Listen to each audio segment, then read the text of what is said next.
early warning response coordination systems, and the gender action learning system. In recent years, bandits in the Northwest have become headline staples for kidnapping, armed robbery, murder, rape, cattle rustling, and the exploitation of environmental resources. These are attacks on southern Kaduna, and they have spanned for so long. Before I was born, and I'm 30 years old, has there ever been a time when southern Kaduna was not under attack? Their activities, like those of Boko Haram and the killer headsmen, have resulted in the deaths and displacement of tens of thousands. These gang of bandits also seem to have symbiotic relationships with the header gangs in the Middle Belt and Boko Haram in the Northeast. Sometimes they are hybrids of either. Those old men no fear run to go anywhere. They kill them. Plus the children, we no grow rich anyway. They kill them. Plus the pregnant women, where they no go fit run, go anywhere. They also kill them. So many atrocities have happened in Nigeria over the years, and the perpetrators are not punished. It only feeds the cycle. Sometimes we tend to have these conversations with very big, flowery words, but let's come back to the reality on ground that our people are dying.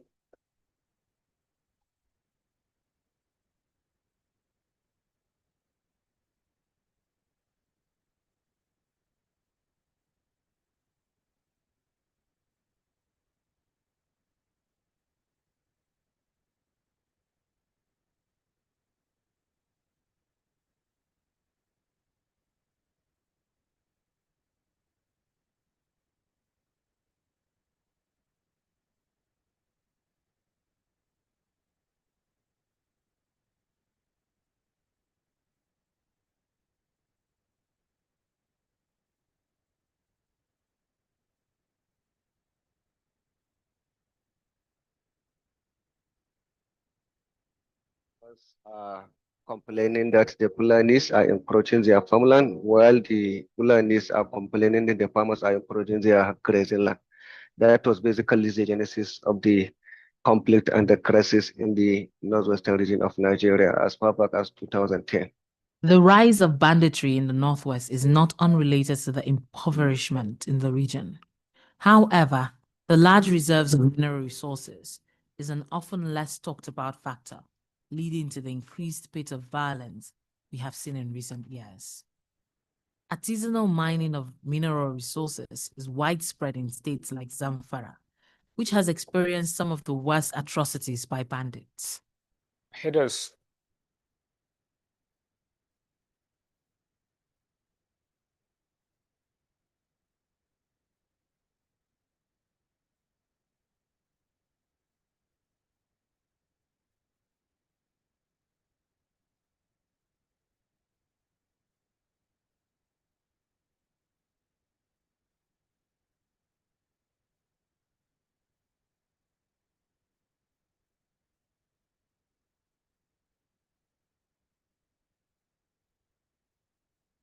Recent years, bandits in the Northwest have become headline staples for kidnapping, armed robbery, murder, rape, cattle rustling, and the exploitation of environmental resources. These are attacks on southern Kaduna, and they have spanned for so long.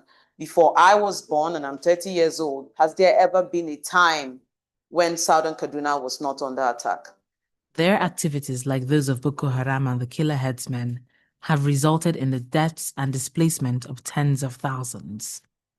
These gang of bandits also seem to have symbiotic relationships with the header gangs in the Middle Belt and Boko Haram in the Northeast. Sometimes they are hybrids of either. Those old men, where they no fear run to go anywhere. They kill them. Plus the children, we no grow rich anyway. They kill them. Plus the pregnant women, where they no go fit run, go anywhere. They also kill them. So many atrocities have happened in Nigeria over the years, and the perpetrators are not punished. It only feeds the cycle. Sometimes we tend to have these conversations with very big, flowery words, but let's come back to the reality on ground that our people are dying.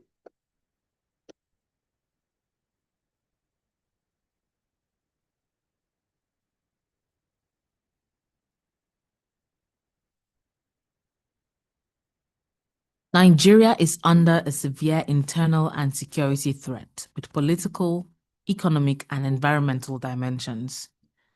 Each of these variances has critically affected the stability of the nation and can be traced back to many factors, in which the Fulani herdsmen appear to be a key reason. The issue of insecurity in the Northwest emanated firstly from Zamfara around 2010, and it started as a result of misunderstanding between the farmers and the herders on land usage, where the farmers are complaining that the Fulanis are encroaching their farmland, while the Fulanis are complaining that the farmers are encroaching their grazing land. That was basically the genesis of the conflict and the crisis in the northwestern region of Nigeria as far back as 2010. The rise of banditry in the Northwest is not unrelated to the impoverishment in the region. However, the large reserves of mineral resources is an often less talked about factor, leading to the increased rate of violence we have seen in recent years. Artisanal mining of mineral resources is widespread in states like Zamfara, which has experienced some of the worst atrocities by bandits. Herders on farmers' violence has escalated in recent years. It used to be imaginable decades back through traditional institutions where they mediate to de-escalate confrontation over cattle that move into farmlands. At independence, we had the full area of the country available for pastoralism. But because of desert encroachment, a combination of desert encroachment and more importantly, security issues, we now have less than half of that available. While the attacks on mining villages across the Northwest are not new, they have intensified over the last 5 years. In April 2021, at least 412 persons were killed in Zamfara. In that month, Global Rights observed a rise in the number of deaths resulting from bandit attacks as the gang had expanded its area of activity beyond Zamfara. Perhaps this is likely the case because the bandits, who are now in control of several mining fields, are in a sustained war with the indigenous host communities.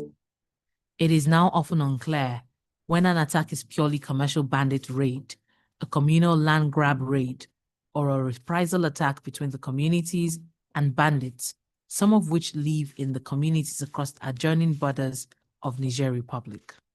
Currently in Zamfara State, we have an Air Force base that has been situated just basically in order to protect the situation of insecurity in Zamfara State. But unfortunately, one of the major challenges we are facing, most of these military are deployed to the local government headquarters, not in the rural communities where the OAGs are operating. Porous borders also mean that arms are ferried in and out of the country easily, and rustlers and bandits make unhindered attacks and retreat across borders. It is also beginning to appear that terrorists and arms flushed out of the Northeast are starting to make their way to the Northwest and fanning downwards to other parts of the country. People have lost faith in the capacity of the states to dispense justice. It is now everybody for himself, God for all of us. So we pick up arms and take justice, or what we consider to be justice, for ourselves. Another dimension to the crisis in the Northwest is the fact that the region sits between the strongholds of the warring Islamic fundamentalist groups, Boko Haram in the Lake Chad Basin and ISWAP in the southern Niger. The Northwest is thus highly susceptible to attacks by both fundamentalist groups, even if only to fund their respective agendas. Nigeria is both an entry and exit country for the transnational trafficking of small arms and light weapons. Recent figures from SMB Intelligence suggest that there are more than 6 million arms in the hands of non-state actors in Nigeria. Compared to only 500,000 arms in the hands of state actors, they are outnumbered 12-1. These figures provide some insight into one of the major challenges the government faces in its efforts to contain violent attacks in the country. People will not be able to turn kidnapping into an industry if they don't have the weapons to do it. They will not be able to turn the Abuja-Kaduna road into a dead zone if they didn't have weapons to make it happen. Reports further indicate that there are varying factors within Nigeria's society that make use of such weapons. A few of them are illegal mine traders, cultist groups, armed robbers. The biggest cache is, however, imported by rival political groups desperate to steal their mandate through violence. These groups would arm miscreants to foment chaos during elections. But after election season, the gun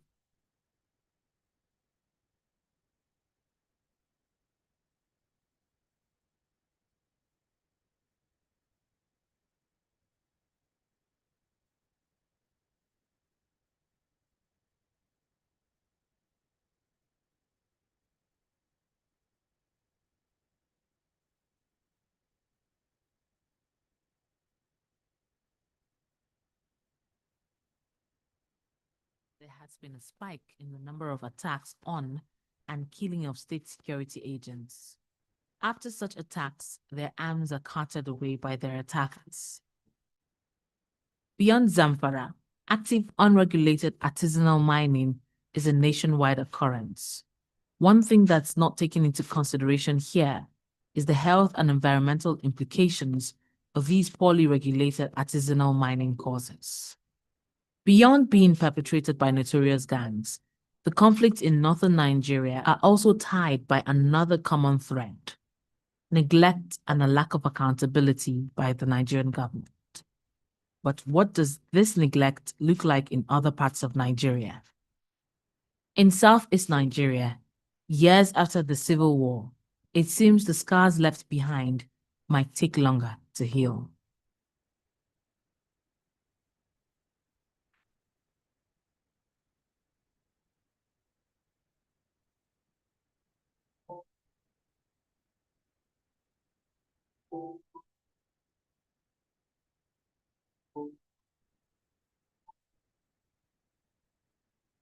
In recent years, bandits in the Northwest have become headline staples for kidnapping, armed robbery, murder, rape, cattle rustling, and the exploitation of environmental resources. These are attacks on Southern Kaduna, and they have spanned for so long.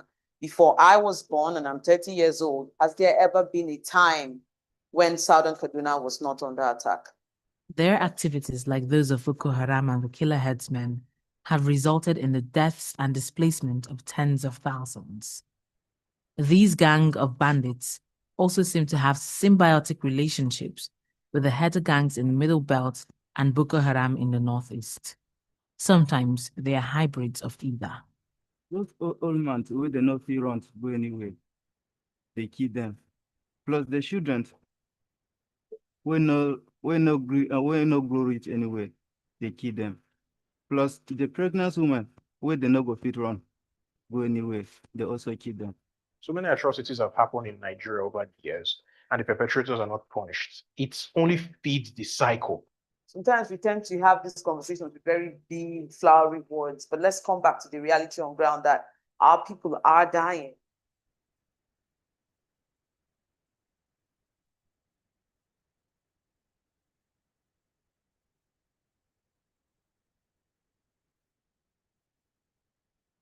Nigeria is under a severe internal and security threat with political, economic, and environmental dimensions.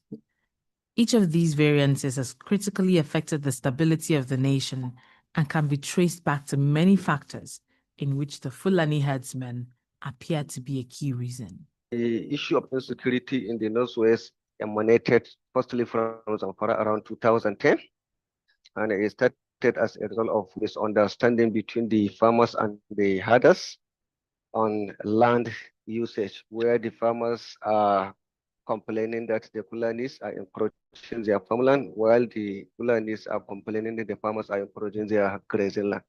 That was basically the genesis of the conflict and the crisis in the northwestern region of Nigeria as far back as 2010. The rise of banditry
Check.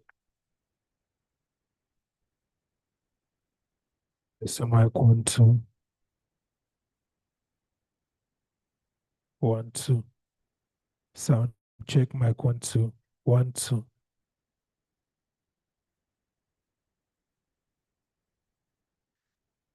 Testing mic 1 2. Sound check mic 1 2. 1 2. Sound check.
Southern Kaduna, and they have spanned for so long. Before I was born, and I'm 30 years old, has there ever been a time when Southern Kaduna was not under attack? Their activities, like those of Boko Haram and the killer headsmen, have resulted in the deaths and displacement of tens of thousands. These gang of bandits also seem to have symbiotic relationships with the header gangs in the Middle Belt and Boko Haram in the Northeast. Sometimes they are hybrids of either. Those old man wey dey no fit run to go anywhere, they kill them. Plus the children wey no grow rich anywhere, they kill them. Plus the pregnant women wey they no go fit run go anywhere, they also kill them. So many atrocities have happened in Nigeria over the years, and the perpetrators are not punished. It only feeds the cycle. Sometimes we tend to have these conversations with very big, flowery words, but let's come back to the reality on ground that our people are dying.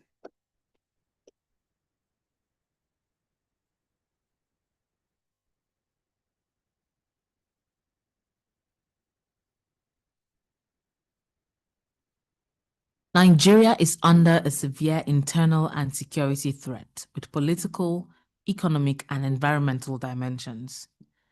Each of these variances has critically affected the stability of the nation and can be traced back to many factors, in which the Fulani herdsmen appear to be a key reason. The issue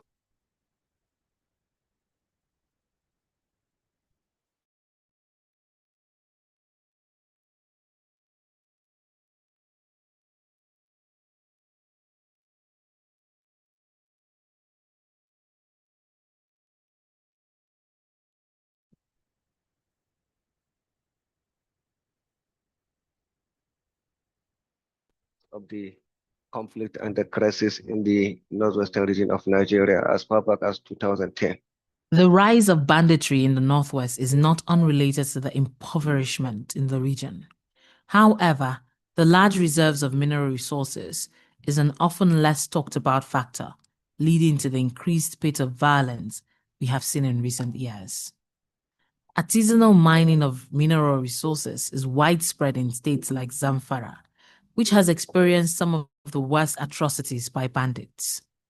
Headers on farmers' violence has escalated in recent years. It used to be imaginable decades back through traditional institutions where they mediate to de-escalate confrontation over cattle that move into farmlands. At independence, we had the full area of the country available for pastoralism. But because of desert encroachment, a combination of desert encroachment and, more importantly, security issues, we now have less than half of that available. While the attacks on mining villages across the northwest are not new, they have intensified over the last 5 years. In April 2021, at least 412 persons were killed in Zamfara. In that month, Global Rights observed a rise in the number of deaths resulting from bandit attacks as the gang had expanded its area of activity beyond Zamfara. Perhaps this is likely the case because the bandits, who are now in control of several mining fields, are in a sustained war with indigenous host communities.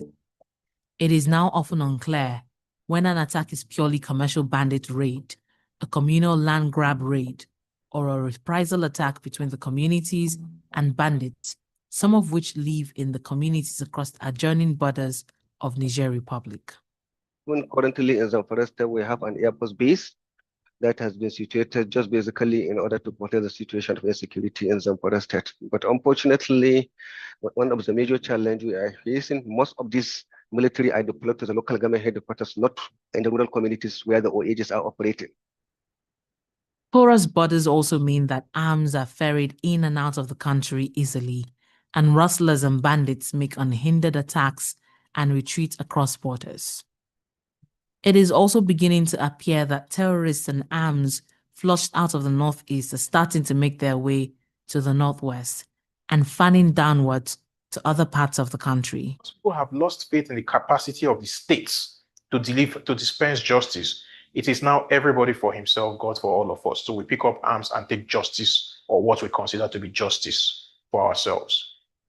Another dimension to the crisis in the northwest is the fact that the region sits between the strongholds of the warring Islamic fundamentalist groups, Boko Haram in the Lake Chad Basin and ISWAP in the southern Niger. The northwest is thus highly susceptible to attacks by both fundamentalist groups, even if only to fund their respective agendas.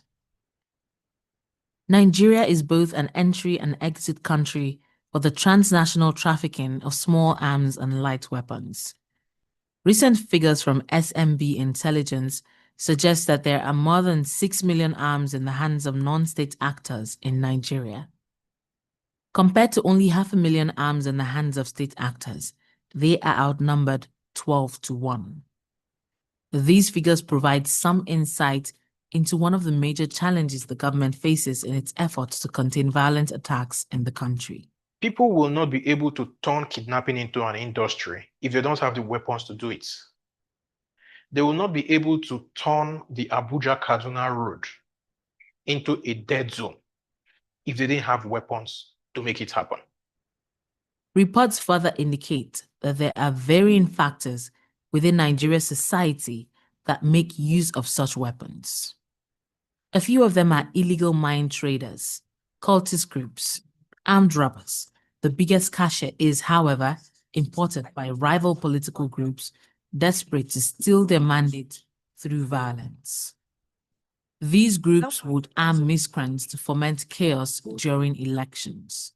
But after election season, the guns enter into the cycle of other forms of organized crimes, fueling other forms of violence. In recent years, Good there has been morning, a spike distinguished in- ladies and gentlemen. On behalf of the organizing committee, I warmly welcome everyone to the, okay, thank you. Good morning, ladies and gentlemen. On behalf of the organizing committee, I warmly welcome everyone to the 2025 Sokoto Townhall meeting on promoting peace and security through women's inclusion and access to justice. Before we proceed, the registration is already taking place. So please proceed to the registration desks as we settle in for an impactful session ahead. Once again, you are all welcome. Assalamu alaikum warahmatullahi wabarakatuh. Ina mu kowa da kowa barka da zuwa tare da karama irin ta mutunci a wannan taron na ƙoƙarin yayata zaman lafiya da samar da tsaro ta hanyar saka mata wurin samar da adalci na shekara ta 2025. An riga an fara registration a waje, so insha Allah nan ba tare da bata lokaci ba za mu suma abin da ya tara mu a wannan gurin. Ina ƙara muku barka da zuwa. Assalamu alaikum. Thank you.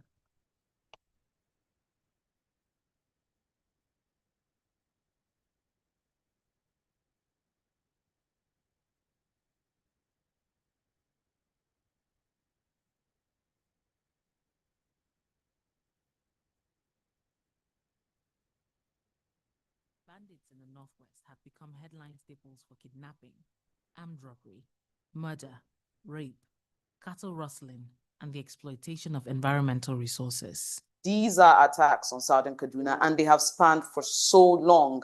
Before I was born, and I'm 30 years old, has there ever been a time when Southern Kaduna was not under attack? Their activities, like those of Boko Haram and the killer headsmen, have resulted in the deaths and displacement of tens of thousands.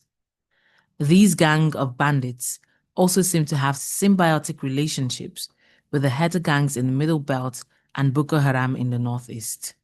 Sometimes they are hybrids of either. Those old man where they no fit run to go anywhere, they kill them. Plus the children, we no grow rich anywhere, they kill them. Plus the pregnant women where they no go fit run, go anywhere, they also kill them.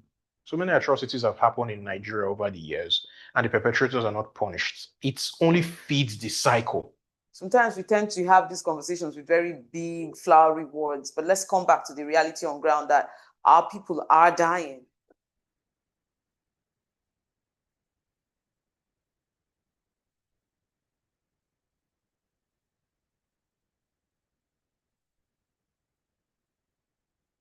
Nigeria is under a severe internal and security threat with political, economic, and environmental dimensions.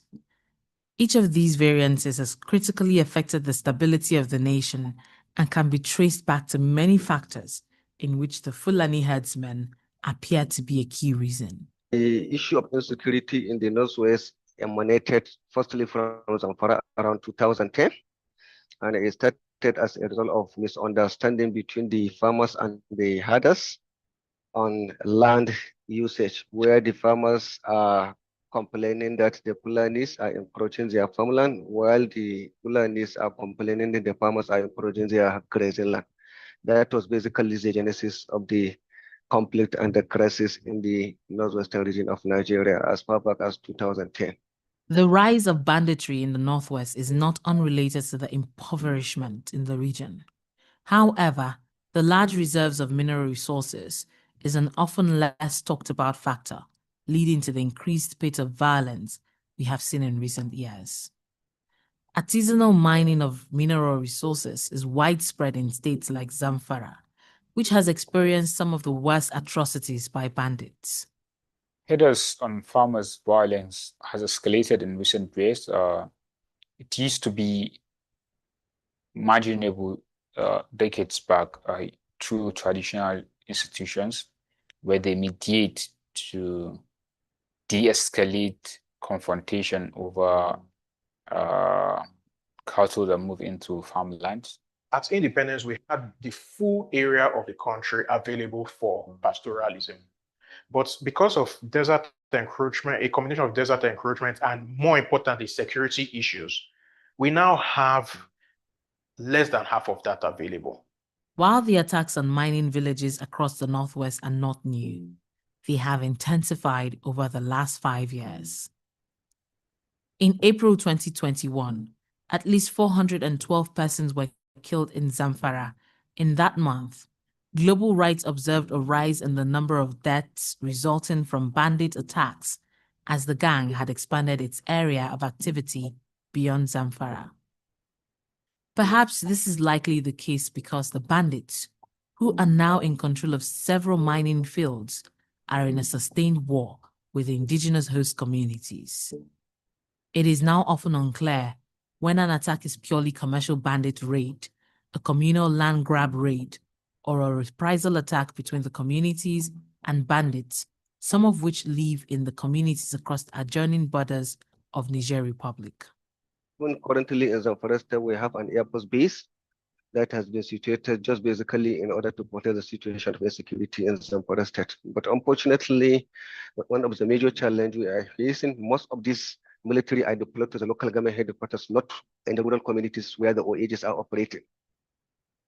Porous borders also mean that arms are ferried in and out of the country easily, and rustlers and bandits make unhindered attacks and retreat across borders. It is also beginning to appear that terrorists and arms flushed out of the northeast are starting to make their way to the northwest and fanning downwards to other parts of the country. People have lost faith in the capacity of the states to dispense justice. It is now everybody for himself, God for all of us. So we pick up arms and take justice, or what we consider to be justice, for ourselves. Another dimension to the crisis in the northwest is the fact that the region sits between the strongholds of the warring Islamic fundamentalist groups, Boko Haram in the Lake Chad Basin and ISWAP in the southern Niger. The northwest is thus highly susceptible to attacks by both fundamentalist groups, even if only to fund their respective agendas. Nigeria is both an entry and exit country for the transnational trafficking of small arms and light weapons. Recent figures from SMB Intelligence suggest that there are more than 6 million arms in the hands of non-state actors in Nigeria. Compared to only 500,000 arms in the hands of state actors, they are outnumbered 12 to 1. These figures provide some insight into one of the major challenges the government faces in its efforts to contain violent attacks in the country. People will not be able to turn kidnapping into an industry if they don't have the weapons to do it. They will not be able to turn the Abuja-Kaduna road into a dead zone if they didn't have weapons to make it happen. Reports further indicate that there are varying factors within Nigeria's society that make use of such weapons. A few of them are illegal mine traders, cultist groups, armed robbers. The biggest cache is, however, imported by rival political groups desperate to steal their mandate through violence. These groups would arm miscreants to foment chaos during elections. But after election season, the guns enter into the cycle of other forms of organized crimes, fueling other forms of violence. In recent years, there has been a spike in the number of attacks on and killing of state security agents. After such attacks, their arms are carted away by their attackers. Beyond Zamfara, active unregulated artisanal mining is a nationwide occurrence. One thing that's not taken into consideration here is the health and environmental implications of these poorly regulated artisanal mining causes. Beyond being perpetrated by notorious gangs, the conflicts in northern Nigeria are also tied by another common thread: neglect and a lack of accountability by the Nigerian government. But what does this neglect look like in other parts of Nigeria? In southeast Nigeria, years after the Civil War, it seems the scars left behind might take longer to heal.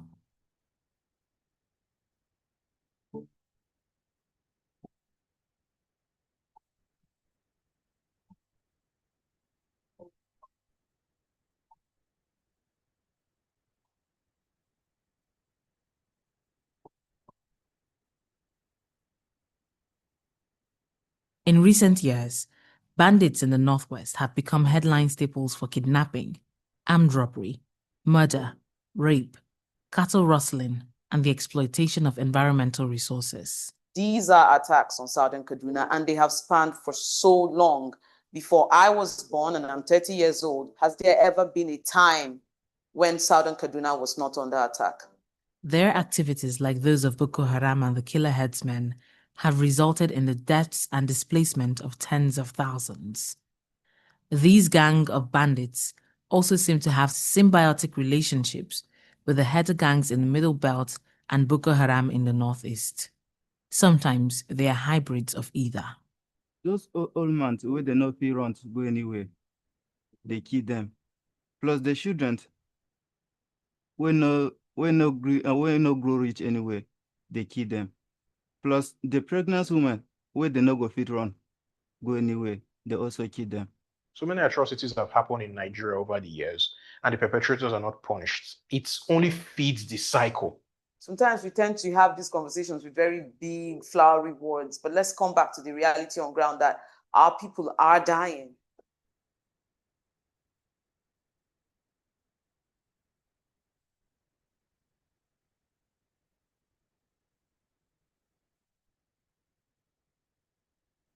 Nigeria is under a severe internal and security threat with political, economic, and environmental dimensions. Each of these variances has critically affected the stability of the nation and can be traced back to many factors, in which the Fulani herdsmen appear to be a key reason. The issue of insecurity in the Northwest emanated firstly from Zamfara around 2010, and it started as a result of misunderstanding between the farmers and the herders on land usage, where the farmers are complaining that the Fulanis are encroaching their farmland, while the Fulanis are complaining that the farmers are encroaching their grazing land. That was basically the genesis of the conflict and the crisis.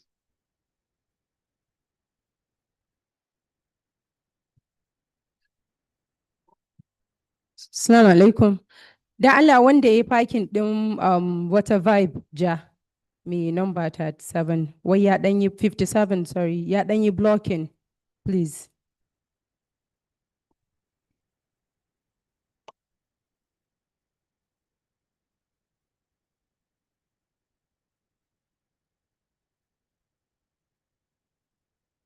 In the Northwest is not unrelated to the impoverishment in the region.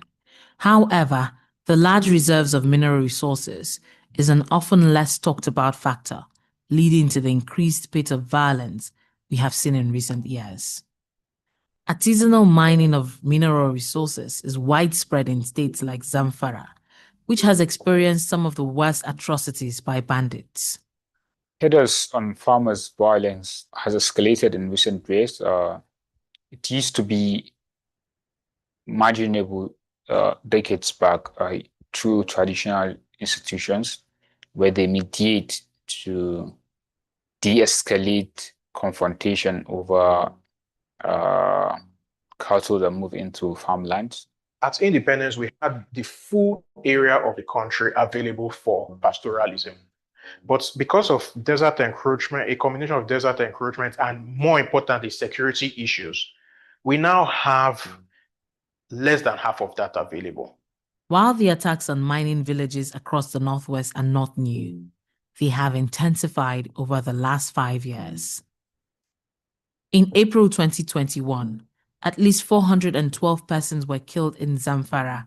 In that month, Global Rights observed a rise in the number of deaths resulting from bandit attacks as the gang had expanded its area of activity beyond Zamfara. Perhaps this is likely the case because the bandits, who are now in control of several mining fields, are in a sustained war with the indigenous host communities. It is now often unclear when an attack is purely commercial bandit raid, a communal land grab raid, or a reprisal attack between the communities and bandits, some of which live in the communities across the adjoining borders of Niger Republic. Currently in Zamfara State, we have an Air Force base that has been situated just basically in order to protect the situation of insecurity in Zamfara State. But unfortunately, one of the major challenges we are facing, most of these military are deployed to the local government headquarters, not in the rural communities where the OAGs are operating. Porous borders also mean that arms are ferried in and out of the country easily, and rustlers and bandits make unhindered attacks and retreat across borders.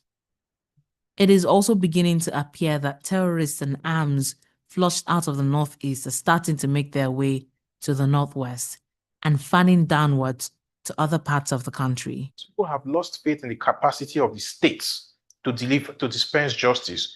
It is now everybody for himself, God for all of us. So we pick up arms and take justice, or what we consider to be justice, for ourselves.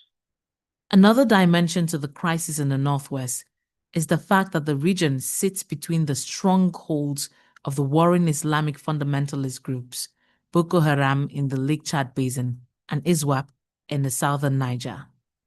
The Northwest is thus highly susceptible to attacks by both fundamentalist groups, even if only to fund their respective agendas. Nigeria is both an entry and exit country for the transnational trafficking of small arms and light weapons.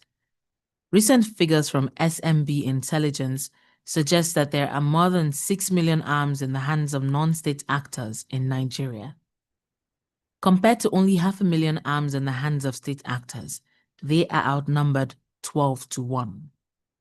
These figures provide some insight into one of the major challenges the government faces in its efforts to contain violent attacks in the country.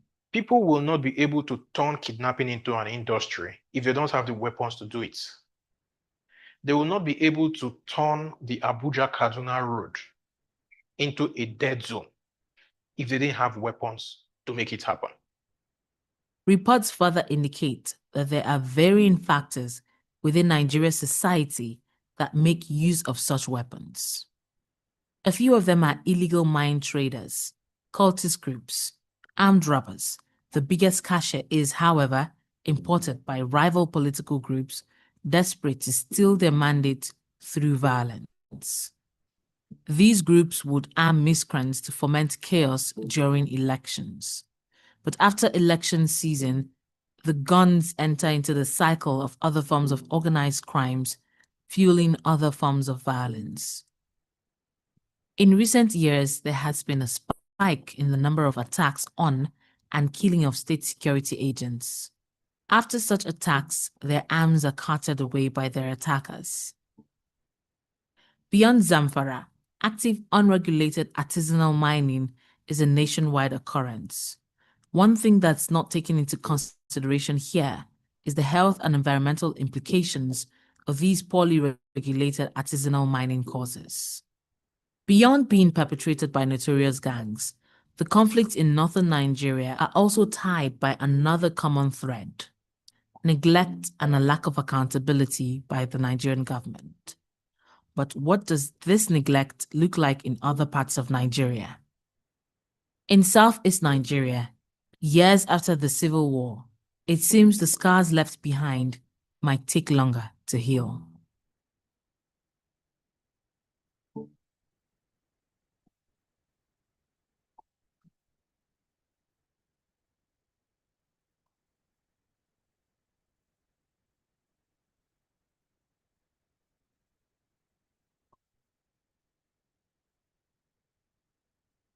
In recent years, bandits in the Northwest have become headline staples for kidnapping, armed robbery, murder, rape, cattle rustling, and the exploitation of environmental resources. These are attacks on Southern Kaduna, and they have spanned for so long.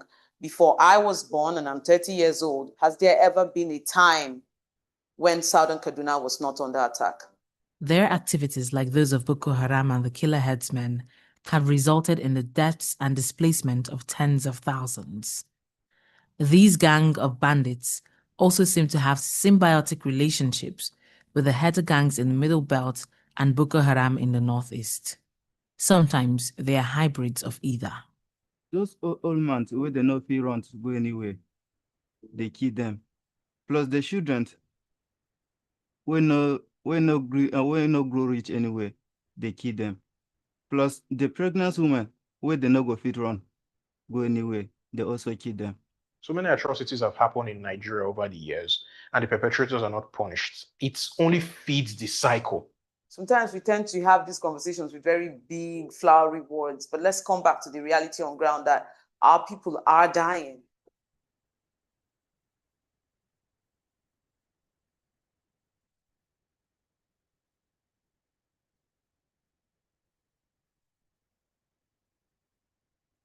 Nigeria is under a severe internal and security threat with political, economic, and environmental dimensions.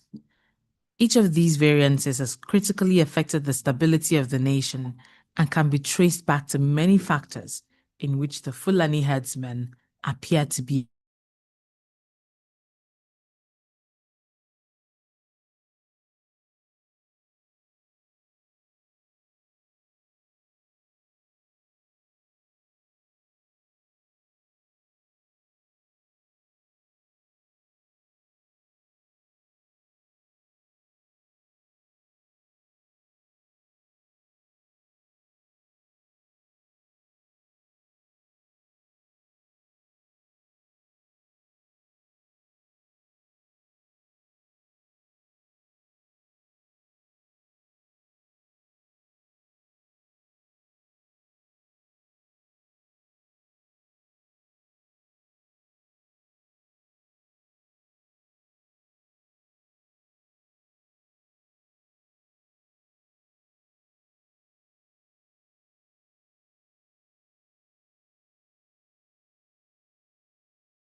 agendas.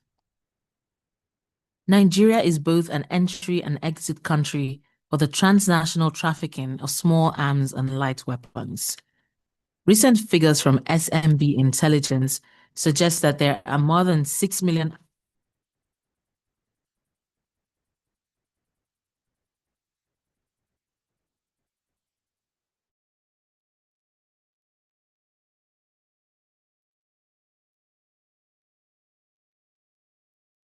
the government faces in its efforts to contain violent attacks in the country.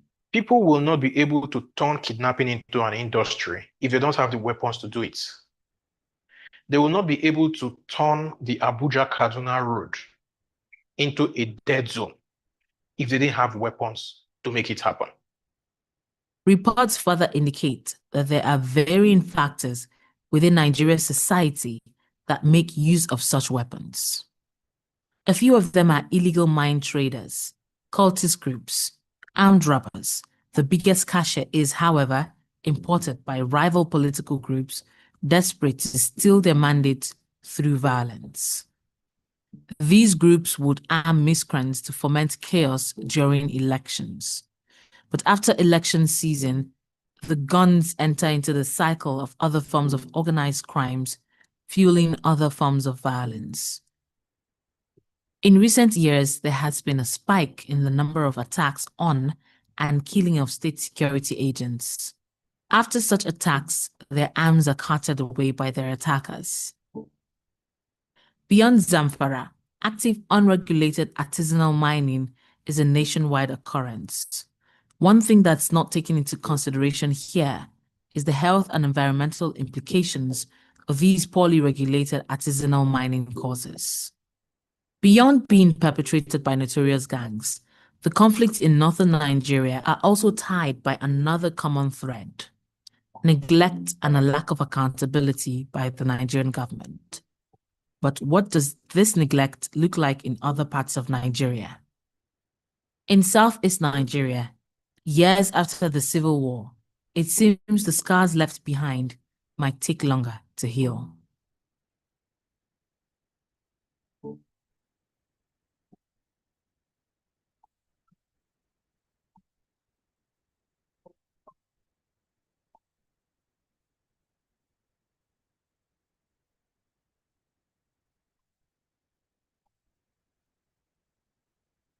In recent years, bandits in the Northwest have become headline staples for kidnapping, armed robbery, murder, rape, cattle rustling, and the exploitation of environmental resources. These are attacks on Southern Kaduna, and they have spanned for so long. Before I was born, and I'm 30 years old, has there ever been a time when Southern Kaduna was not under attack? Their activities, like those of Boko Haram and the killer headsmen, have resulted in the deaths and displacement of tens of thousands. These gang of bandits also seem to have symbiotic relationships with the header gangs in the Middle Belt and Boko Haram in the Northeast. Sometimes they are hybrids of either. Those old man wey dem no fit run to go anywhere, they kill them. Plus the children wey no grow rich anyway, they kill them. Plus the pregnant women wey dem no go fit run go anywhere, they also kill them. So many atrocities have happened in Nigeria over the years, and the perpetrators are not punished. It only feeds the cycle. Sometimes we tend to have these conversations with very big, flowery words, but let's come back to the reality on ground that our people are dying.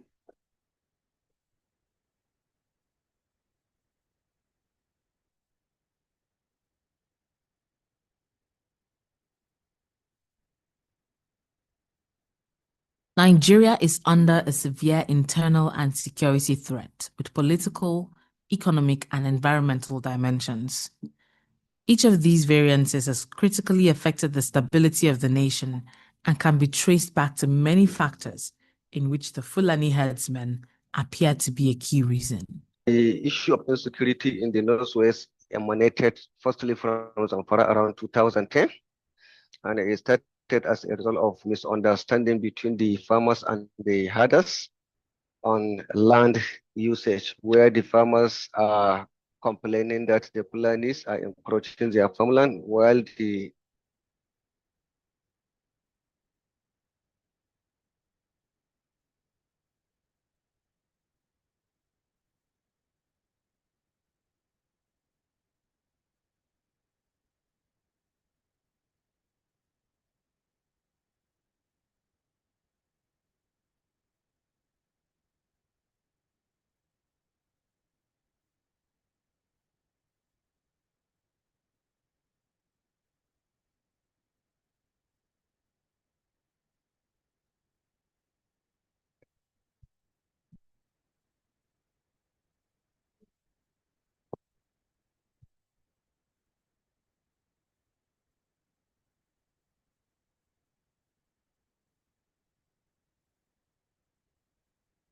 Good morning once again, distinguished guests, ladies and gentlemen. My name is Asma Abdullahi Aliyu, and I am honored to be the MC of this program. Today, we gathered under a shared vision to foster peace, strengthen security, and amplify women's voice in community leadership and access to justice. Together, we will explore how inclusion and collaboration can build stronger, safer communities in Sokoto State and beyond. This program is a very big project that's strengthening pathways to inclusive peace-building processes and expanding access to justice for marginalized groups in the Northwest Nigeria. This project is the third phase of the project on strengthening strategies for increasing access to justice and promoting incredible, peaceful, democratic process in the Northwest Nigeria, which is an initiative championing women's voice in peace building, fostering community, resilience, and expanding access to justice. The Global Rights is implementing the project in partnership with the Kukart Center, Isa Wali Empowerment Initiative, and the Center for Studies and Resolution of Domestic Violence, CERSDOV, in Sokoto State, Kano, and Kaduna State. The transformative project aims to achieve better inclusion for women in peace-building efforts by advancing women's voice in peace building, strengthening community resilience, and advancing equal access to justice for sustainable peace and security. A key strategy of this project is the involvement of community leaders, women, youth, security agencies, and traditional and religious gatekeepers to prevent and prevent conflict. Central to the project strategy is the mechanism of the community dialogue communities and the deployment of the police duty solicitors scheme. The CDCS is a platform of engagement between relevant stakeholders, including government officials, security agencies, traditional, religious, and community leaders, which are the CSOs, to build trust and strengthen the relationship between communities and law enforcement security agencies in addressing security challenges in the communities. The PDSS provides free legal aid and case management services to detainees, survivors, and other vulnerable groups, helping to promote accountability and lawful practice within the justice system. At this juncture, let me use this opportunity to welcome some of our dignitaries. I will start by recognizing the presence of the Executive Director, Global Rights, Ms. Abiodun Bayua. Please, a beautiful round of applause for her. Thank you. I will also welcome the Senior Program Manager, UK Integrated Security Fund, Mr. Clive Guy. Please, a beautiful round of applause for him too. The representative of His Eminence, the Sultan of Sokoto, Alhaji Muhammad Saad Abakar III. Please, a beautiful round of applause for him too. The representative of His Lordship, the Bishop of Sokoto, Reverend Dr. Matthew Hassan Kuka. Please, a beautiful round of applause for him too. The representative of the Commissioner of Police, representative of the State Commandant of the Nigerian Security and Civil Defense Corps, the Attorney General, the Commissioner for Justice, Sokoto State, Chief Judge of Sokoto State, Honorable Advisor on Human Rights, Honorable Yahaya Sani Rara, the Honorable Advisor on Female Education Board, Director General on Human Rights, Mr. Shehu Muhammad, Honorable Commissioner for Women Affairs, Honorable Commissioner for Youth and Sport, Director General, National Orientation Agency, State Coordinator, National Human Rights Commission, State Chairman of the Nigerian Bar Association, Hajia Rashidat Mohammed,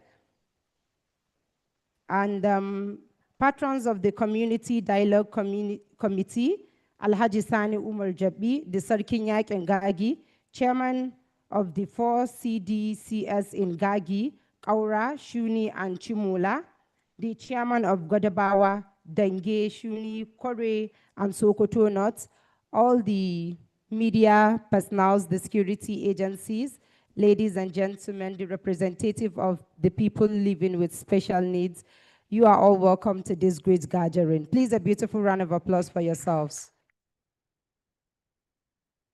I would want you to please turn around and look at the person sitting down next to you. Don't go and tell Suja, because I didn't ask you to tell Suja.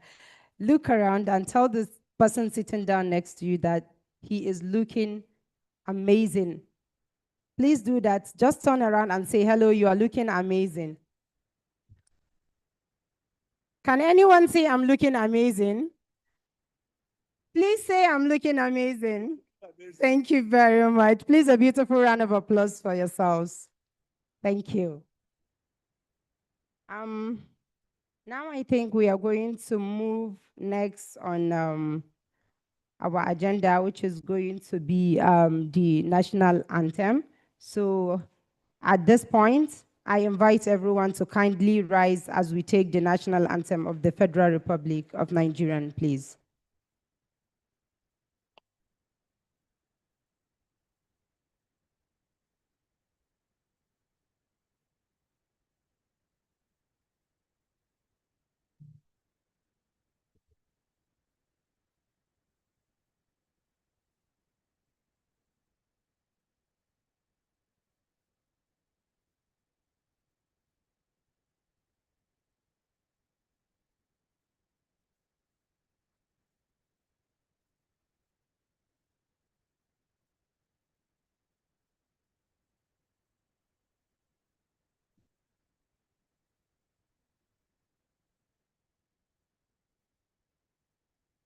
Thank you very much. Please, you may all be seated. Thank you. Thank you. This is not the former national anthem, so there is nothing like Tusa in it, right? Thank you very much.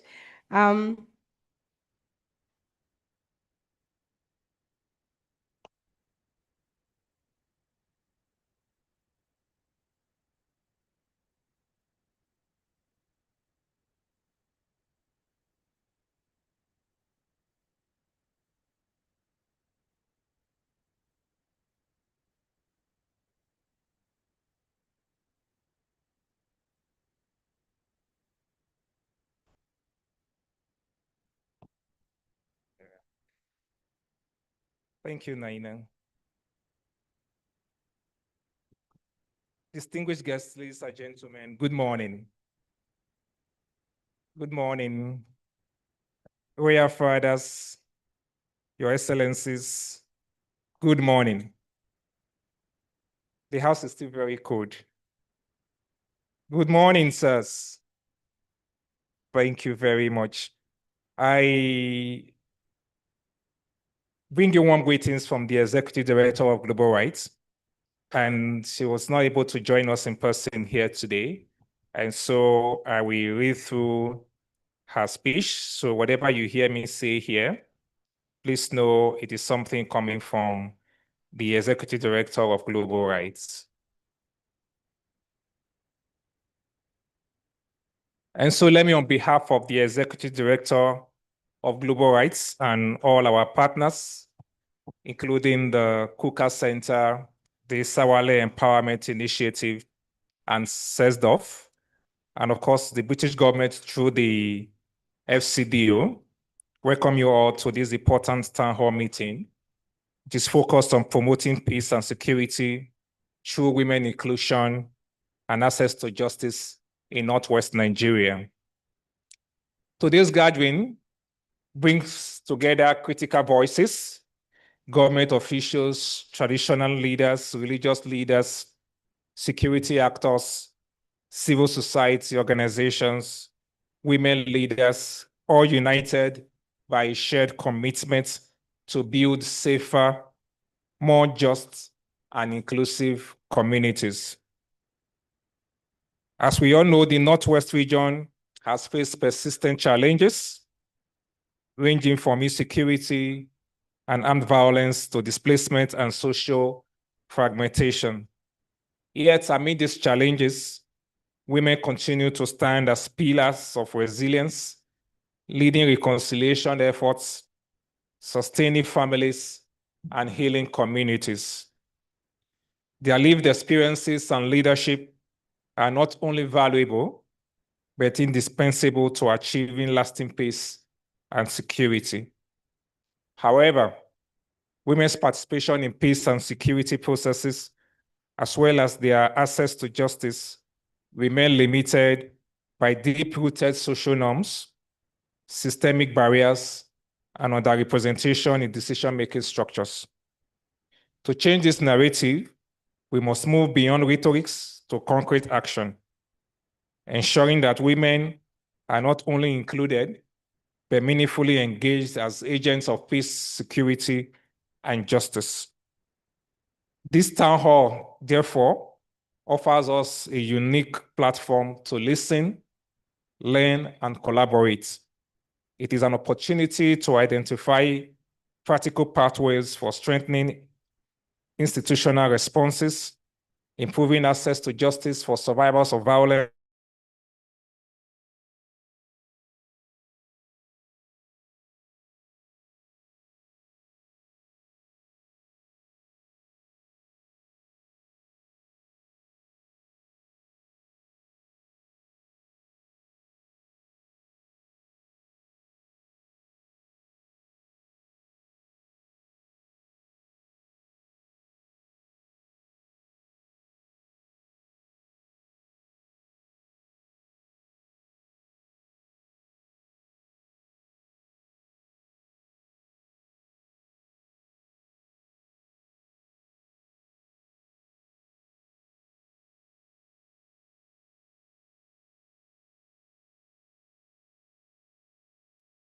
I will at this time welcome to the mic. He's joining us online. I had mentioned earlier on that this event is supported by the UK government through the Integrated Security Fund. I will at this point welcome the Senior Program Manager of the UK Integrated Security Fund, Mr. Cliff Guy, as he gives the opening remarks. Mr. Cliff, can you hear me, sir? Yes, I can. Can you hear me? Very well, sir. Thank you very much. Okay. Thank you very much, Edosa. Good morning, esteemed stakeholders, community leaders, partners, ladies and gentlemen. It is a great honor to welcome you to this town hall, convened to advance peace and security through the meaningful inclusion of women and improved access to justice in Sokoto State. On behalf of the UK Integrated Security Fund here at the British High Commission in Abuja, I extend our sincere appreciation for your presence and your commitment to building safer, more inclusive communities. This gathering is not just an event in itself, but it's part of a broader UK-Nigeria partnership under the Nigeria Security and Regional Resilience Program that is currently being funded by the UK Integrated Security Fund. This program seeks to strengthen community-led peace-building efforts and ensure that women are not only included but empowered as leaders in shaping peaceful futures. In Sokoto and across other states in the Northwest, we have seen how exclusion from decision-making and justice mechanisms has deepened insecurity. But we have also seen how women's leadership through town halls, community dialogue platforms, and survivor-centered support systems can transform communities and foster resilience.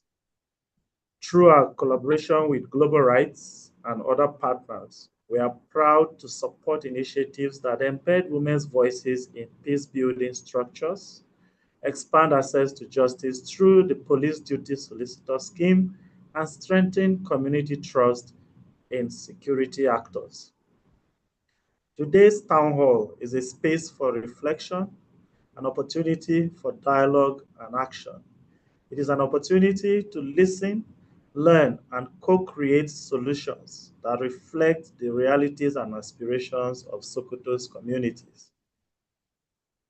It is one thing to fund interventions through partners like Global Rights, but the success of these interventions is largely dependent on the acceptance, support, ownership, and sustainability by stakeholders on the ground, such as yourselves. And looking at the sheer numbers in the room, I am confident that the work that Global Rights and partners are doing within the region has been accepted, hence your presence. And we look forward to your contributions, reflections, support, and sustainability of whatever initiatives Global Rights and partners put on the ground, because you all know that funding is for a season. There are no projects that continue in perpetuity, but funding comes to an end at some point. And we hope that whatever efforts they put in will be complemented, supported, and sustained by stakeholders such as yourselves. And together, let us reaffirm our commitment to inclusive peace, justice, and security for all. Because indeed, without sustainable peace, we cannot find sustainable development. So I urge you to give of yourselves to this event, participate, listen, contribute, and support these initiatives. Thank you very much, and may God bless us all.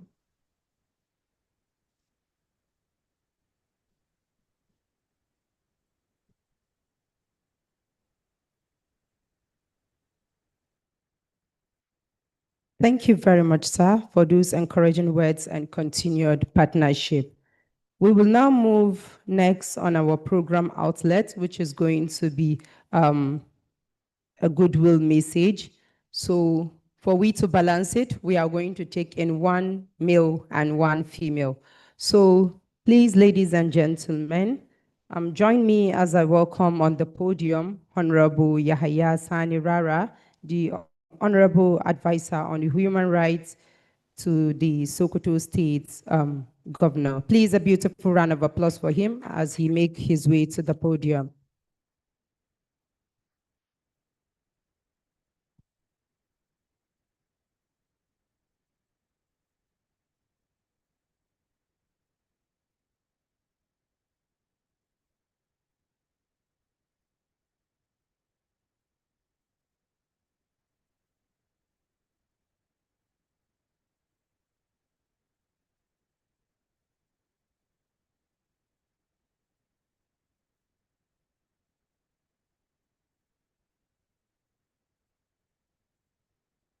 How are you?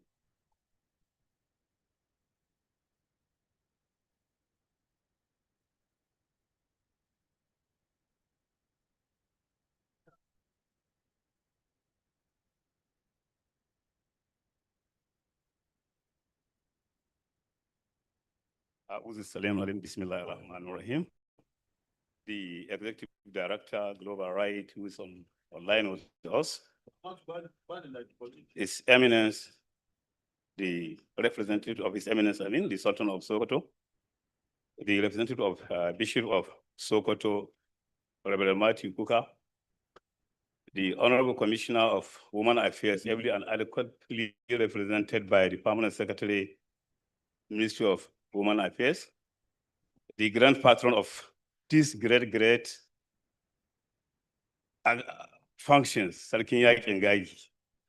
I can never forget about my program manager, who is tirelessly almost every day in Sokoto. Even if he was not in Sokoto, spiritually he was in Sokoto. That is Prince Idosa. Let me start with the exiting protocol as established by MC. It is with great honor and a deep sense of responsibility that I bring you warm greeting on behalf of the Human Rights Department at this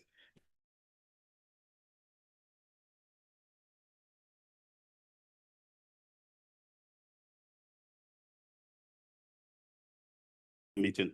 I commend Global Rights for bring boys from across the spectrum together in society.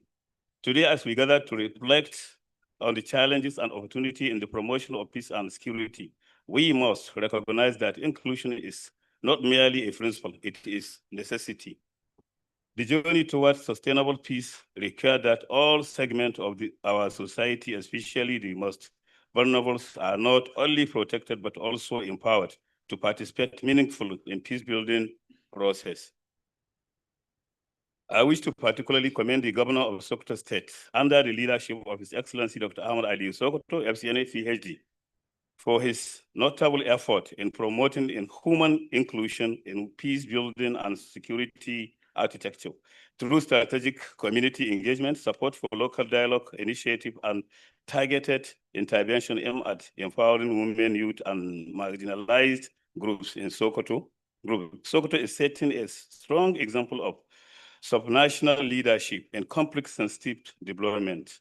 As part of government tireless effort to improve and provide security across the state, His Excellency Dr. Ahmed Ali Sokoto, FCNA, PhD, has provided and distributed thousands of vehicles and motor vehicles alongside the establishment of community guard with a view of supporting all the relevant security agencies working in the state. Equally, the state government had also provided an incentive to all security agencies operatives to motivate them in enhancing and facilitate their pursuit. This effort aligned with the broader mission of global rights was consistent work in amplifying community voice, promoting access to justice, and strengthening civil society has had a transformative impact across Nigeria. The organization's commitment to human dignity, accountability, and participatory governance is one we deeply value. As a department, we remain steadfast in our support of collaborative efforts like this effort that seek to build bridge where there are divided trust, where there is tension, and uphold the inherent right of every individual, regardless of status, gender, faith, or background. On behalf of our community, I extend our sincere gratitude to Global Rights for their invaluable support in facilitating the addition of 2 more CDC, that is in Dengeshuni and whatever local government.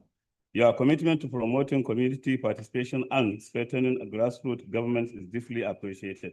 This initiative marks a significant step toward inclusive development and lasting impact in our region. Thank you once again for standing with us and empowering our people.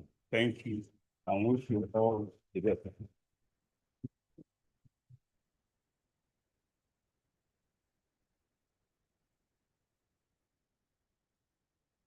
Thank you very much for that warm goodwill message.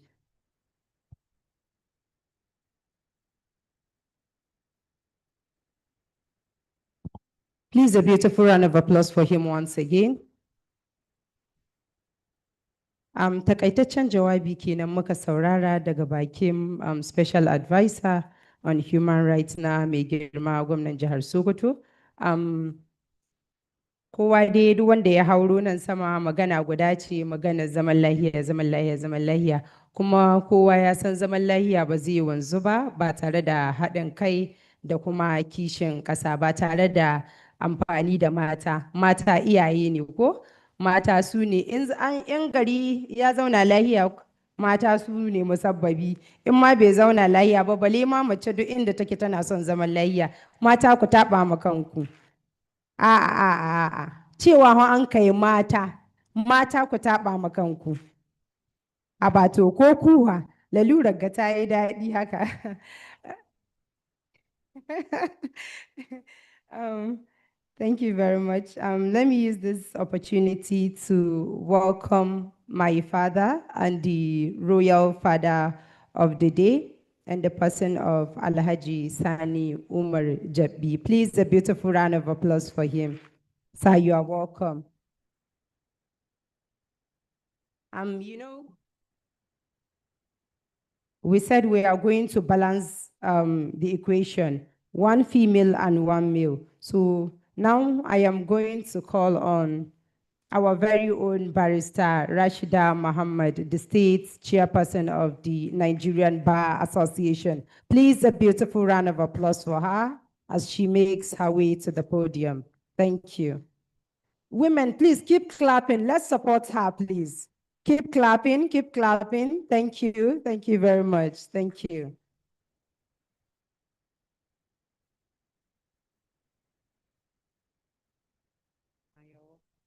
Thank you.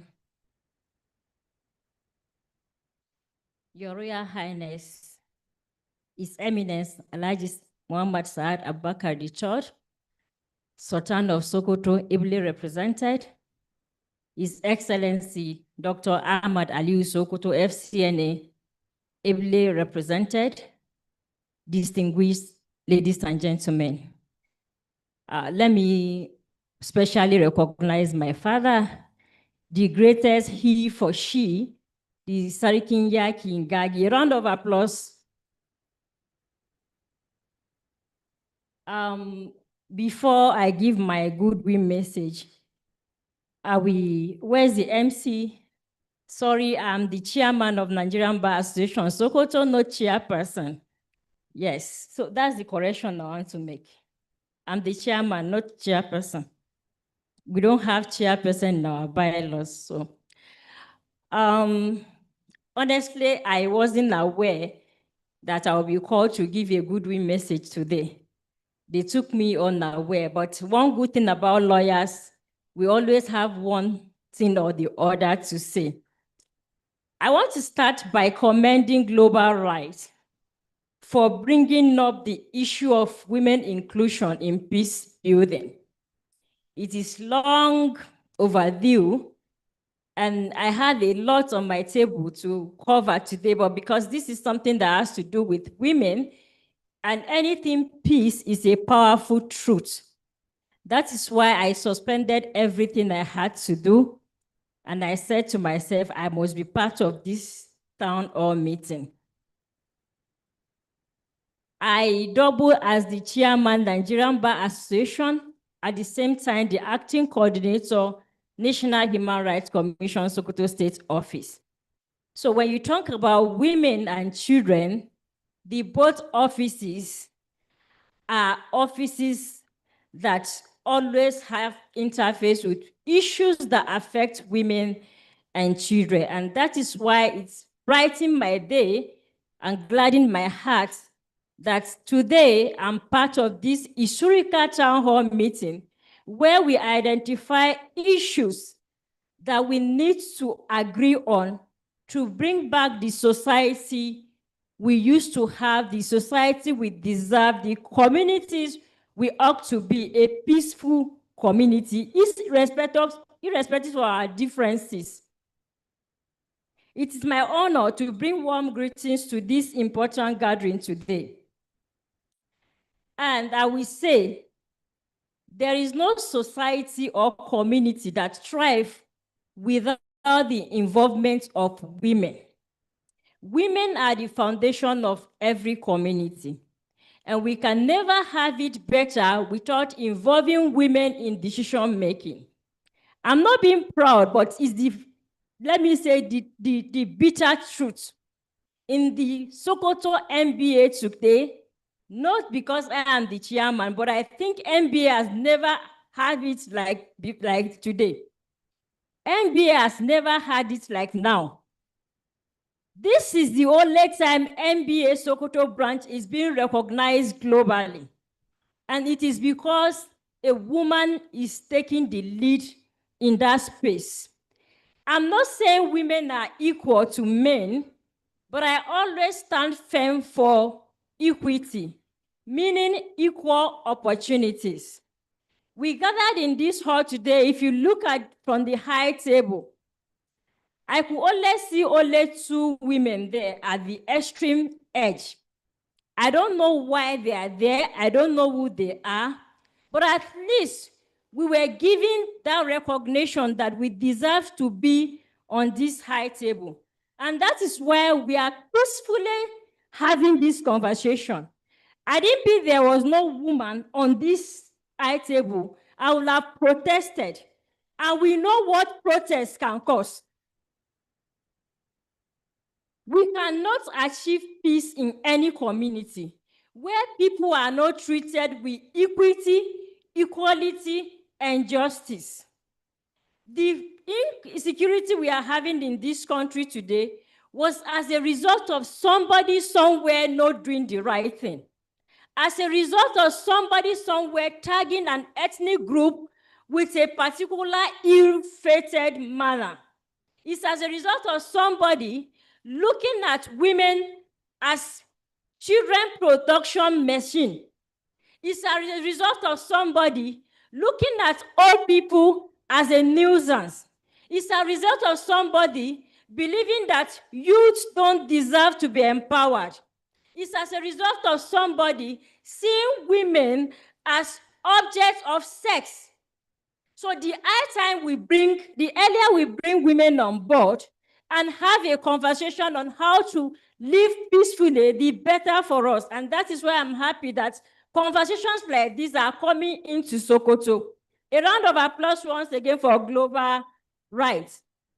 Talking about peace, before it escalated to what it is today, let's check our houses. All of you here are men. Most of you go out as early as 7 o'clock.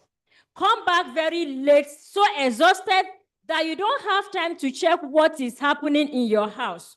Women are the foundations of those houses. They train the youth we have today. Women train all of us here. What are those women instilling in these children that will go out to the larger society and impact? If a woman is not having a peaceful home, she can't be able to train a child on how to live peacefully with others. You don't give what you do not have. So whatever women give to children is what they take out and exploit. And that is why even in schools today, you see children bullying other children. It always starts from there. Then the governments have a vital role to play. If all of us can go back to our houses and see our women as our partners, that this is a partnership, this household, these are the kind of children we want to send to the larger society, then that time, the community come into place. When I was growing up, my parents did their own best, but the society I found myself also impacted in me. I remember I insulted an elderly woman because I was climbing tree. And she was like, a female child like you, why are you doing this? I insulted her. Another passerby caught me and beat the hell out of me. And since that time, I realized that it is disrespectful to talk back as elders. But in today's community, the society don't believe that every child is everybody's responsibility. Let's go back to the government. Now, I want to use this opportunity to call on the government. Sokoto State government is doing wonderfully well in terms of women inclusion in decision-making and in peace building. There's hardly any parastatal in Sokoto State today that you don't see women. I am one of such examples. I don't know, I have not read well about the history of Law Reform Commission. But as small as I am, as a woman, the Sokoto State government deem it fit to have a young, vibrant women in that commission where we can review and revise Sokoto State laws to ensure that everyone is equal before the eyes of the law and everyone has access to justice. Then I was appointed as a commissioner, Law Reform Commission, and I'm still functioning there. Thanks to Sokoto State government. He didn't look at me as a non-indigent. The only thing he looked out for was who can do what. And that is the kind of society we need to be looking at. But by the time we capitalize on our differences and discriminate others, we are fueling insecurity. Because where there is no peace, where somebody feels rejected, where somebody feels marginalized, the next thing is thinking of how to retaliate. Then it creates chaos in the society. And that is how this issue of banditry started. The banditry and the insecurity we are having today, A lot of people are benefiting from it. They don't want it to end. It is you and I that can come together and stand firm that we've had enough. We don't care whether you are a Yoruba or a Fulani or a Igbo man. As long as you are a human being, you deserve equal treatment. There are places today, as a Fulani person, you can't go there, no matter how innocent you are. Why? Because you are tagged as bandit. As an Igbo man, there are places you cannot enter because you are an unknown gunman. And this insecurity is consuming all of us. But I still go back to my earlier statement that it begins with women, because we are the root of every society, the root of every community, and the root of a nation. We gave birth to all these people, we train them, we send them to the larger society. What are we instilling in them? The only way we can have our women understand the fact that whatever you do to your child has an impact to the larger society is when we are having conversations like this, bringing women on board. Once again, thank you everyone for having me. I wish us a fruitful and robust deliberation today. And I pray that whatever we are going to discuss here today will impact positively on our society. I wish us peace in our houses, in our communities, in our workplace, and in Nigeria at large. Thank you.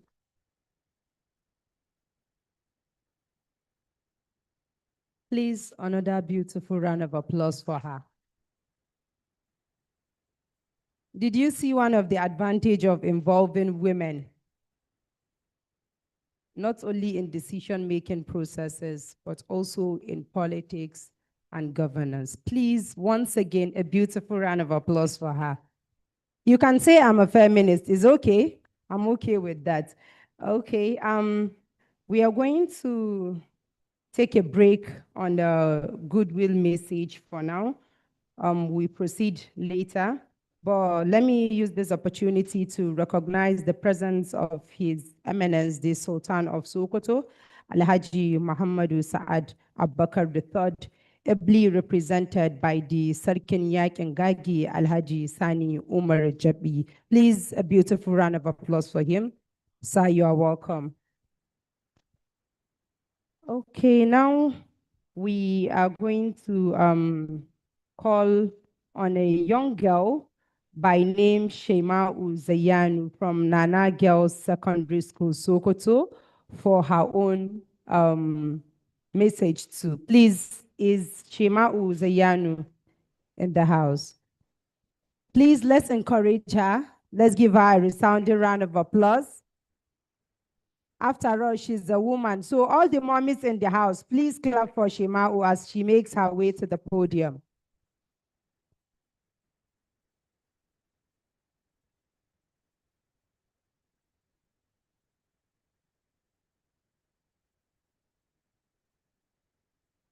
Thank you. Thank you very much.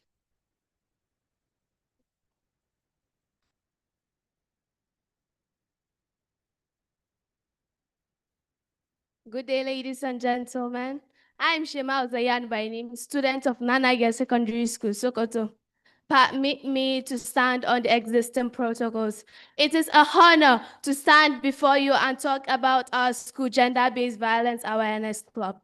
First of all, Gender-Based Violence Awareness Club was established to educate, enlighten, and empower youth of tomorrow, students, to speak, recognize, and prevent against all forms of gender-based violence and build a culture of respect, equity, equality, and safety within school community and within home, all environment in general. It serves as both an educational platform and a support network, helping students to understand that violence, intimidation, and other harassment have no place in our society. We deserve peaceful minds. Through interaction season, awareness talks and debate, this sensitizes students to know the difference between gender-based violence and other things such as emotional violence, economical, physical, sexual harassment, and other manipulation. Members are trained to identify signs of abuse, know when and how to report cases, and support victims by connecting them with trusted authorities and counselors. So the school counseling department has promoted mental health awareness, self-confidence, ensuring that every child feels seen, heard, understood, and feel valued. The school has taken concrete steps to ensure that every student remain protected at all times. Designed safeguarding officers, teachers, guardians counseling, and there are to handle sensitive cases with confidentiality and care. Thereby, Anonymous Report Channel, where students can easily and freely go there, report to their colleagues that are facing a social problem. And this is where we call a report channel, where you can freely go there, safely report your problem. And later on, the violence or harassment will be tackled. All students are encouraged to respect one's emotion, feeling, opinion, and importance of standing for each other. In addition, the school administration has enforced strict zero tolerance toward all forms of abuse, that no child is supposed to hold a problem in his heart, because all of us has the problem in general, not for one person.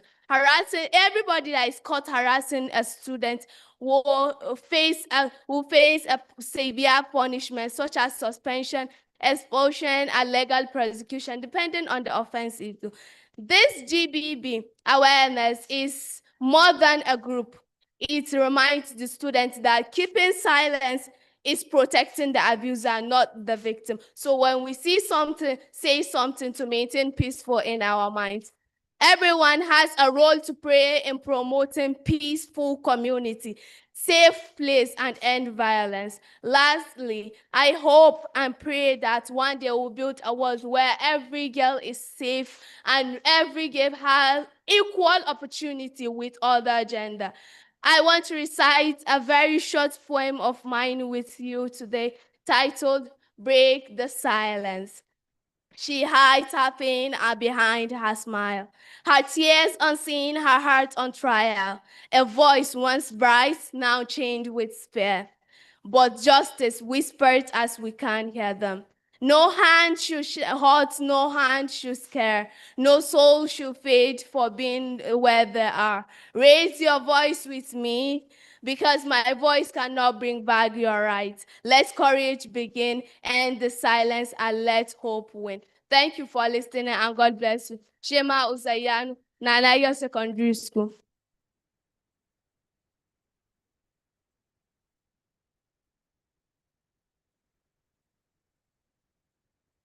Wow, that is a very, very amazing presentation by Shema Uzayanu. Please, a beautiful round of applause for her.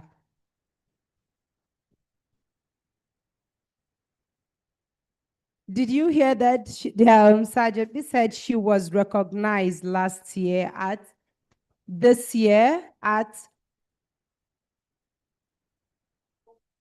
that this is an approval given to you that you participate this year. Please, a beautiful round of applause for her. Did you see the importance of educating the girl child? You know, one thing about women is that we have the ability to conquer. We are natural caretakers. We are love givers. We understand when the heart is burning. Please give her the opportunity so she can excel. Let this world be a world where she herself is free. Don't mind me, I'm also a poet. So when she said she has a poem to recite, I was amazing. Please, a beautiful round of applause for her once again. That was a very beautiful presentation. Now, we are going to... Thank you very much, Naina. Thank you.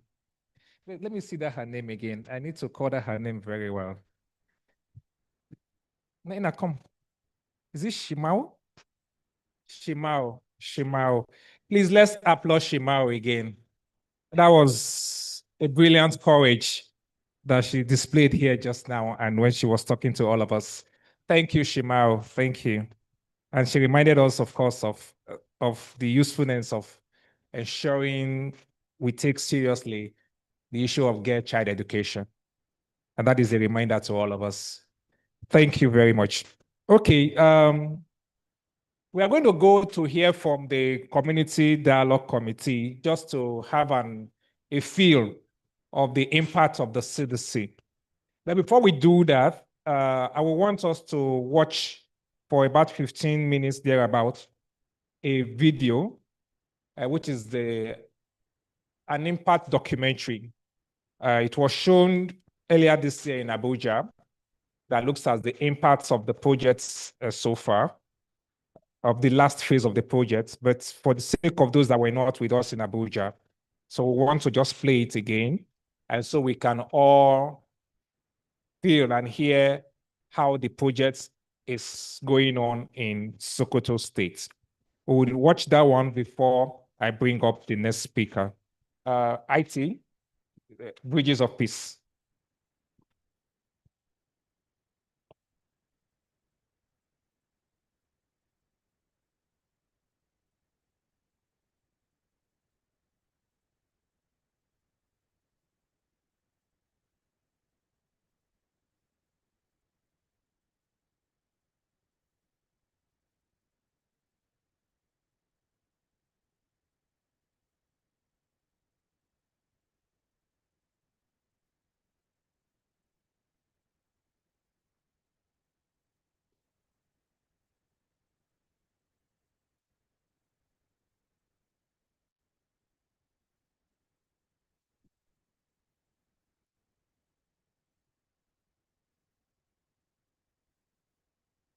Northwest Nigeria, a land of enduring traditions, bound by history and resilience. Yet, beneath its rich heritage lies a painful reality. Division and mistrust, fracturing families and displacing communities. Violence replaced dialogue, and the weight of inequality silenced too many voices. Lack of communication platforms, the exclusion of key stakeholders, and the absence of accessible early warning systems left vulnerable communities exposed. As a result, banditry, kidnappings, farmer-herder clashes, and intercommunal violence continued to escalate. Global Rights with support from the Foreign Commonwealth and Development Office, UK, launched an intervention to address these issues in northwest Nigeria. Through strategic relationships with influential stakeholders, the organization implemented community-driven initiatives through community dialogue committees, CDCs, early warning response coordination systems, and the gender action learning systems, girls programs in Sokoto, Katsina, Kano, and Kaduna states. Traditional rulers, religious leaders, law enforcement agencies, women and youth came together to find common ground, discuss issues, and create solutions that reflect their aspirations. At Global Rights, we have a not for us without us policy, which puts our partners at the driver's seat of any project. And it wasn't any different for this project. Going into the communities, designing the projects with them, designing the activities with them, letting them be at the driver's seat of choosing what direction the CDCs go, the interactions, and having them lead all of that was very essential for us. On some of the strategies that we've engaged in the project, I would say have yielded the success we've seen so far. I think one key strategy is actually working with the community to identify the issues themselves, and then working with them to create solutions to these issues. And it's those solutions created that now inform our implementation strategies and our approach and models that we're using for the project. And I think that has greatly contributed to a large contributed to the success that we've seen on the project. We have been seeing a lot of training, a lot of partner donor support, but we have never seen that one impactful like Global Rights. So you bring in people themselves, engage them to come up with their issues, and also you engage them to come up with a solution to their problem. This is very, very community-friendly approach. We need it. We want it to sustain so that we touch more lives of matured girls and the matured women that have been denied right to talk, right to speak, right to claim a right, right to participate into community, right to participate into domestic decision making. Conflict settings create an even more fertile ground for crimes of sexual and gender-based violence. The protracted crisis in northern Nigeria, the breakdown of formal and informal protection mechanisms, lack of security, displacement and migration, proliferation of insurgency groups, and poverty have undermined trust and cohesion in communities and exposed the most vulnerable, women, children, people with disabilities and youths to exploitation and abuse. What we realized in our early visits to the communities was that there were no structures for women engagements in that sense. In that even though women were the ones who were disproportionately affected by conflict and violence in the region and in the community, there were no specific platforms for that sort of dialogue where women could engage. And even where there was a semblance of those platforms, there were hardly any women participating or contributing directly in those discussions. Women have no voice. They don't even listen to them.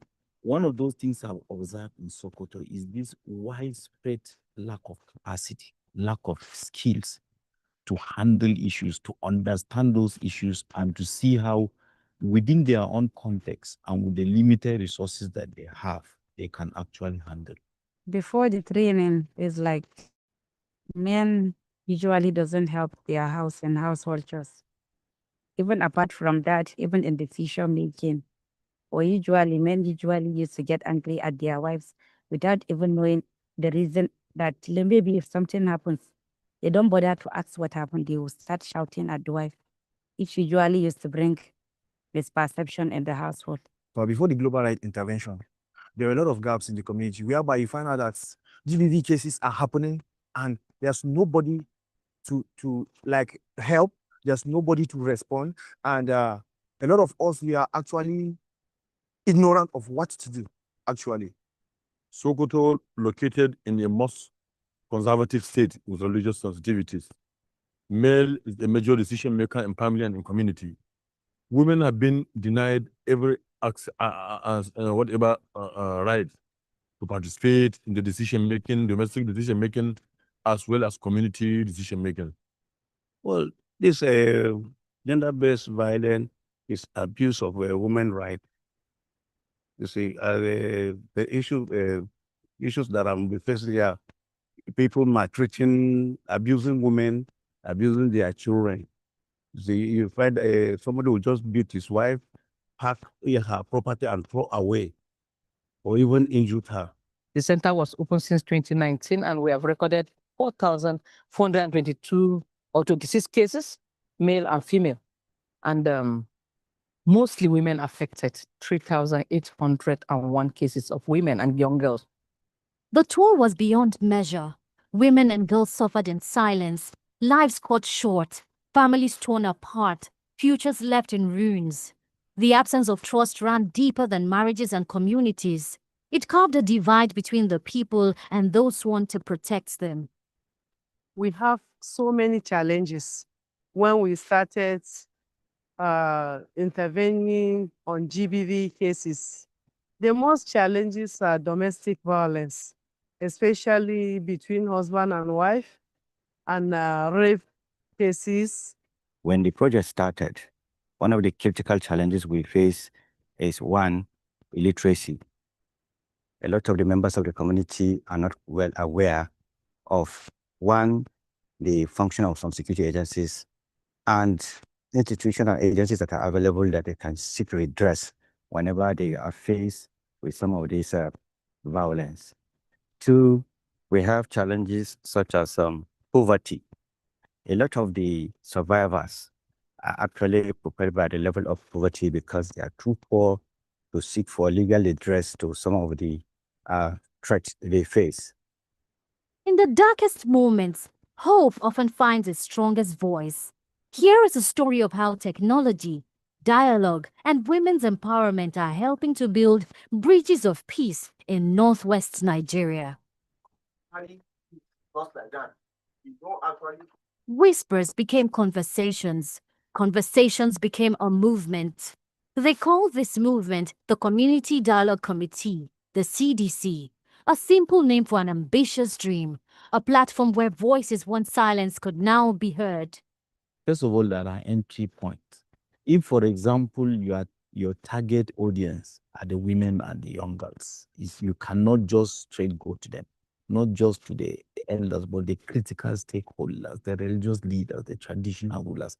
So these were the people we have to, speak to. We call them the gatekeepers, and they were able to give us access to the communities. And I think that was really very important. The second aspect of this navigation is that we didn't come as if we know it all. We had to rely on them because they speak the language, they understand the culture, they understand the complexities, the political and domestic experiences that they have within those types of environments. We're very particular about ensuring that there was ownership of whatever it is that we're doing. So, for example, if the community dialogue committees were for the community members, by the community members, the leadership of the CVTs were by the community members. We selected from people who were of repute at the community level and ensured that they were the ones who made up the composition of the CDCs. The rules, the guidelines, the terms were all jointly made by those people at the community level. The community dialogue committee, they're very active. In fact, when the team went to meet with NAPTIP recently, they were telling them that this committee is so active that they're really collaborating with them. They've been getting cases from them. So they're partnering a lot with them. Through effective implementation of the girls' training, women, youth, and minority groups took their seat at the table, challenging traditional norms and reshaping the narrative of peace building. The women now have voice. Their voice is being recognized, even at our palaces. Before, we don't have women representative in the palace. Now we have a representative of the women, that every woman, when they want to talk to us, they will liaise with her. They will talk to us. We invite her in the palace. We will hear from her. We will also engage the husband to talk to him to resolve the dispute. Global Rights, through the activities of CDC in Sokoto, was able to assist us to launch a program. We conducted series of trainings that involve school principals, guidance and counseling officers, and all other stakeholders in the schools, particularly the female schools in the state, on how best to actually sense the warning signals of gender-based violence, report the gender-based violence, and even prevent the occurrence of gender-based violence in schools. More recently, in a conversation with the district head in Katsina State that we're working in correctly, he mentioned how he has appointed a gender desk officer in his council. He's the second district head in the entire Katsina State to do that. So normally that's not something that happens. We don't see women come out and sit, in the council of traditional rulers. But now he has put a woman there, not just for tokenism, but also like to sit there on women issues and to face directly with women. Technology became a lifeline. Early warning systems connected communities to security agencies, preventing violence before it could erupt. The impact of global rights intervention is clear. 93.2% believe that women's inclusion in peace-building efforts and community decision-making processes has increased. 82.7% believe that there is undeniable acceptance of women's leadership participation in governance. 89.2% agree that there is now better trust and collaboration between communities and law enforcement agencies. 85.3% believe that there now exists greater communication and collaboration between religious groups. Beyond these, the true measure of success lies in the stories of transformation. Kuma abin da ɗin CDC ɗin ya sanya yanzu har waɗanda ba addininsu ɗaya ba sun zo wuri ɗaya suna haɗa kansu wajen ƙoƙarin a zauna lafiya, ko kuma idan wata matsala babba ta taso za a yi iyakan bakin kokari a kwantar da ita, ko kuma wani abu na ci gaba in ya zo za a haɗa kai a zauna a tattauna a samu mafita baki ɗaya. Now we have a particular community we have problem penetrating. I knew we have attempted 3 times. We wrote officially to see how it could be mobilized, people could be mobilized so that we get stakeholders in that community. We never had it. And lucky enough, the arrival of Global Rights through the Community Dialogue Committee invited us and said, Salama Center, please, can you come and create awareness for us? And then we went in. The whole Global Rights were there. They were the powerhouse there. They gave us very good entrance into that community. It was difficult. We have never had a community entry there. All effort proved abortive until their arrival. Now we go in 5 times already. It's a good one for us. Before the project itself, there was really a desire need in Sokoto. People were lacking in motivation. People were a bit stranded. What should they do? How can they contribute? They cannot continue to rely on the government for everything. But then after the project, one of the things I saw, particularly the last conference that we had in Sokoto, the level of motivation that graduated into total commitment and the things that they have learned through this project, and their willingness to stand on their own even after the project is over. So the compelling story is the availability and also the access and the willingness of women to come out to speak, to give their own side of the story and be willing to become agents in this transformating journey that we have experienced. And it's something that we really shouldn't lose sight of. It's really key and it's important. There are a lot of things that I don't even share with her. I don't even need her assistance or her advice. But after the first training, I normally share some things with her. I want to appreciate Global Rights for this intervention, most especially in our communities. A lot of women and children have been abused, but without the awareness, they feel as if there's nothing they can do. But because we have created a lot of awareness today, there is peace in our community. We had a very wonderful time to celebrate Christmas, and both faiths came together. CDC Gagi, we met together, and we ate together, we spoke together. We had a very wonderful time to commemorate that very festive moment, which ordinarily wouldn't have been possible. It would have been seen as strange. It is only for Christians, that seclusion would have been there. But with what interfaith dialogue has garnered over the years, and especially with the CDC, it has really helped to bring us together, and we feasted together. We were on common front, and that really helped to foster our relationship. So now, I believe we sustain this good momentum. Now, community is safe, the women are safe, the women have voice, their voices are recognized. Just last week, I was asked to invite 100 women at the community. So could you imagine 500 women participate? Before, it's very difficult for me to assemble 50 women a day, but I can look at this time around, I can assemble more than 500 women to engage them in some of the issue decision we want to take that touches them. Issue like health thinking behavior, issue like girl child education, empowering girl and adolescent girls to school, issue like elimination street hawking among our girls to combat their hours of hawking into school hours. So it's very now very okay. So the community is safe, women are safe now.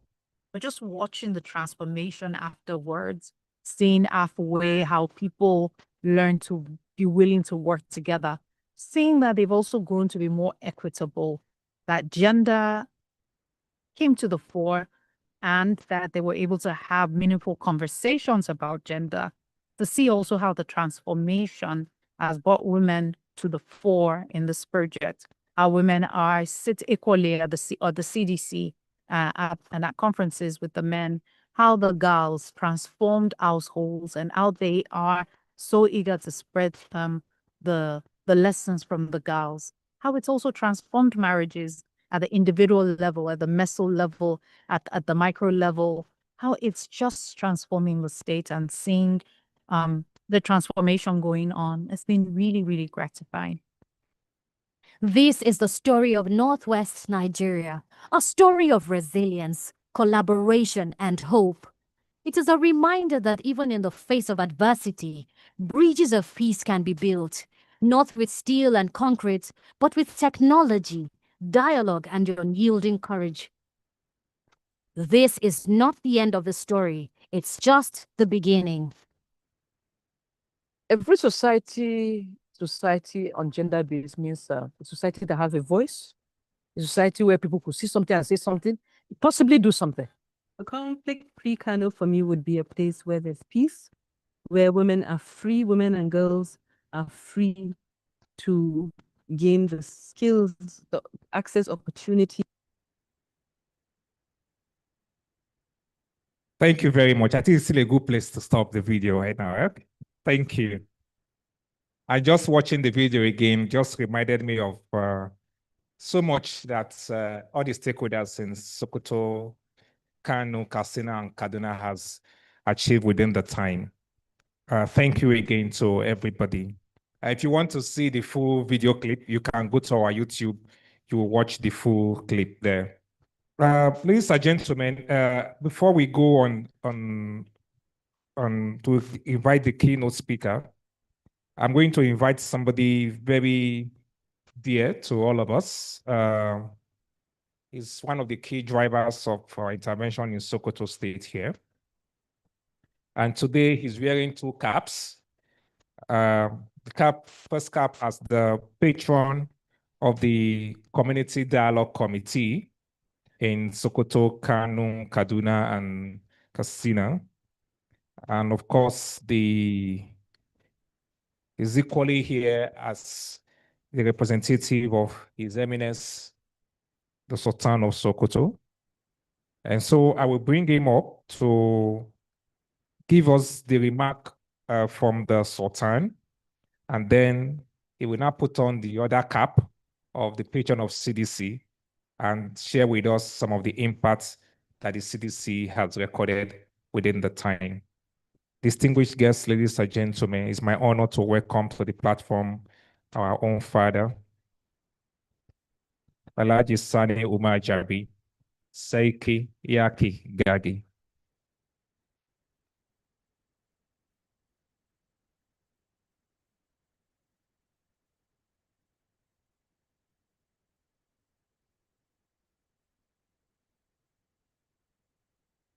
My son, Mr. Prince Idosa, His Excellency, the Governor of Sokoto State, ably and adequately be represented, the Honorable Special Advisor, Human Rights and Donor Agencies, distinguished members of the high table, permit me to stand on already established protocol.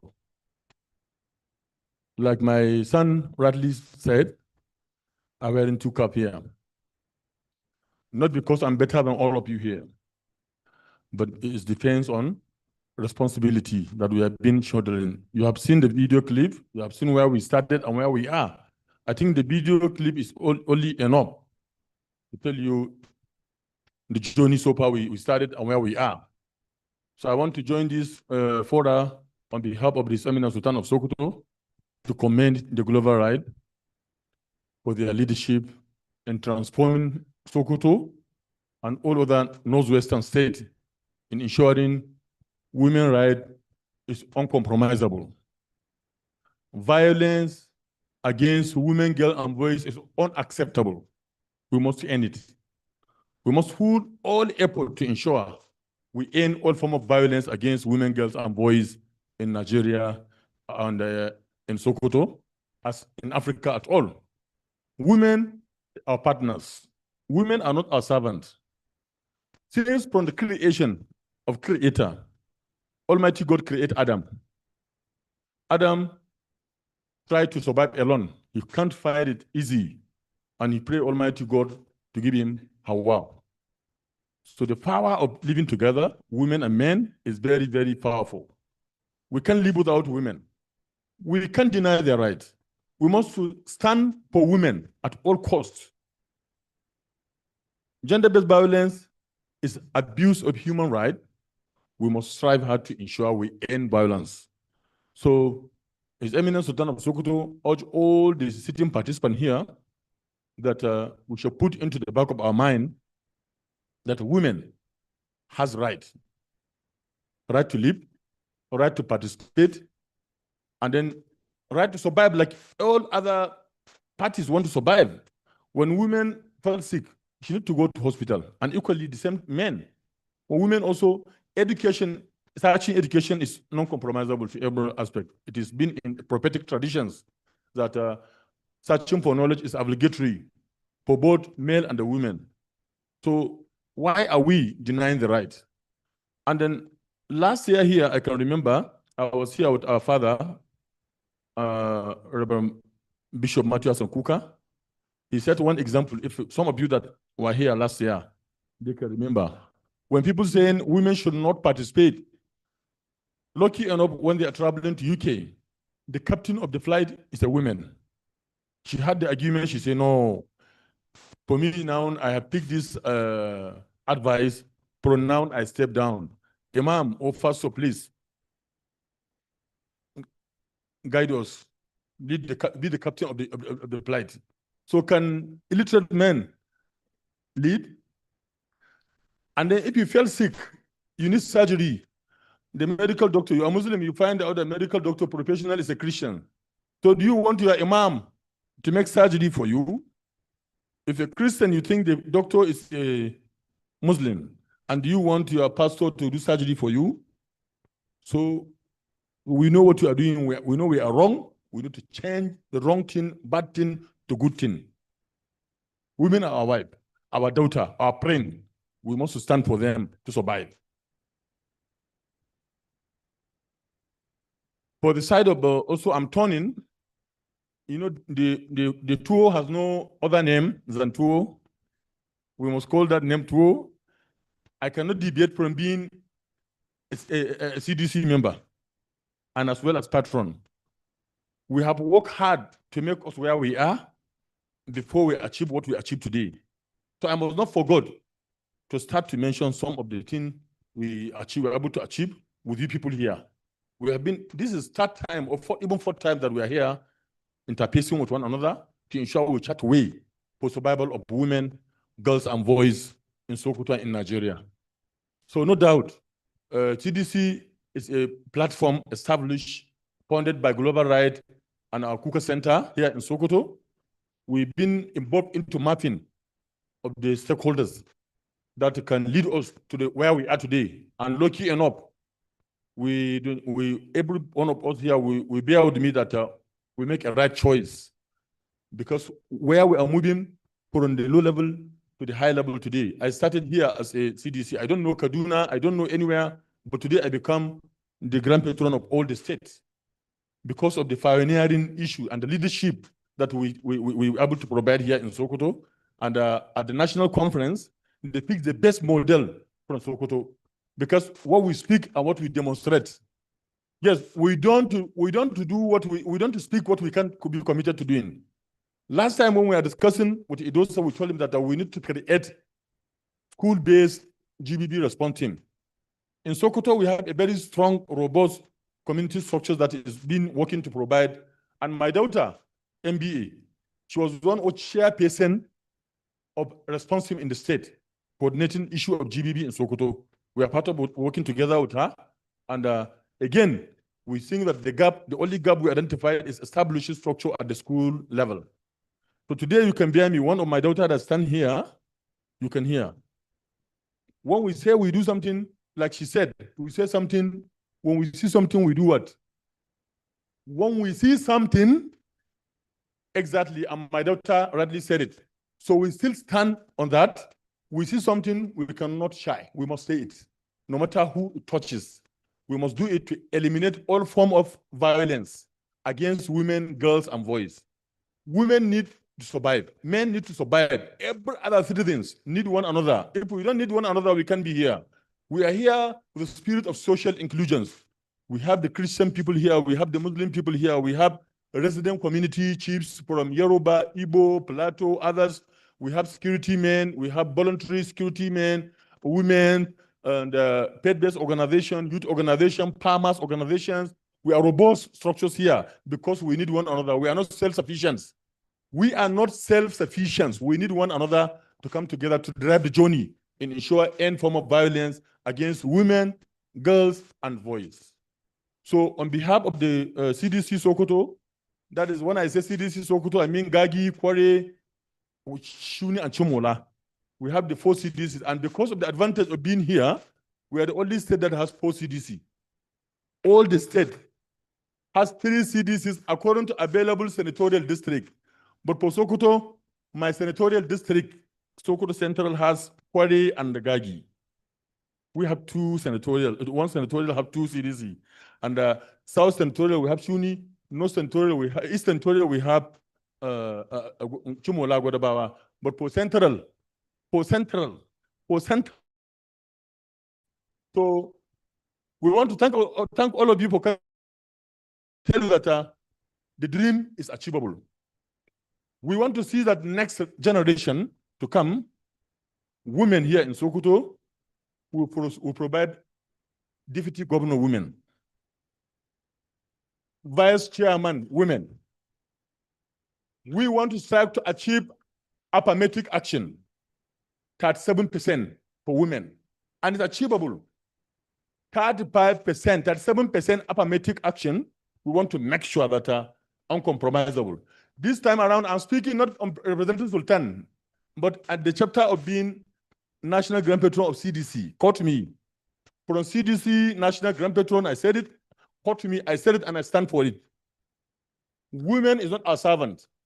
They can do it because if you hear my daughter, she's now an MBA chair. You hear what she said and you hear how passionate and very active she is and transformative issues she brought to Sokoto. We are very proud of my daughter, MBA chair. We are very proud of all the daughters here. And then I must not end until I commend the giant effort of our CDC chairs, my colleagues, Arun Shuni, Sarkin Gabas Chimola, and Kware we have Yadim Malamawa. So I commend all of you for what you are doing. Without what you are doing, I can't be here. All of us can't be here. We are here to celebrate achievement. We are here again to redesign what to do to end violence in everywhere. Part of us, we have DPO. My daughter, DPO, Anna Bulus, from the Geshu Nishes. Part of us, we start journey with her. And in the civil defense chapter, I have my daughter, Nabila, in Palila. He's also head gender unit of the command. And I believe I'm very proud to have most of them. I have another civil defense member, Rashida, Sharifat, like I said. And I have also another Naomi, my police daughter again. And I have many of them. I can't end. I commend my secretaries who have been a woman sometimes. My Sadia, she has been doing well, wonderfully well. We are very proud of her in Gagi CDC. And again, my daughter, I didn't see my daughter here, Lami Emmanuel from Kware. Lami Emmanuel, where are you? I'm very proud of my daughter.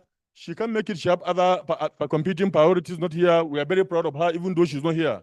And I cannot end. Sometimes we started with my friend, Sarkin Kaduna, but the death is inevitable. We couldn't find it to be here. We pray Almighty God to pardon him, to forgive him, to ensure also rest in his peace, the Jannah. And again, for doing that, I have to recognize his wife because she has been doing wonderfully to us. We think we can allow the work he did to go in vain. We think the wife is part of us. We recognize the wife. She's now working with us very strong. For years, we are celebrating Christmas. We identify the house. Within that house, we always celebrate Christmas. So even this year's Christmas, we invite all of you here. We are going to have a wonderful celebration of Christmas this year. And again, we have been celebrating Ramadan Iftar together. For decades, we have been celebrating Ramadan Iftar together with the Christian brothers, the pastors, the reverend together, and different denominations of Christian body. Women, girls, and boys were not left behind. We are working together to demonstrate what we are committed to doing. We say we can do it, and we demonstrate it. We want to other generation to emulate what we do, but sustain the good rapport between respecting the right of one another, right to religion, right to different religion, culture, and sensitivity issues.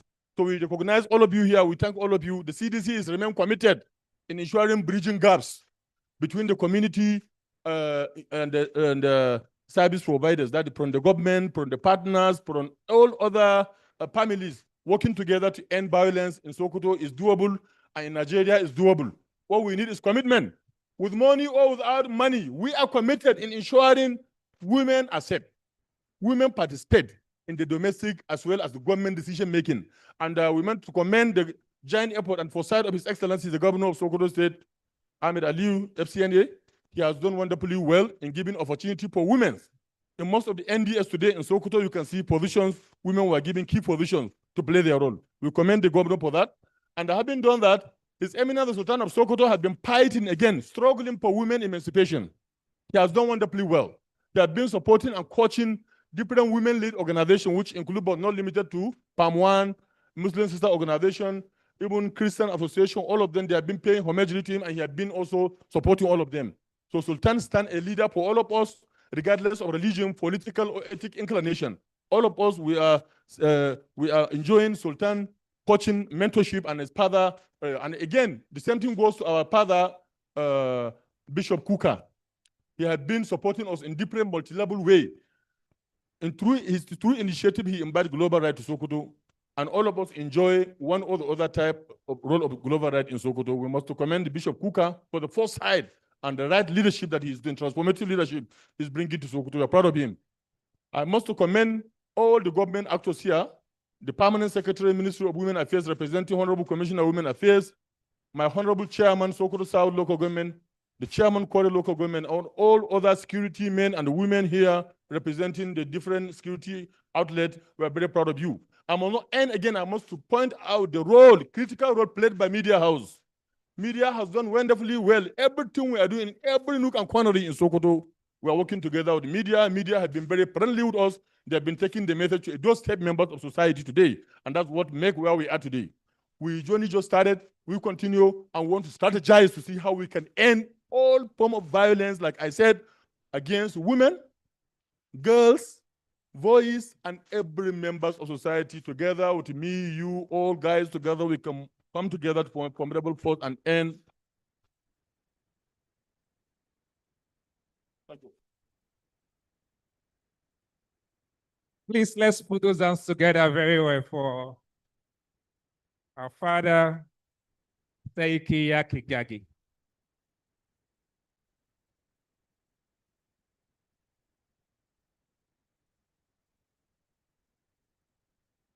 Thank you, sir.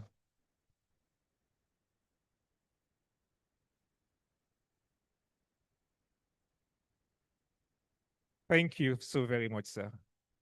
Okay, I think when the session were going on, some other people joined us.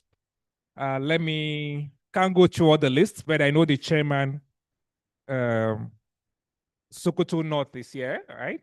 And the chairman Sokoto South, Chairman Kware Local Government, Chairman Dange Shuni, and the Guadabawa. Thank you for joining us. We equally have the DG, Human Rights NGO and Donor Agencies Department equally joined us. And my very good uncle joined us as well. That is the Executive Secretary of the Female Education Board, Professor Mustafa Namakantoku. Thank you very much, sir. Thank you for finding time to join us.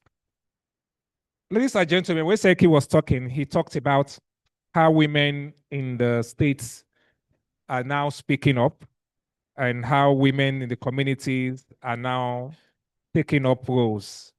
And as he was talking, I said perhaps it would be good to hear from one of the women from the CDC to talk to us in 1 to 2 minutes, maximum 2 minutes, just to attest to some of the things that Seki have said.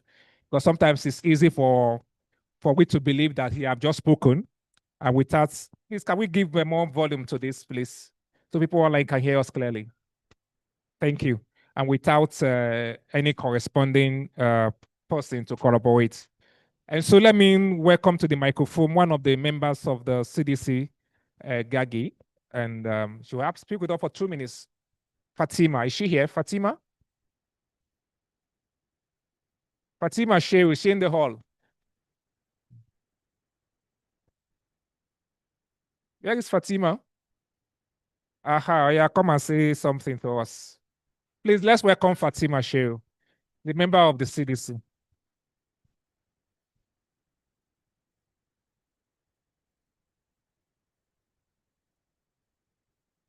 Now we are picking one of those that you will say they are honorarily shy people. I didn't want to bring forward one of the very vocal person. And what she's doing now, she was not informed that she was going to speak. So if I brought in my general, they will say, she's an NSADC woman now, but I brought in one of those that you will say they are honorarily shy to come say something to us. Fatima. Assalamu alaikum and good afternoon, everyone. My name is Fatima Shehu, a member of CDC Gagi. As a young person, I am honored to stand here today to advocate for a cause that deeply personal to me. In a world where peace and security remain elusive for many, women are unequally affected by conflicts, violence, and insecurity, making it crucial to recognize their power as agents of change. The inclusion of women in decision-making and peace-building processes is not just a matter of gender equality, but its necessity for sustainable development and stability. As leaders and future leaders, we must ensure that women's voices are not just heard, but amplified. We need to acknowledge the critical role they play in peace building, conflict resolution, and decision making. But it is not just about being included, it is about being treated fairly. Women and girls deserve equal access to justice, free from violence and discriminations. Let's support the survivors and hold those responsible accountable. As a youth, we have the unique opportunity to shape the future we want. Let's harness our energy, creativity, and passion to drive change. Thank you. Thank you very much, Fatima. Thank you. Ladies and gentlemen, just as we get ready now to hear from the keynote speaker, I am glad to announce that the Executive Director of Global Rights, Ms. Abiodun Bayeu, have joined us online. And so we will welcome her and hear her welcoming remarks. Please join me in welcome the Executive Director of Global Rights, Ms. Abiodun Bayeu, with a round of applause. Abi, can you hear me? I can hear you, Edusa. Good afternoon to you. It's already noon in Sokoto. It's 7 a.m. where I am, and I apologize for joining you late. I didn't get the link till a few minutes ago. I'd like to, first of all, welcome everyone and stand on existing protocol, but I'd like to particularly single out Sakin Gaji and the role that he has played in women's peace building in Sokoto, not just in Sokoto, in the whole of northern Nigeria, not just in the north central, in the whole of northern Nigeria, and the way that it is inspiring a generation of people to begin to see differently what peace building is, what role each person is to play in society.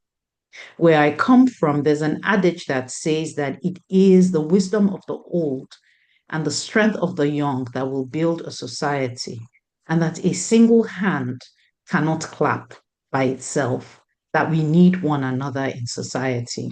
It speaks to the role of men and of women, of children, that if one sector of society is silenced, if one sector of society is not participating in building up that society, if one half of the society is not participating in building up that society, the society is the poorer for it. My speaker is a woman, and I speak from the position of privileged, where my gender has not dictated how far I have been able to go in life. After all, I have attained the position of the head of an international human rights organization. I've also been able to train as a lawyer to master's level and beyond. I have sat at some of the highest places across the world, on panels on the UN and in places like that. Now, I do not say these things to boast. I say this to show you the potential that our women have, but have been often denied of. That your daughters, that the women in your community are not any less brilliant than I am. But maybe the difference is the opportunities that we have been different. I am grateful for the opportunities. But then I would like to see more women across our country because Nigeria produces phenomenal women.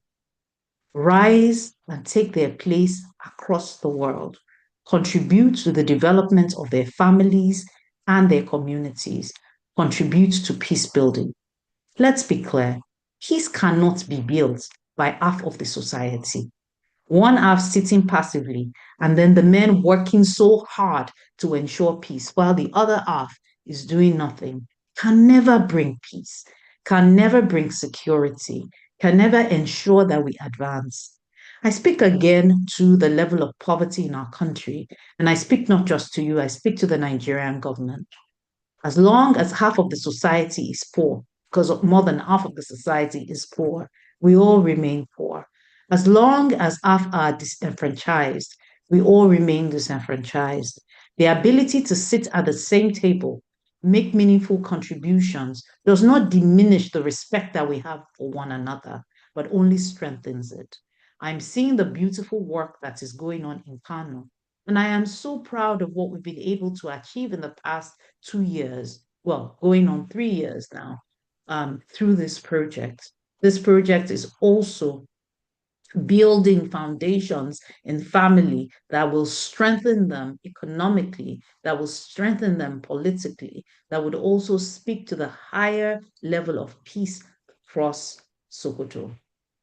I want to thank very specially my dear father, Bishop Hassan Kuka, Bishop of Sokoto, who has stood by us, who has also affirmed us, continues to affirm me as a woman and assure me that the sky has no limits, even in spite of my gender. I'd like to thank him most especially for always being the one that will stand and will speak. Like I said, I very much thank our father, the Sarking Gaji, and I hope that when he mentions his daughters, that he will mention me as well, because I didn't hear my name in all the names that he had mentioned.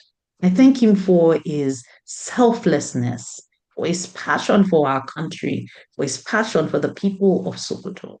I thank everyone. I thank the representatives of government that are in the room. I thank every person who has made the time to attend this meeting, this high-level town hall meeting today.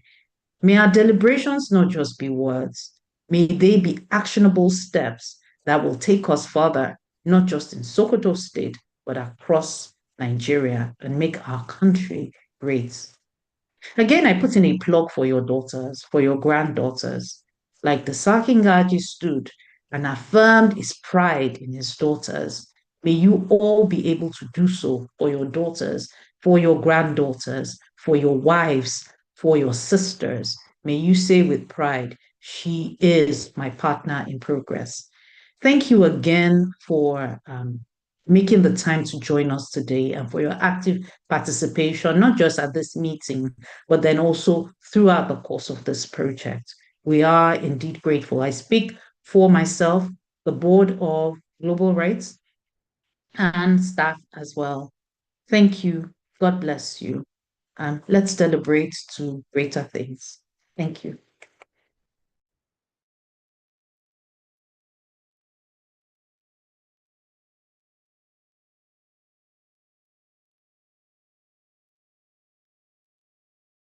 Thank you very much, ma'am. That was a wonderful remark. Har ala yau dai kullum magana guda ce. Mata, zaman lafiya, ci gaban al'umma. Idan kuka duba kamar reshe ne guda uku, kamar it's in a form of a triangular shape. Idan babu guda biyu ba za su tsaya ba ko?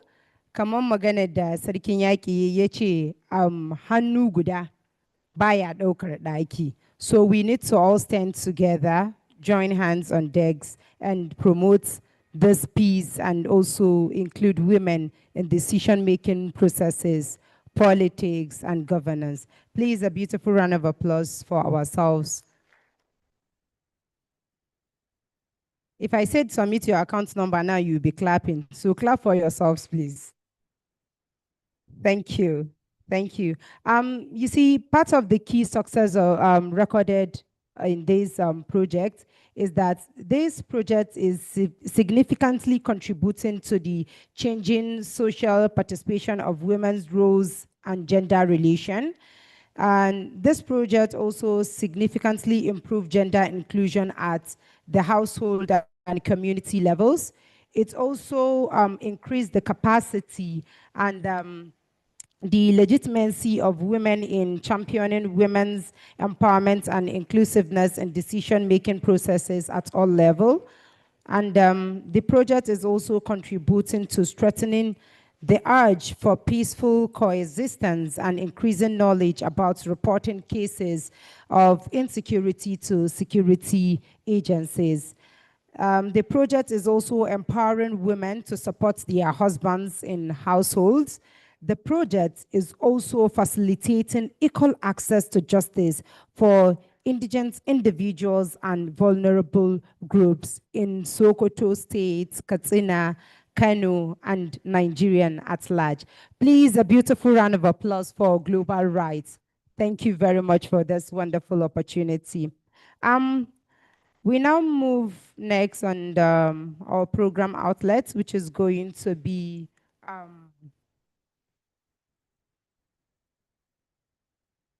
which is going to be a keynote by Reverend Dr. Matthew Hassan Kuka, Archbishop of the Sokoto Diocese, for the keynote address on the theme Promoting Peace and Security Through Women's Inclusion and Access to Justice, ably represented by Reverend Father Nuhu Ilya. Please, a beautiful round of applause for him as he makes his way to the podium.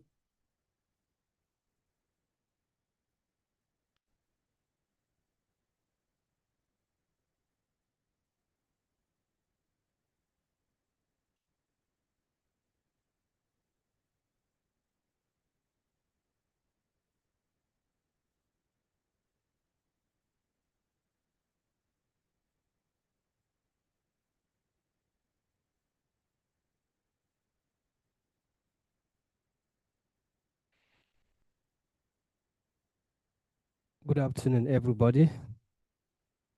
I want to start this keynote address by acknowledging, first of all, the governor of Sokoto State, ably represented here at this occasion, the Sultan of Sokoto, ably represented again here at this occasion. Others who are here, we welcome you all. I'm not he who is supposed to be here. I'm only here to represent him, and I'll just try my best.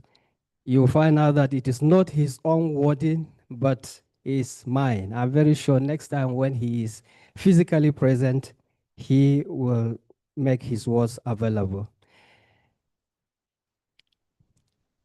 It is a great privilege to address this August gathering on the subject that is so important to all of us, peace and security. In every corner of the world, people yearn for one thing above all: to live in peace, free from fear, violence, and injustice. Peace and security are not just political goals, they are human needs. Without them, development is impossible. Without them, education, health, and prosperity cannot thrive. Peace and security are two sides of the same coin. Peace ensures stability, while security protects peace.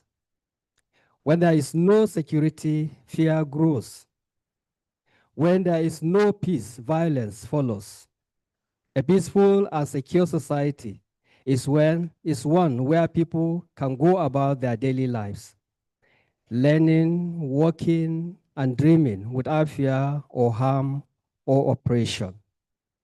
But peace and security do not happen by accident. They are the results of deliberate effort. mutual respect, and strong institutions.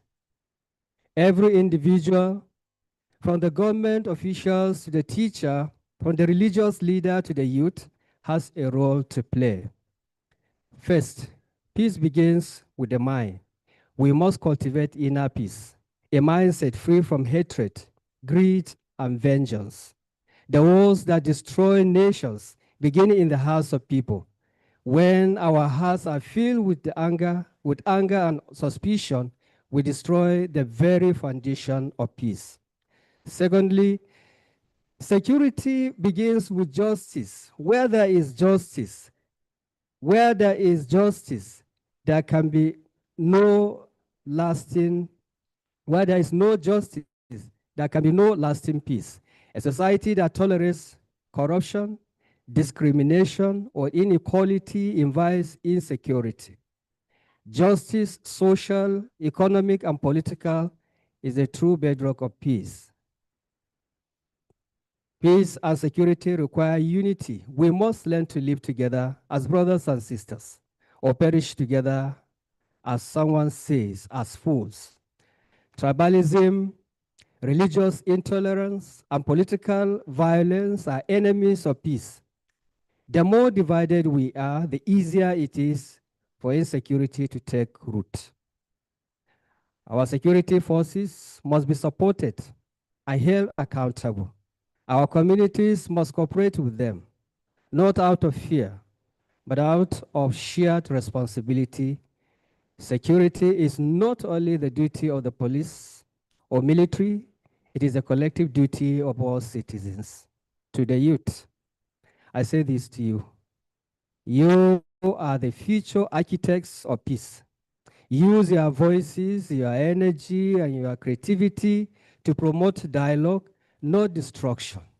Do not be used as instruments of violence or division. Instead, be ambassadors of unity and progress. To our leaders, peace is not achieved through force, but through fairness. When our policies are just, when opportunities are equal, and when people's rights are respected, peace naturally flows. In conclusion, let us remember that peace is not a distant dream. It is a daily choice. It begins in our homes, in our schools, in our workplaces, and in our hearts. A peaceful and secure society is possible when we all commit to tolerate justice and mutual respect. Let us work together to build a society where peace is cherished, security is guaranteed, and every person can live without fear. Thank you. God bless you.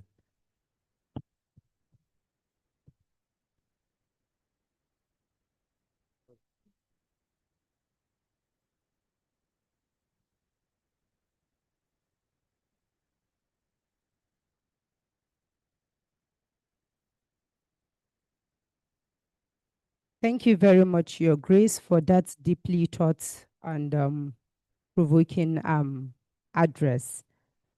Next on our program outlets is a tea and health break, but please, everybody should just be seated on their seats. The breakfast will be given to each and every one person sitting down here. And while doing that, we are going to proceed with the entertainment session. Anche taɓa kiɗi, ban jiya ba taɓa kiɗi. Tau an dai zauna, an kwashi ilimin ga an kwashi ilimin ga to bara mu ɗan jagije kaɗan ko. Thank you very much. Please, a beautiful round of applause for. So now the entertainers.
Thank you. Thank you. Thank you very much. Okay.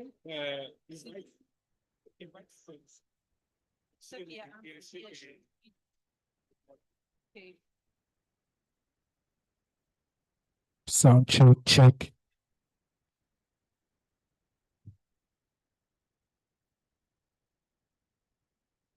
Aka ce karatu ba wasa, babu daɗi ko? An jima ku dawo ku min nawa kiɗi zan yi rawa, amma sai an jima. Yanzu? A'a ba yanzu ba, a dai bari an jima.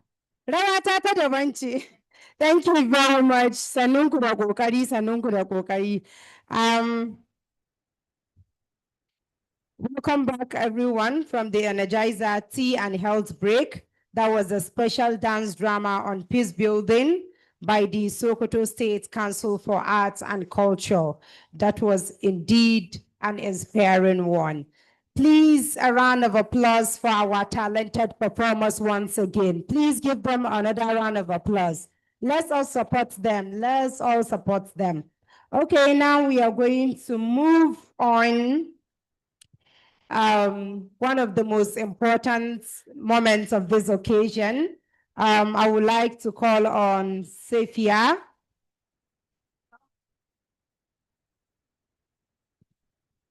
I would like to call on Safia Ahmed Osman, who is going to be the moderator for the panel dialogue discussion. Please, a beautiful round of applause for Safia as she makes her way to the podium. Please support her. Babu mata wai cikin kuwa Allah ku taɓa mata. Shin ba mace ta ku ba? Thank you very much.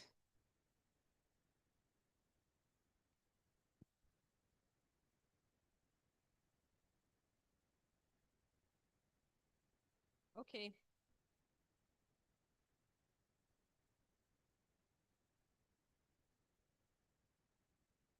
Assalamu alaikum wa rahmatullahi wa barakatuh. Good afternoon, everyone. My name is Barrister Safia Ahmed Usman, and I am going to be a moderator for the panel discussion today. First of all, I would like to make one assertion here. You keep on calling women to clap for women, but we need the men to clap for women. So please, men, give us a big rounding applause. Thank you very much. So first of all, I would like to call the panelists. Mr. Idosa. The panelists. Can I get? Okay. The police.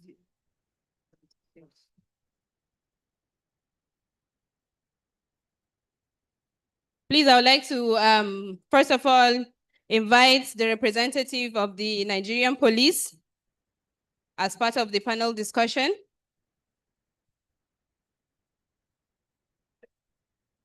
Thank you. Please, a very big round of applause as he comes up. A representative of the NSCDC. Thank you, sir. A representative of the Legal Aid Council.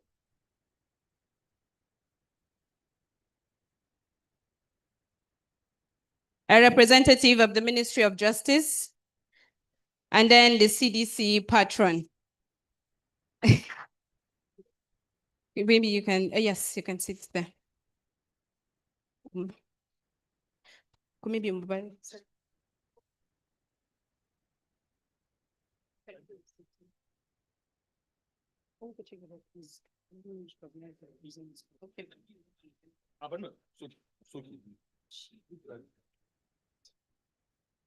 With all due respect, sirs, we need to have a space for a woman here.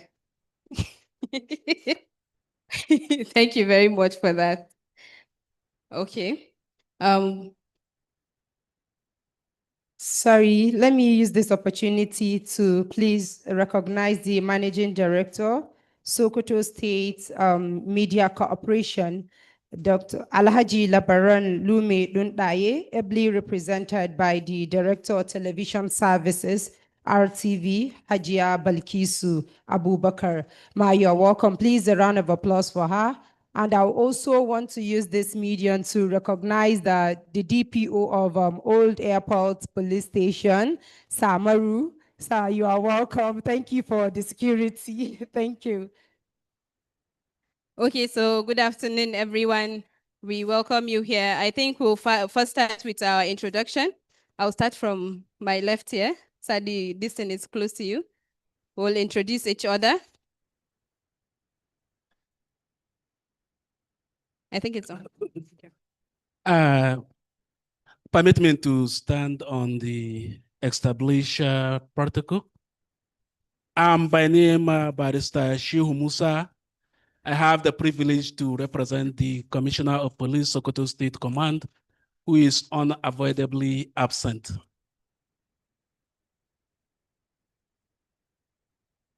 Assalamu alaikum. I remain Deputy Commandant Muhammad Samba Buddha, ably representing the State Commandant of Nigeria Security and Civil Defense Corps in person of Commandant E.A. Ajayi. You are welcome.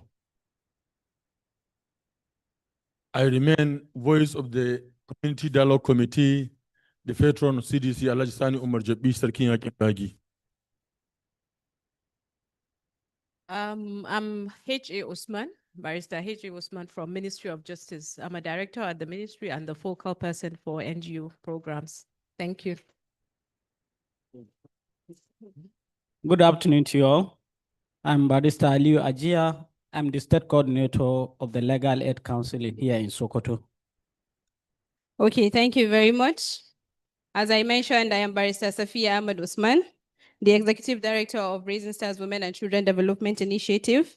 On this note, we have had a very robust engagement. You would agree with me, we had fruitful discussions, we had entertainment, which was very enlightening, and it woke us up all up. And inside the entertainment, I could see that there was collaboration, there was some sort of message that was being sent out that collaboration brings us all together. So on that note, building on that, our theme today is enhancing peace and security in Sokoto State through community collaboration and access to justice. Thank you very much for giving us an opportunity to do this to global rights, because our discussion today focuses on a principle that we all know, but we must put into action for it to work. Peace is strongest when communities collaborate and justice is accessible to anyone. So on that note, I would go straight into the panel discussion. First of all, I will direct my questions, or I would take the discussions to the police and NSCDC. How are your agencies like strengthening trusts and collaboration with communities for early conflict prevention? As we all know, the notion that in the communities, as soon as you say police or civil defense, there's some sort of fear that comes into the minds of people. So how do you make people trust you? How do you make them come to you when we have like first early signs of warning of insecurity or something like that? What do you have to say, sir? Well, police have been doing wonderfully well in terms of making the community have confidence in them in cases of conflict resolutions. In one ways the police achieved that is through this community policing, which was introduced into Nigeria sometimes in 2000 by the then President Olusegun Obasanjo. And it had been a department in the Nigerian, having noticed that this principle or policy of community policing have worked perfectly well in countries that have diversities and tribe of and tribes, religion, and other things. For instance, in America, the policy have been in existence for years. and it works perfectly. Therefore, the police, the Nigerian police, have adopted that policy, and it has become a department in the Nigerian police, wherein they notice that there are issues that cannot be resolved through litigations. So they are best resolved through dialogue. And this community policing I'm talking of, which have been introduced into the Nigerian police, is all about what Global Rights are doing.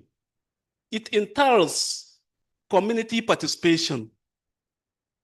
You, the community, knows yourselves very well. You knows your problem.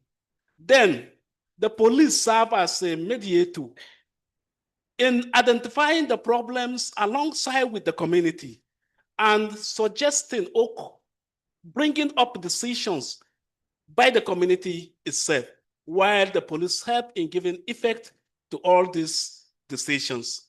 So police have been doing well in partnering with traditional rulers, particularly in rural areas. For instance, DPOs. Most of them had good relationship and understanding with all the Maigaris, the Maunguas. They receive information of imminent threat of peace. They do sit with them. They come up with decision on how they will handle these issues. And they have been doing well in terms of managing information, because members of the public often entertain fear by giving information to security agencies on how they will go about that information.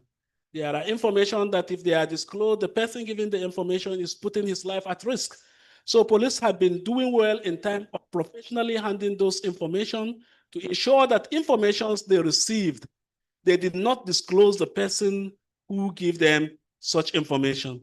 And I believe that have been giving members of the community or members of the society confidence to trust in the Nigerian police and provide them with the necessary information they need to make sure they nip or they prevent commission of crimes which will lead to breach of peace in the society. Thank you very much. Thank you. So I would go to the NSCDC and say what safe and practical channels exist for communities, especially women and youth, to report security threats. Building on what he just said, we have a strong collaboration between the police, and I would say it's the same for the NSCDC, right? With the community leaders. So what do you think? We have this, just like he mentioned, we have sensitive information that people, when they give this information, it's going to be like, it's going to be a threat to them if they know that they give those sort of information. So what safe mechanism do you have in store, or do you propose to have, or do you have it already that people can report these kind of things? Yeah, thank you very much. You see, as NSCDC, the Nigeria Security and Civil Defense Corps is a law enforcement agency that is friendly to the people through our structures. We have structures from the national level, from the state, local government, and even to ward levels, where we have the OC outpost, divisional officers, and everything. So in every aspect that we're doing, we involve the people because we are serving them. So whatever we are doing, we rely on them, which is one of our core mandate to gather intelligence and share. So we rely on them, especially the traditional rulers. Wherever civil defense send its officers and men, it will ensure that there is very good relationship. One, in form of taking a courtesy visit to ensure that, yes, they seek their support and cooperation for the success of the provision of security of lives and properties. Also, we conduct investigations that relate to cases, and we ensure that justice is done to them. This also help us to have to win the confidence of people. Whenever they brought a case, we'll ensure that, yes, we do the right thing to ensure that justice is done to them without any hesitation. Also, we conduct the issue of crisis management through mediation as done by our senior colleague, the Nigeria Police.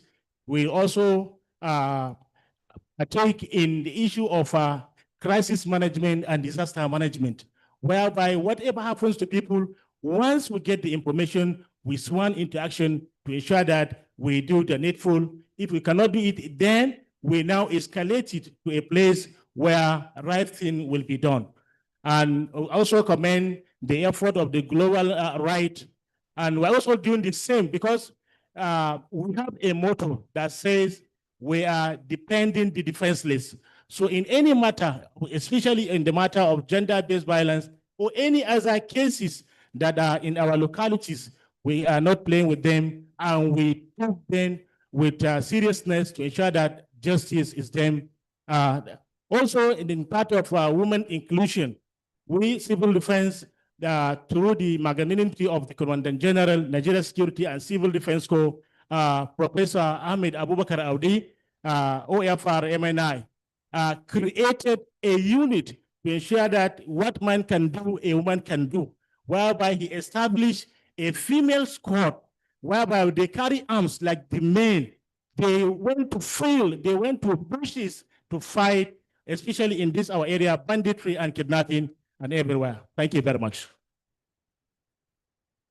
Thank you very much. I will come to you last, our patron, because I want you to extensively discuss on what everyone have already said in relation to that. I want to build on that, on the police listing. As we all know, we have the PDSS lawyers scheme that was recently inaugurated in Sokoto, or was launched, sorry, in Sokoto State, and then we have the community dialogue committees. How do you think we would increase responsiveness and then collaboration between the police and SCDC, the security actors, and these PDSS lawyers, and also the community dialogue committees? What do you think we need to put in place to have a mechanism that would make us collaborate and be more effective?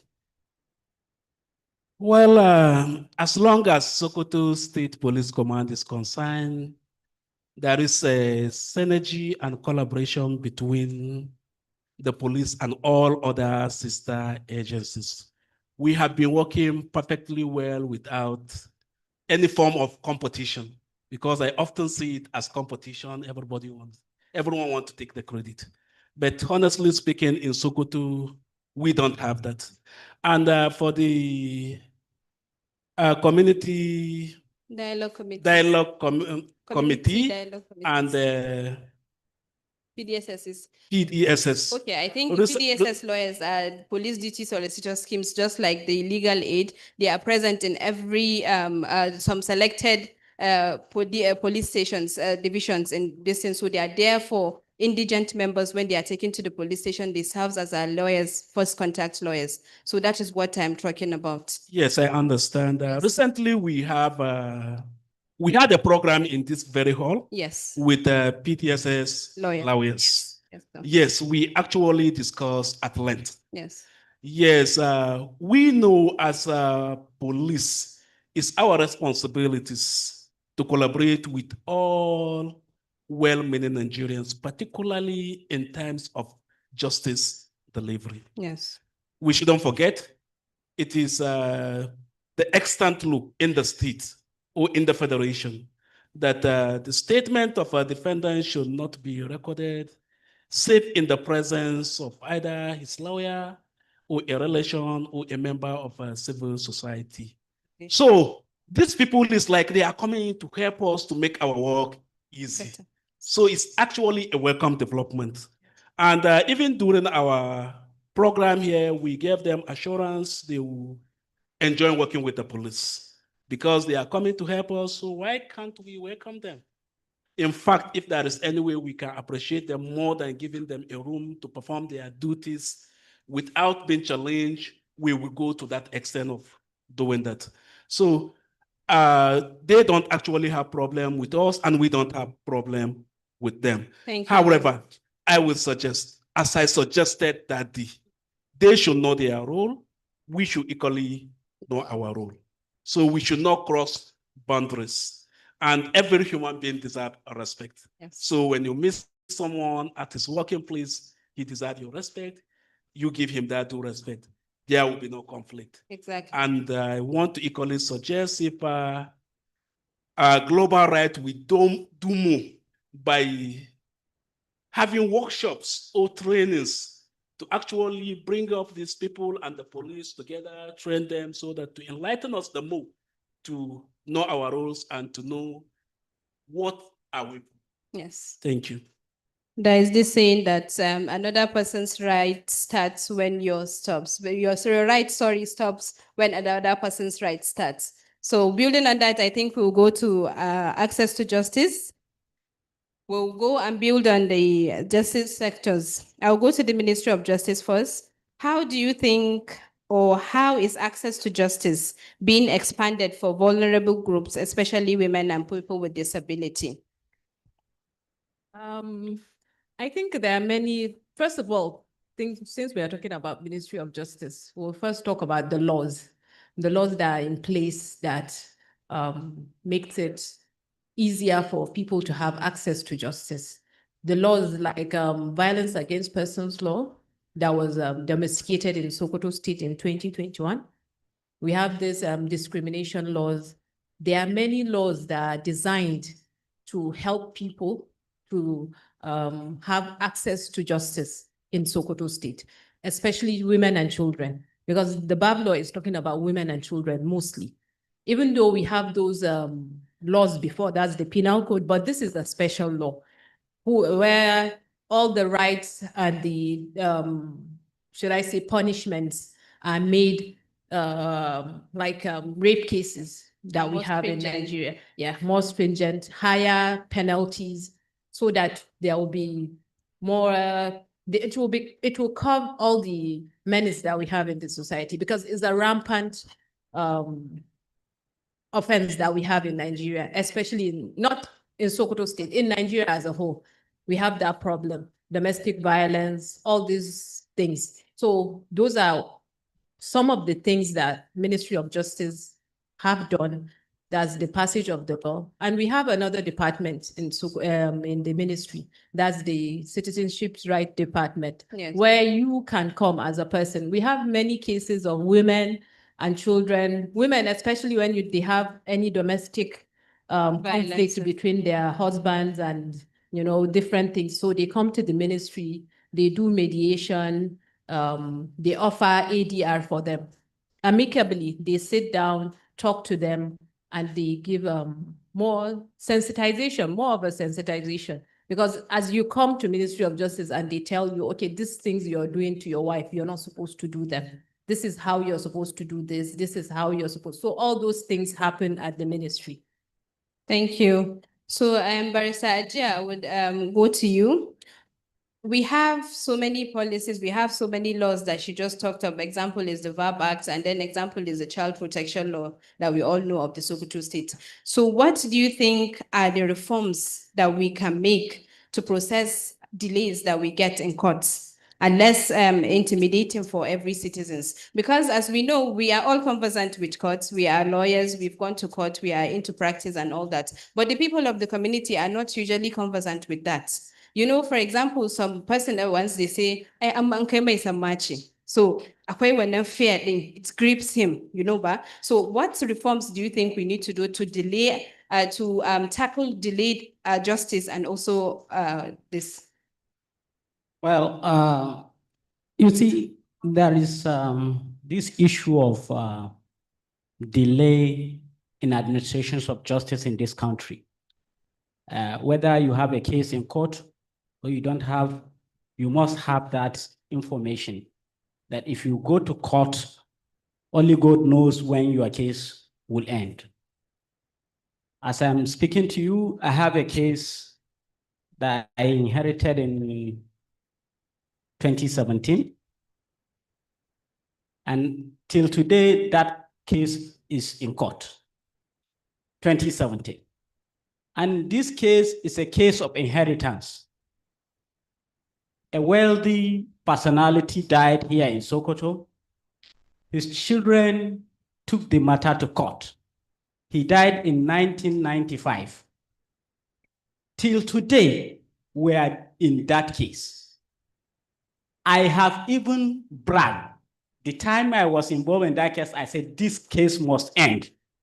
But till today, that case is still before the court. it has to reach a level, it will go to Court of Appeal. Then the Court of Appeal will give an order to Upper Sharia Court 1 in Sokoto for retrial that you didn't do well. Go and try it again. And now a lot of peers died. It is their children that are inheriting that case. Do you understand? So that's the danger of the delay. And this thing that they are battling is normal. There is nothing on ground.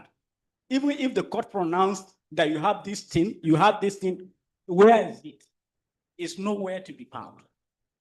So that's why I just feel let's employ other tactics in resolving our misunderstanding. You see, if you look at women in our society, they are vulnerable. So they cannot withhold that pressure of delaying their case from being heard. You'll understand what I'm saying if you go to our respective courts. You will see how women are being hanged, waiting for their case to be called. There is still marginalizations even in court. You see, even the court staffs give preference to their male counterparts, if they have case. Their case are being called in turn, while the women will just stay under the shades waiting for their case to call. So that's why we always employing other tactics to say, look, our office, legal aid, has two broad departments. We have criminal department, civil department, and we have community legal department. In that community legal department, what we used to do is we try to bring this issue of ADRs, alternative dispute resolutions. If you brought a complaint against maybe somebody or your partner or somebody brought against you, we'll see how can we resolve that issue without going to court. Court is not the option. We should try as much as we can to resolve our misunderstanding, our differences in our community before going to court. It is only when those alternatives fail to work, that's when we can say, okay, let's go to court. Okay. That court is not an option. That's why we have this ADR. We have other people that are paralegals. We employed other people that are paralegal, though they are not lawyers, but they work They are trained for us. They were trained to do all those issues of resolving disputes. Sometimes we refer a complaint to a district head, a village head, or a particular head that we see people listening to them. So we refer them there so that let them resolve their dispute. On that note, I'm not cutting you, just something just came to my mind because I was in a very lengthy discussion with my able chair the other day, the chairman of MBA Sokoto State. We were voicing a concern about she also mentioned that she is the commissioner, the acting commissioner, right, of the Human Rights Commission of Sokoto State. So she was discussing with me about a particular case they were having, and I saw that we have similar cases because we do arbitration from FIDA to Ministry of Justice and so many things. What we found out is that when women are involved in domestic violence, and they try to access justice, probably before they get to court, the arbitration stage, the mediation, we try to amicably settle between the men and the women, but the men stand strong and they insist that they must get to court.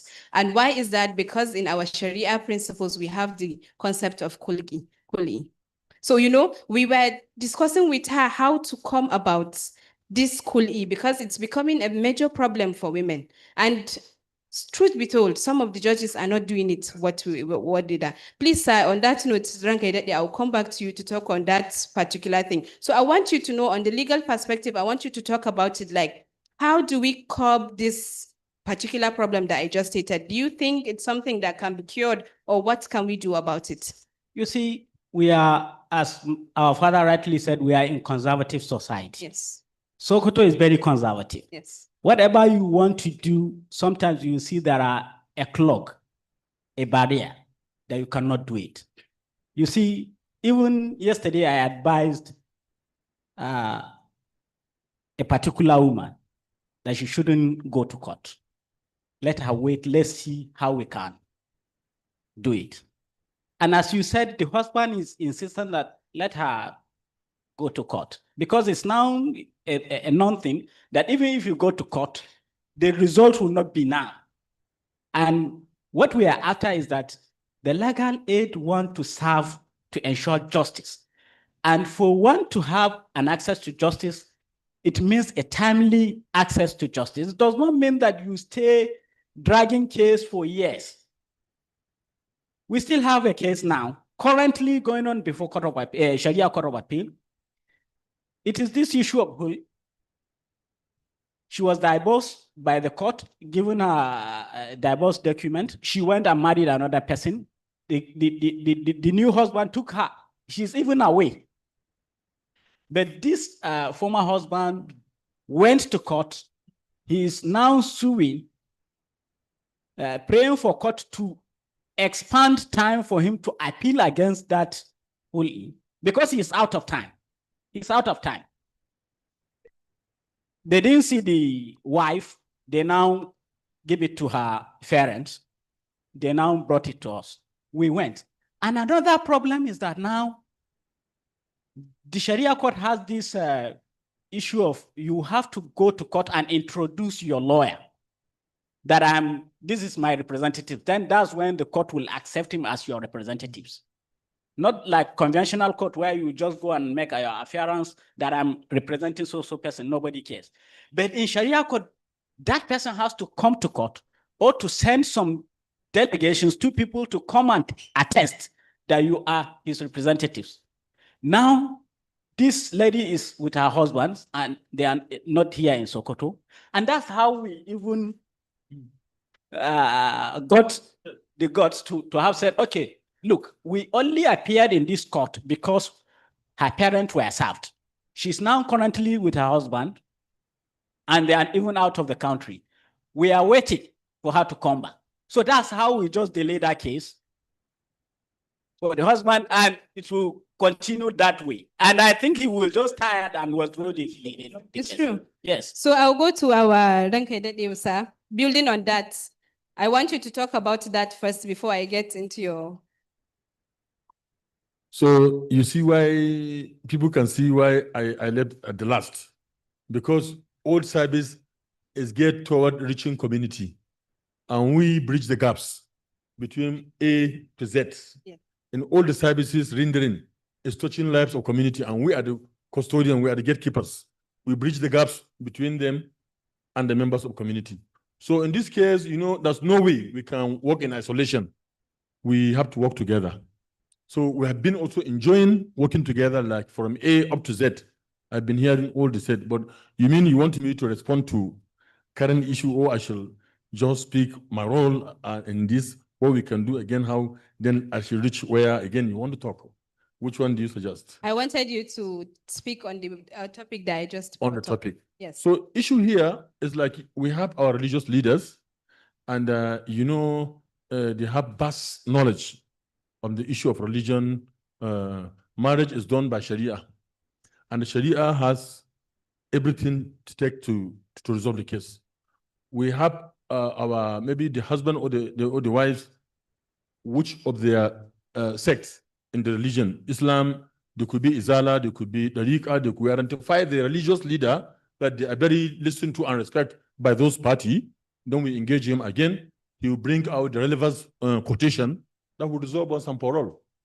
To avoid going, we use the religious instrument to promote implementation of the administration of justice, like he said earlier on, or to whatever we can do what it takes to resolve it within religious norms and values. It doesn't have to take a kind of tug of war, because in Islam, in Quran and Hadith, when you are applying them, it don't have to take you long. It is in the court that we have different Barcelona and AC Milan, yes. But yes, but in our policies, we don't have Barcelona and Arsenal. Yes, it's direct. Administration of Quran and Hadith will resolve whatever conflicts. Yes. If you see that the prolonged case, there's interest, like Abacha says, in every case of violence or dispute in the country beyond 24 hours, government has interest. So in the court itself, if the people, I can't, permit me please, pardon me for saying, if they are sincere to what they are doing, if you are Christian, the Bible said it. If you are Muslim, Quran says it. Then why must prolong case? There are so many cases that our ancestors, our Sahabas has done it. You only copy and paste and apply, and that is done. I don't think there's any cause for alarm. That is done. When the husband dispute, then we say, Qala Allahu Ta'ala, Qala Rasulullah. This is what is done, your marriage is end. Marriage is end. Thank you very much. That is that. So I will come to the questions that I have for you. First of all, we would like to know the success that the CDCs have recorded in resolving conflict and strengthening peace for the while that we are implementing. Like all of us recognize, Sokoto have been identified as a conservative state with religious sensitivities. Support for women to participate in the critical time era like now, it requires a lot of robust engagement of different stakeholders alike. Religious leaders, traditional leaders, legal practitioners like you, police, civil defense, multi-structural. We need more of us to be robust engaged, so that to identify a role, all of our role in making safer environment. We started from mapping out the stakeholder at the grassroots, taking cognizance of the role they played in peace promotion. We identify women, we identify traditional rulers, religious leaders, youth groups, persons with disabilities, and different form of citizens. We get them together, we met together, we discuss, we arrived at a common goal. Our common goal is engaging women in the peace building. No way we can survive without women. God created men and women to live together. For any attempt to live alone without women or without men is something that is going to be difficult to identify. So here, we need one another to come together and identify our problem ourselves. Then we also create solution to our problem. Our solution, we know it. We only fail to apply. The time when you're in courtship with your wife, you can spend hours in her house. You can even call her mother. You call the father. But by the time when they started giving birth to your children, you start to identify the parents are not sincere. That is the problem. When we keep the courtship relationship to the end of our life, we won't have tug of war. You love your wife the way you love her when she was young, when she was adolescent. You still keep pushing loving her because she produced children for you. You all meet together in loving children. You share goal, the same goal. You love her children, she loves her children. Why must you not engage her, starting from domestic decision making? Then we see where we can come together to promote peace and living together. So we identify gatekeepers, we identify youth groups, we identify religious leaders, we sustain meetings, monthly meetings every month. We meet. If there's any problem of security, we hear from our security representative, they give us the feedback, how can we, and we help the securities in identifying early warning signal. During the meeting, we share early warning signal with our security agencies and they are responding. And there was one time when I gave example of one early warning signal we identified and we reported, and also working together with Synergy, we are able to help the security agencies. They are able to launch successful offensive, and they also save the life of the people and also animals. So here, between the Raba, Sokoto State and the Zampara, there was rustlers of animal, rustle cow, more than 1,000 from Bakura in Zampara State, moving toward Sokoto axis in Raba. Having identified those bandits, they call our attention. We now identify the police, our friends, and also some of the military. We sit together with them that the animals are moving from Zampara, moving towards Sokoto axis. What can we do to save those animals? So we now sit together. The police and military told us that we are very capable of dismantling this plan, but our problem is foiling. We don't have. We sit together, we mobilize resources worth 500,000, we give them. And believe me, they launch offensive, they kill more than 40 bandits, and they also take back all the animals, and it's a working together between the community.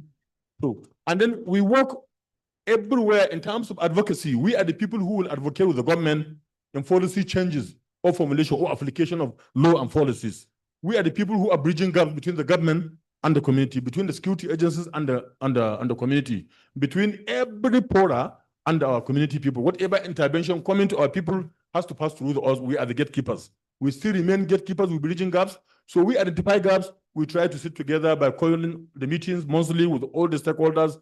We present the case. We hear the advice and recommendation for all the members. We also arrive to what solution? Do we refer case to police, or do we refer, or do we apply ADR? Or do we're working together, sustain over time? And then again, we see that one of the problems that we have been suffering is religious intolerance and also non-engagement of women in also decision making. We now identify 2 ways to celebrate. We said every Christmas, we need to sit together to raise money between ourselves, to sustain unity. Let us hear how we can celebrate Christmas together. And again, during the Ramadan fasting, again, is where the Muslims are generally also doing, we also celebrate Iftar together with our Christian leaders, all different denominations. We sample them with youth and every women groups. We come together, again, we celebrate Ramadan Iftar, as well as in Salah. Leading to the extent today, there's one Christian man that every Salah he will give us a cow. A big cow worth millions of money. And together, Christian and Muslim, we sit together, we cut and we give everybody, and we are sitting together to rejoice with ourselves, which is no longer, before is not found. But today, with the intervention of Global Right, you can see a Christian friend, Christian brothers, we are sitting together, we extend partnership between the Christian women and our wives at the community that has never found before. And strengthening our vigilante community, today, they become very strong. And the ways vigilante are exchanging ideas with the police, with civil defense, with other security agencies. It was so excited. And again, you can see how our youth groups, we are the people who establish GBB school clubs. And today you see one of our daughters, the way she represents us, to tell us that in school we need presence, to tell us something is happening in school. And she's telling us, and today you hear in the school we are there, in the local government we are there, and also today at the state fora, we are meeting together to share experience of what we do, to also save the lives of people and properties. And again, women, we do to invest in education of the girls. Sometimes back, most of the community we are working, hardly for you to identify any graduate women, girls, whether from education, health technology, and today with the CDC issue today, significant number of girls transiting from secondary school today, College of Health Technology, College of Education, State University, Dampodio, all of them today, because there's no way we can get them benchmark of gain anywhere, girl must to graduate. So we're also fighting to ensure we end all form of child and post-marriage at the community. And together at the meeting, we identify if there's any sign of early or post-marriage, we invite the parent with it together. We also refer to the Human Rights Department. We refer to the Women and Children Affairs Ministry with it together to resolve dispute. And together, we are going to school by school. We conduct school by school women-led schools, where we can see how our GBB committee champions, how are they working? How are they relating with the teachers? Is there any problem that we also identify some girls? We sit together, we remove teachers, we want to hear between us and them. And there's some area we see problem, we try to modify, we tell them this is bad. And that's how we sustain what we are doing. And again, now that we are here, new way that we think is for sustaining partnership, we started raising money. CDC Gagi, here from me, we have onion palm purely for CDC and Gagi and the quarry. We invest more than 1 million for that palm. We want to, after the harvest, the money should be sustained for the project gain so that we provide enough for them. And then we have, after every meeting, even this meeting, after if the global give us some sleeping giving us, each and every one of us need to give 1,000 as a tax for CDC membership. If you go to Abuja, anybody, even those women invited to Abuja, when they come back, they have 5,000 to pay in the account. Those are the money we keep sustainability plan. And we go forward, we want to see that even after the exit of the project, we continue the CDC within our money to sustain the good project gain, project momentum, so that we can provide the right leadership at the community. We sustain partnership with the police, civil defense, and then in Justice Department, legal aid, to end all form of violence against women, girls, and boys in society, for society to be safe. Thank you. Thank you very much, Lankadadli. We can see the essence of collaboration. When we collaborate, I think we go far, very, very far. On that note, I think because our time is up, I would go back to the audiences if we have any comments answers or any contribution from the audience? We have one person, 2, 3, 4. Wow, okay. Maybe we just start going around with the mic.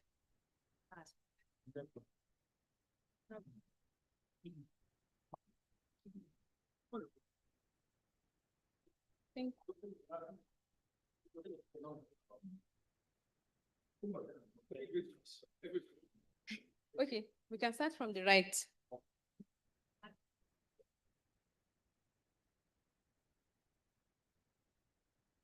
Let it not be look as if I'm taking over the main, no, because it was first given the mic. I don't know why you collected it.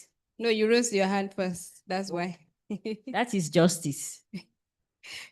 I want to start by commending our panelists for a thought-provoking conversation. And I want to lend my voice to a very important issue that has been a menace, not just in Sokoto State, but in Northwest Nigeria. That was the issue that the moderator raised about our conversation a few days ago. Barrister Ajia shed more light on that. And my father said something about it, but he said it lightly. So I want to elaborate it. Maybe we can come up with a solution. Barrister Ajia said that the predicament is because Sokoto is a conservative society and also the law. He's right to some extent. But for me, the predicament is not about the society, it's not about the law. It is about us as individuals. Sir, my father, I raised this issue somewhere and somebody said, I want to abolish Sharia. I am a Muslim, a devoted one for that matter. I may not be putting on hijab, but I know my religion very well. I practice it and I preach it when I have the chance. But that doesn't mean I should close my eyes to issues that even affect the religion, to issues that give bad image to the religion. The issue of worldly, from my little knowledge of Islam, is when a woman is tired of a marriage and wanted divorce. She has the right to go to court, apply for divorce. The court will now assess the parties, assess the circumstances of the marriage, and think of, okay, how better can we compensate this man? They will now come to an agreement as a court of a particular amount that will be given to a man, and the woman will be set free. Now, this is a process that in Northwest Nigeria today takes up to 10 good years. I have a case that lasted 7 years. She has 3 children. She moved to their house. She filed for hulɗi, and the man was asking for 5 million. Now, it took us 2 years in that lower Sharia court. They ruled in our favor. They asked her to pay 1 million. This woman cannot even afford 200,000. The man appealed again. The judgment was confirmed. He appealed again. And at that point, that was where I even withdrew from the case. Something happened, and I have to withdraw from the case because they were naming me and tagging me that I have been sending women out of their husband houses in Sokoto. And I told my colleague in the office that anything divorce, I will not be part of it again. Go and do it. And I stopped handling divorce cases. Now, last 2 months, sir, a lady came to National Human Rights Commission. This was a case I handled in 2019. I've even forgotten about that case. And she came back looking for me. What happened? She was married for 7 years. There was no child. And the man started maltreating her. She sought for divorce in all the lower Sharia court, upper Sharia court, and Sharia Court of Appeal. At the end of the day, Sharia Court of Appeal, at the lower court, she was granted hulɗi. Sharia Court granted, upper court granted hulɗi. At Sharia Court of Appeal, sir, the people there are human beings like us, you and I. That's why I said it's not about the law. They now they vet this case file from the beginning. A young girl of 21 years old since 2019 battling a divorce case. At the end of the day, the Sharia Court of Appeal, Kebbi State, now ruled that they asked the husband whether he's willing to divorce her.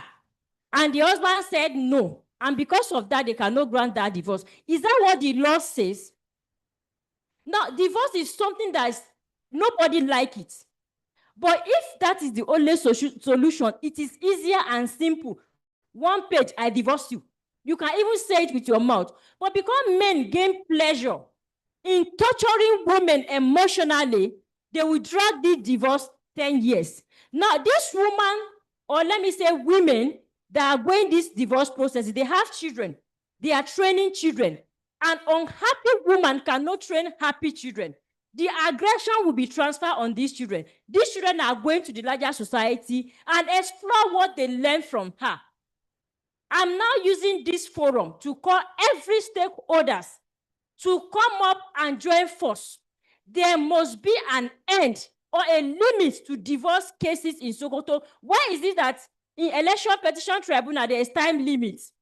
You must finish it within this social period of time. If you don't file, you are on your own. They will put judgment against you. Why can't we have that in Sokoto, in Northwest, or everywhere this Huldi is applicable?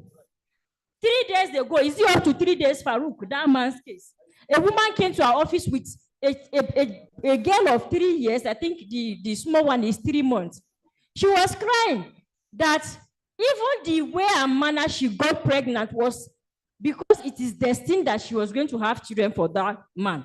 That since they are married, the man doesn't feed her, clothe her, no, she pays for her own accommodation. And what is even paying her is not all these things. It is the emotional abuse. He doesn't talk to her, he doesn't sleep with her, he doesn't have anything to do with her.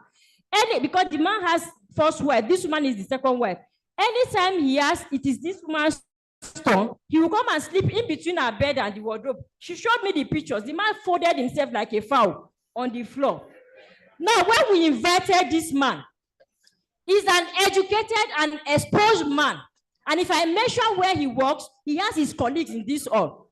This man looked at me and said, Bana Ganinta, I don't love her. I don't want to have anything to do with her. Then why are you not divorcing her? He now said he once divorced her when the firstborn was 2 months. She went back to their house.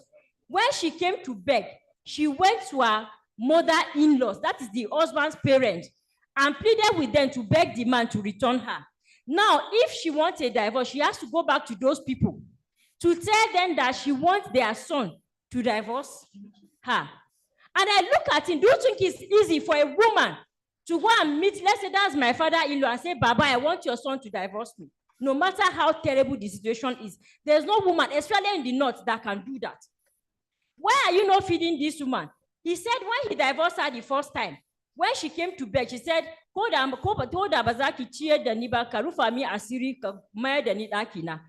that was why since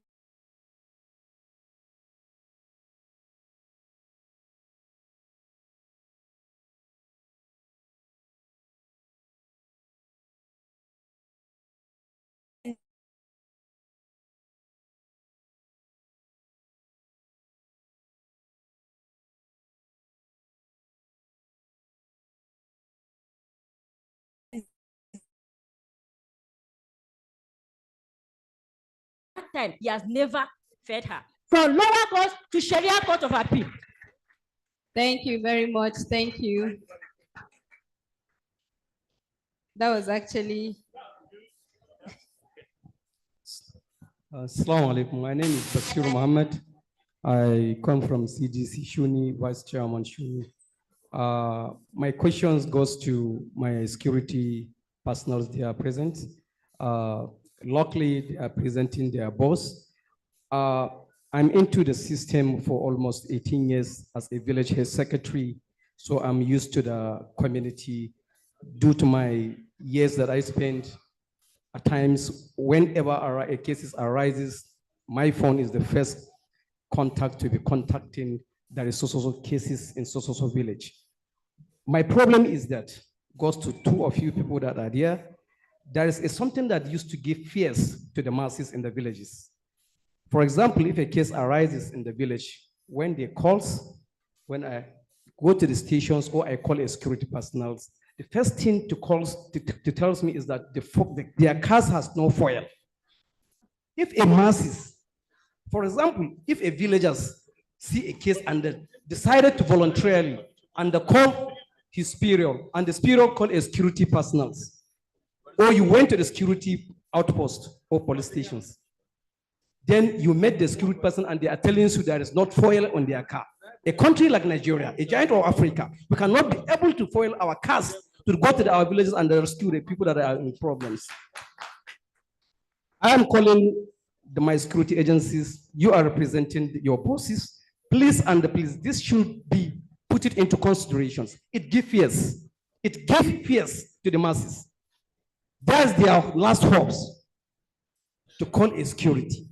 And the security person will tell you there is not fuel. It's unfair. So please let this thing be changed. We are all here to change. Please let that be stopped because it pains me. Assalamu alaikum. I think, please, can we keep our questions limited so that we will have a lot of people that would give their own take in this. I think we'll take all the questions and then we'll respond to them. Good afternoon, esteemed moderators and participants. Mine is not a question, actually, it's a reflection as to the topic that we have as a town hall meeting, women access to justice. And we are all aware that there are a lot of women that have been accused of having hands in the cause of the death of their loved ones. Some have been sentenced without proper measures being taken. So I would like to ask, is there any measures which the state has put in place to set up a coroner's court to address these challenges, so that the women will be free from the accusations and also have attained their justice? Thank you. I think we have one here in the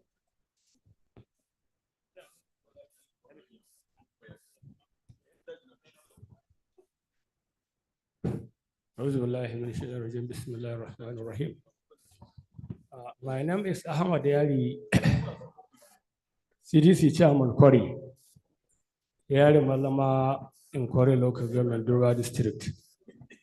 As our royal father made mention, that we are the custodians of the community in the grassroots. That is how it is.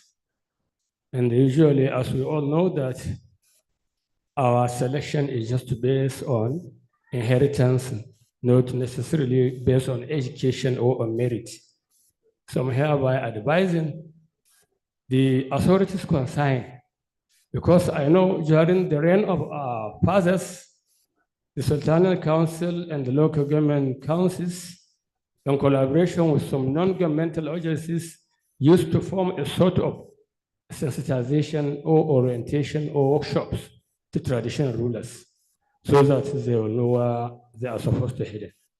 Secondly, as my father also said, some two things happened just recently in my area. There is a time when one woman was reported that she has stolen somebody's roots. I sent to the ward head to call her for me. When she came, I asked her, is she the one that stole the wood? She said, yes. She didn't deny, she confessed. I said, what is her reason? She said, because there's no way she can eat except when she steals. I said, what is the reason? Tell me your story. She said her story is that she loved one boy in the village, but her father said because he's a butcher, she cannot marry him. So she started sleeping with the boy until she is impregnated. She delivered fatherless child or unwanted delivery. Nobody can marry her in the village. One old man, her grandfather, a cripple, married her. She delivered to that man almost about 3 children. She was totally isolated in the community. So she has nothing to do unless to continue with stealing. With that, I call her parents, I advise them, I told them what they have done is totally bad. Therefore, they should make sure that they co-opted. She was even at the cost of telling me that she was going to kill herself. I advised her that killing is the last option. Don't kill yourself. If you are a Muslim, if you kill yourself, you will end up in hellfire forever. So don't accept killing. The second issue is that just recently, last week, although not what I mean here is what happened was lasted. But almost 8 years ago, there was somebody from my village that married a woman also. When he married her, she was a girl when she married her. He took her to Zamfara State. Respectfully, sir, can you round up because Yes, time is okay, not on okay. our side. So Thank at the you. end of the day, when she got child there, he just sent her back for 8 years consecutive without giving her anything. Last 2 days, they reported to me. I wrote a letter with my letter-headed paper. I sent to the district head of the place. What he did as a response, instead of at least compensating her with something, he just wrote a letter. Yesterday, when I was coming out from Maghrib prayer, just I was given a letter that he has divorced her. That's the end of it. So please, I'm hereby appealing to all responsible people or people that are supposed to shoulder this thing, make sure that they at least help us with at least some orientations so that we will know way to help. Thank you very much. Thank you. Any other person? Okay, we have someone here.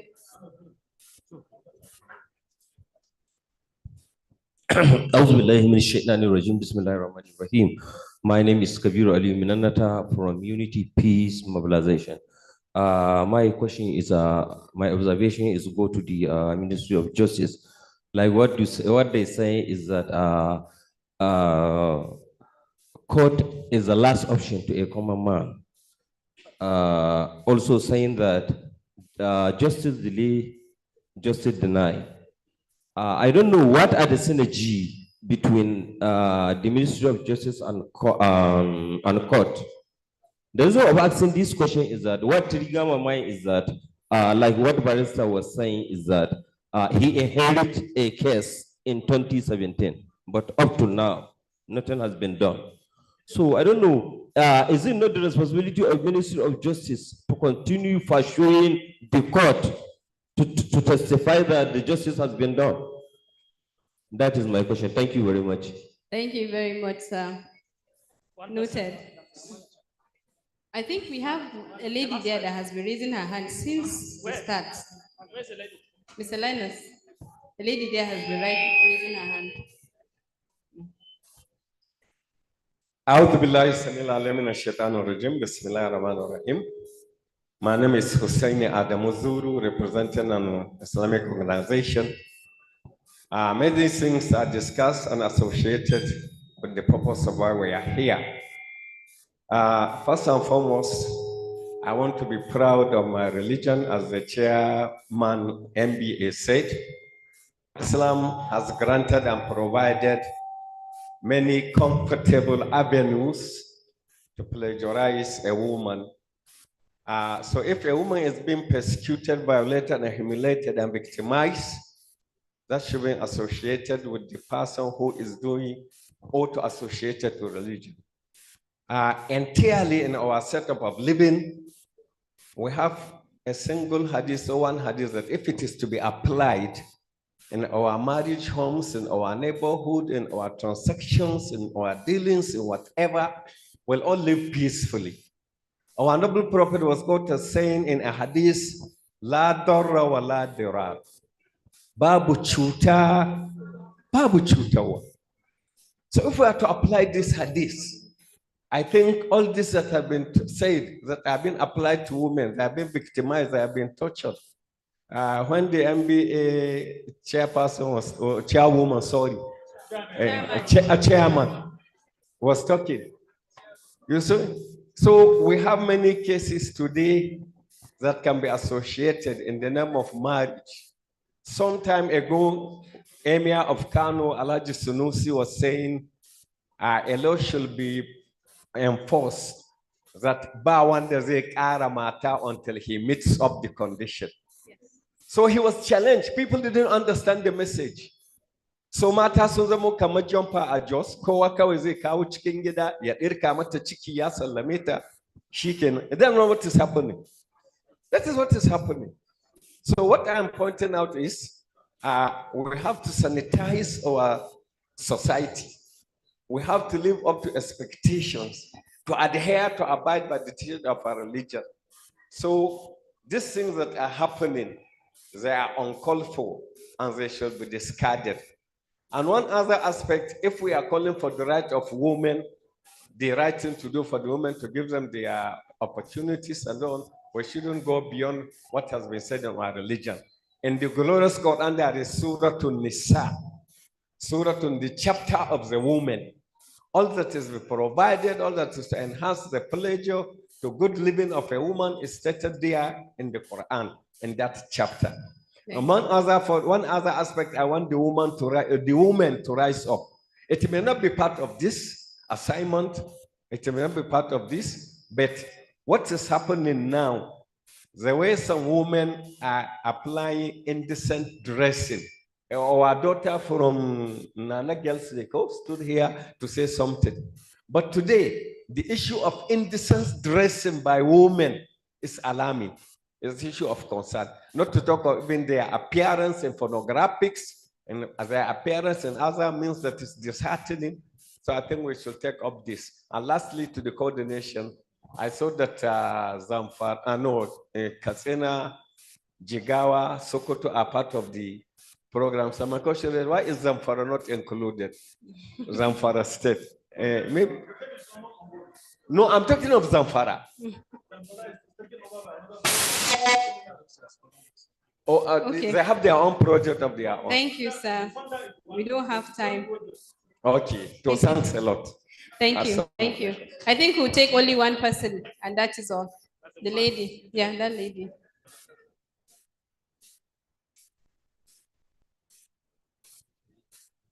And if any person wants to speak in Hausa, we can all speak in Hausa. Good afternoon, all. The question I have here is, I came from a place where violence and insecurity has claimed the lives of kinsmen and relatives in my area. It baffles me when it happens to me physically with my in-law. When she was kidnapped, her and her 2 children with the husband, they were killed. No, the husband was killed. Then later on, the woman was set free with her daughter. So my question goes to the security. My question goes to the police force, the securities. What practical tools or mechanisms have been put in place to protect the lives of women and children who are in the most vulnerable conflict situation in Sokoto and in the community as a whole? Thank you. Thank you very much. With that, I'll turn back to our panelists who would like to respond. I think the police, we have a lot of questions that were addressed to you. Okay. They almost document very excellent.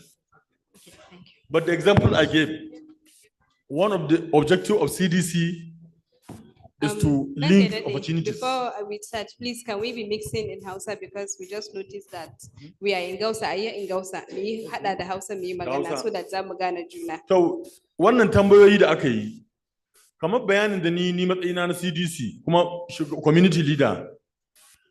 Wato akwai maganganu da yawa waɗanda ba mu haɗa maka mu gaskiya ba, shi yasa muka cikin yanayin da muka ciki. Yanzu shanu an ka ɗauko da Zamfara, kun jiya na gaya muku an ka yi. An kira sojojin Zamfara sun ƙi zuwa, 'yan sanda Zamfara sun ƙi zuwa. Muka dawo Sokoto inda 'yan sanda. Wani ɗan sanda ya ce mana to wallahi mai abba mu da. Mun karɓi 500,000 mun ka ba su. Suka je 'yan sanda da soja suka yi tim. Bandi 40 suka kashe, suka haɗa gulbi. Aka nage 1000 da tunkiya 2000. Aka dawo da su. To in kace sai gwamnati ta ba da mai waɗannan shanu sun bace, ko mutane sun halaka.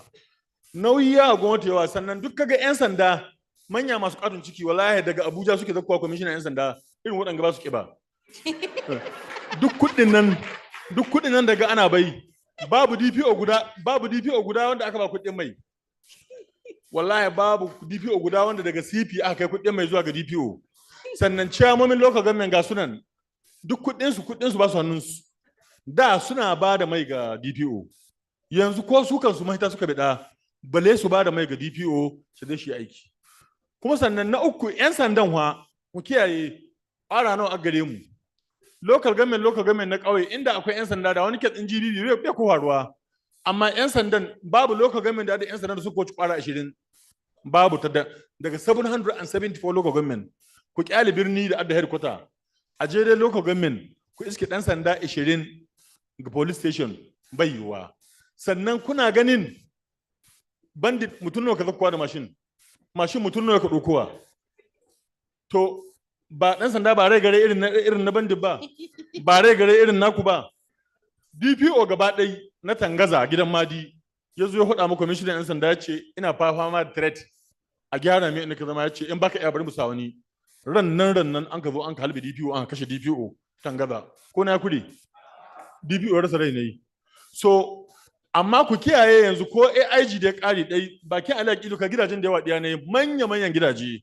kun ba albashi ne na ba in ka zo Abuja manya-manyan masu manyan hotel daga manyan sojoji da manyan 'yan sanda da su amma in ka da ka ga yaran su yara ne so idan gwamnati to yanzu ya ɗauki miliyan 100 ya ba kwamishinan 'yan sanda na rantsi Allah babu DPO da aka miliyan 1 nan an ka kama GOC Sokoto da biliyan 8 ya ansa tsakanin Katsina Sokoto ya moving sai da aka kama shi kuma kun sani na sani to waɗanga abubuwa kuma idan mutum ya ce bai magana mu CDC mu kata mu zam pressure group mai demanding accountability ga waɗanga manya sannan ƙarshe wa ya tura kwamishinan 'yan sanda ga jiha IG akwai wani allocation da aka ba kwamishinan 'yan sanda daga Abuja zakkuwa jiha dole ya faranci ya zan ɗan siyasa ga inda gwamna a bashi kuɗi shi aiki in ko gaskiya na tun da an ka turo police commissioner to a tabbatar da shi da allocation da aka bashi da Abuja allocation nan a tabbatar da kowane DPO akwai account ɗine daga finance department na CP kowane DPO every month a tura mai 1 million dole CP ya demand a bashi retirement every month sannan ko a ce shi chairman local government kowane wata ya tabbatar da akalla ga gidan mai ya kai miliyan 5 DPO ne iyaka in an shi mai yau a rubuta ya an shi mai har kuɗi su kare ga wata in mu muna tara 500,000 a kashe bandi 40 a dawo da shanu so this is alarming community you need to work together to leverage to mobilize resources leverage and support security. Thank you. I think, okay, he hasn't finished answering the question. The lady that talked about what mechanism do you have to do, I think.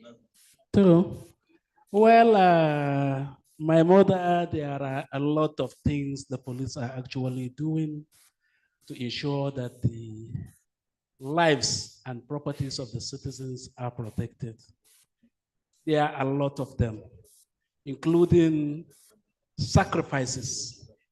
Many of us have paid the supreme price. Many of us have died. I would like to use myself as an example. Just take a look at this hand. Can you see it? Then look at this one.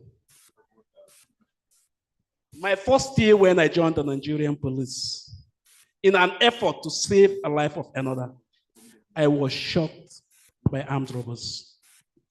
I know how I survived it. It takes God's grace. So there are a lot of challenges despite the efforts we are making. And one of them is a shortage of manpower. You see, there are communities that are prone to attacks. And in most cases, you will discover that the number of police that are in those areas cannot face such challenges. I want to believe that there is no division in a local government in Sokoto that have up to 60 personnel now. What can they do? Remember, it's not my responsibility to recruit. The person who have responsibility to ensure that the country itself is safe have the power to recruit.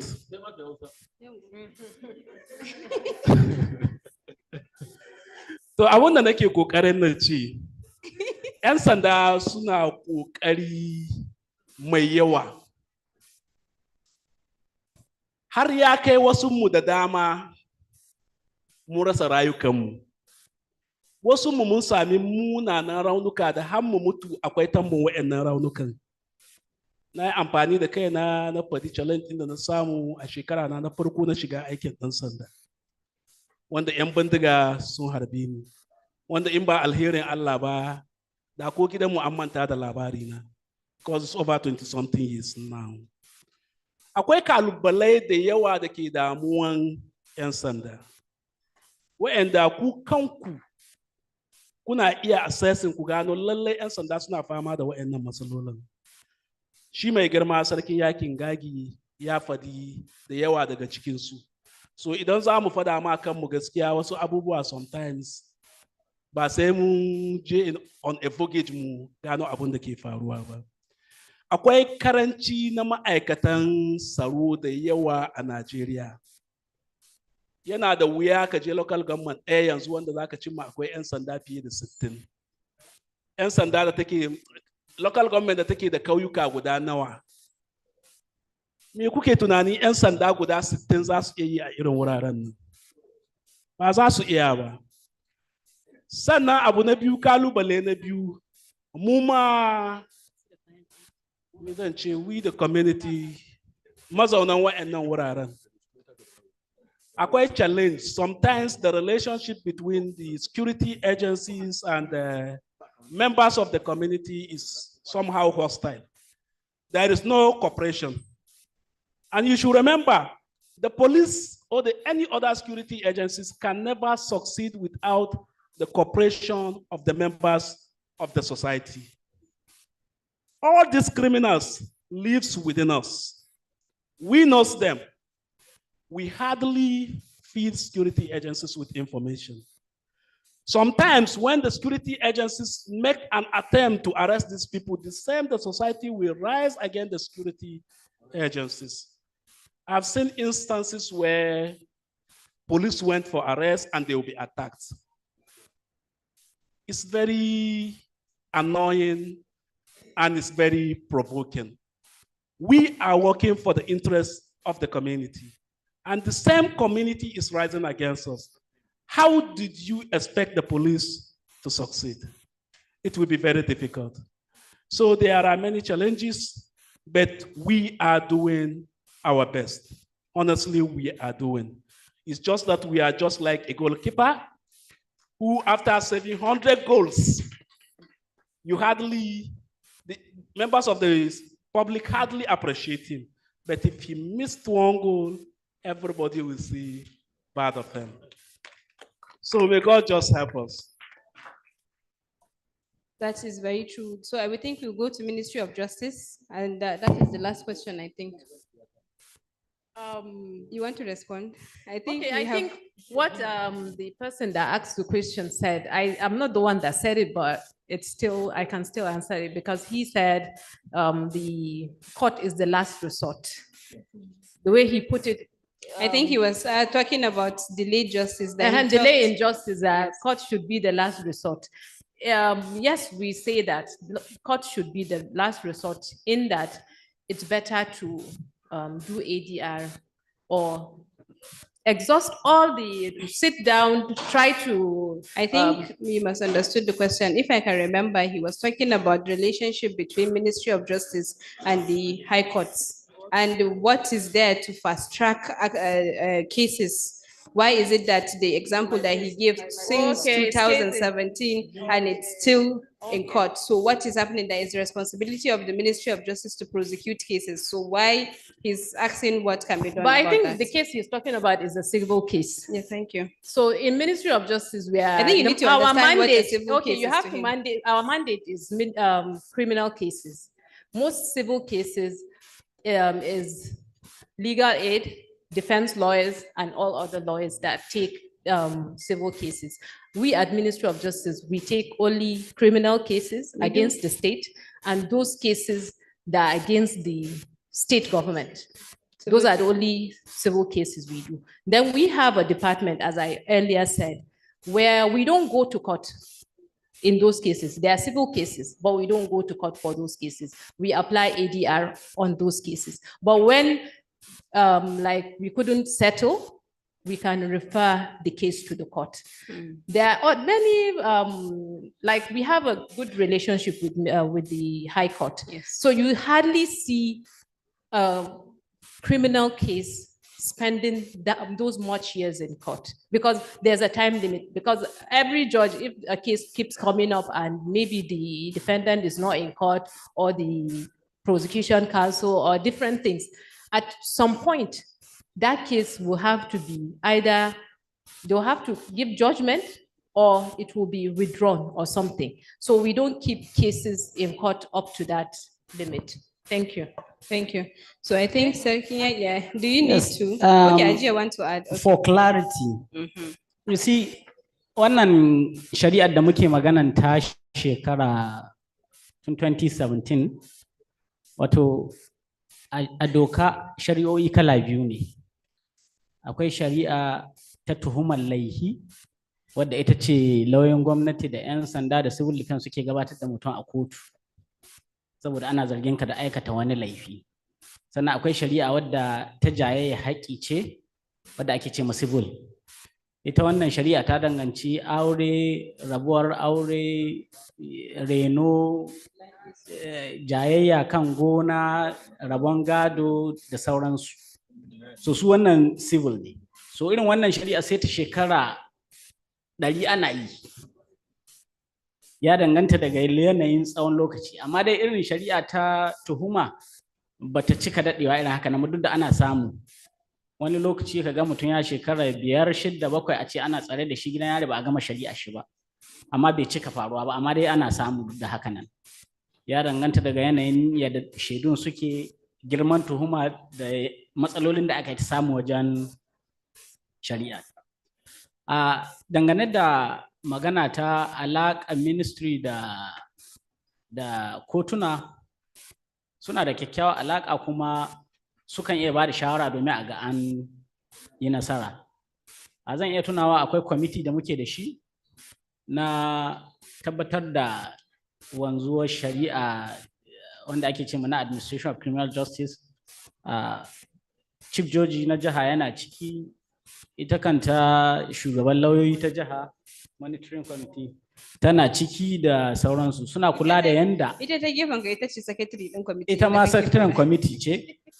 Ina ganin maganan delay da kike yi magana hanya ce da ya kamata kila wannan committee din aka gabatar da shi tun da shi Chief Joji yana da damar da yake da ita na ganin an ba da abin da suke ce kamar practice direction, wani dan manhaja ta yanda waɗannan cases ɗaya ana ya ƙare su, ko kuma shi grand kadi wanda waɗannan kotuna suke ƙarƙashin shi. Grand kadi yana iya ba da wannan manhaja cewa dukkanin shari'a aure kada ta wuce wata 6 a kotu. Idan an ƙare kotu ta sama ita ma kada ta wuce wata 6. So a tabbatar da cewa kila cikin shekara 1 duk da za a jayayya aure ko saki ko menene an ƙare. Amma a samu cewa kamar yadda masu bayani suka yi ta yi, kamar yadda malam ya yi bayani, mu kan mu matsalar tamu ce. An kawo mana case, mijin ya ce sai ya ga yadda za ta yi aure. Ya sake ta, ta je tana neman ta yi aure ya koma ya yi appeal. Kotu ta sake ta ya je ya yi appeal. An ƙare bai yadda ba ya koma yin appeal. Haka zai yi ta tafiya kotuna. Kafin a ƙare an shekara 10. Ta tsufa ba wanda ma zai so ta. So ya yi ne dama da ƙeta yana son su ya yi cuta. So idan muka gyara wasu shari'u bai kamata su je kotu ba. Muna iya yin su a nan a ƙare kowa ya kama gaban shi. So wannan shi ne. Thank you. Mun gode sosai. Na so in ce wani abu akan Sharia court judges, lower Sharia court judges, because most of these cases go to them. I think it's just a suggestion. Maybe if Global Rights doing as they are doing trainings, they can train all these judges, especially the Sharia court judges, on this issue of full E, issue of marriage, all these issues, so that they can talk to them when they sit. Sometimes it's more of, even the judges, they need trainings. It's not everybody, but kowa ne yake da ko su judges din suna da abin nan din da ya kamata a ce ana training. Sometimes mantawa ake. Yawwa, za ka iya manta da abin nan. So ya kamata ko su a ringa training din su. Thank you very much. To magana ɗiyata kuma in ta ce mata na hulɗi. Gaskiya magana da musulunci kam babu inda ya kawo cutarsuwa. Yawwa. Kamar yadda malamin haɗi hadisin da ya kawo ladararan wa ladararan. Ya faru zamanin annabi sallallahu alaihi wasallam. Akwai sahabin annabi da yake da matsala da mata ta yi. Yayye ta ce ba ta son shi. Sai annabi ya zo har da kaina ya zo har gidanta.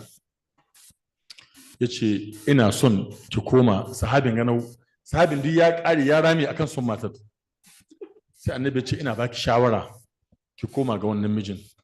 Ta ce to ya rasulullahi in kabban shawara ina da zaɓi amma in umarni kabban zan yace ban baki umarni ba. Kuma sahabin ga mugun son ta kai.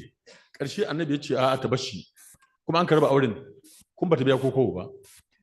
Don haka idan mace it depends on the circumstance. Akwai macen da za ka aure ko da ka aure ta ba ta san abin da aure ba. Tana gidanka tana ganin za ta ji daɗi sai ta zo ta ga akwai saɓanin daɗin. Sai ta kama soyayya da wani ba kai ba ta son a kashe auren don ta auri wancan. Ku saurara jama'a duk abin da ka ji akwai shi wani wuri. To shi ta ce it depends on circumstance. Yanzu wannan mata ta ƙaza take sadda kana courtship ka san kana kai kaza cikin leda. Ko leburanci kai yar kazan nan da yan minerals da yan dan abin gan pipe alab mai zaƙin nan kullum ana yi. To da ka zo zaman gaskiya na aure sai abin ya kasa. Sai ta ce wallahi ba ta da. Sai an kashe aure. To shi kuma an gona son matan nan kuma an ce lalle sai an raba aure. To in ka dawo nan kaga dole a diba an ka diba barawo a koma a diba mai da sawu. A ce kowace yarinya don ta zo ta aure yanzu ta ga miji gida abin ta sada maha ba shine ba sai a kashe aure. To da kina gida duk auren babu shi yanzu. Dole a gindaya wani abin da zai tsorata ta ko tana dawowa. Amma in an ga ta halaka to gaskiya shari'a musulunci bata tsaurara mata ba. Tunda akwai macen da za a mai su da ƙarfi sai ta zo ta ko ta sa mai magani. To da ko ta sa magani ta kashe dan mutane ko ta yanke shigon a raba auren ga tunda har namiji dai da ya aure ta in dai da ya aure ta sun taɓa kwana tare da ita to wajibi ne ai sadaki ne ko ai an biya mai. To wurin cewa sai an biya hulɗi sai in ga gaskiya ana tsaurarawa kuma alƙallan da ka tsaurara wannan wa ban son in ce amma alƙallai masu wallahi suna da matsala da yawa. To waɗannan sai an diddiba amma kuma ba ku yi musu semina. Alƙallan na buƙatar irin wannan high level meeting. Alƙallan shari'a dauta diyata abigo global right ta ba ku dama a yi semina ga alƙallan masu rauni. A haɗa musu su fahimci abubuwan addinin musulunci bai tsaurara ba. Kuma in kan mai da mace kacce sai ta yi hulɗi tana koma inda mijin amma ta ga the only option is ta kashe shi. Kuma in ta kashe mijin a dawo kuma a ce an yi ɓanna an shakkinta. So don haka wajibi ne lalle ni a my opinion mace ba ta son namiji komi a cikin kabin Allah ya baka wani kai aure ta rabu da ita. Amma in kace sai an maishe ta to tana dawo tunda ba ta son ka kuma baka isa ba ta son ka ga ranka. Za ta dawo abin da kaka so din gaba ka rasa naka rai kafin ma matar. So don haka gaskiya mun yi magana da ke wurin response team kuma mun aje at the last cewa we are going to conduct advocacy to Sultan Palace as well as Grand Kadi and the CJ so that to deliberate this issue. You know, this is our last action point. Remember, right? So we have to conduct advocacy to CJ, Attorney General as well as Sultan to deliberate on this and also Council of Malam Ulama. Thank you. Thank you very much. That brings us to the end of our session. Thank you to all the panelists for these viable contributions.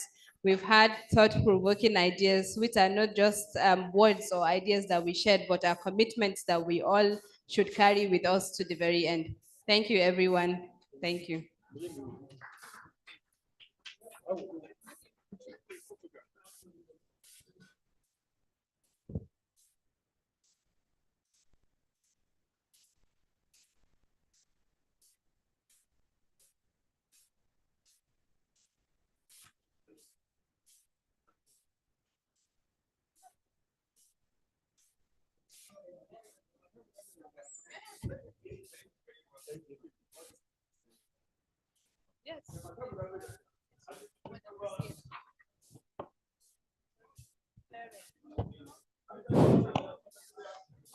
Thank you very much.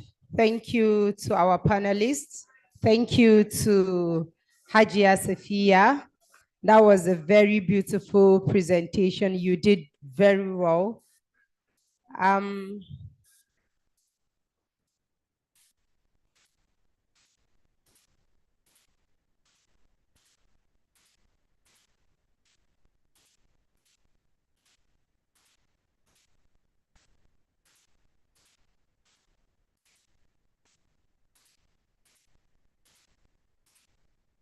Thank you very much.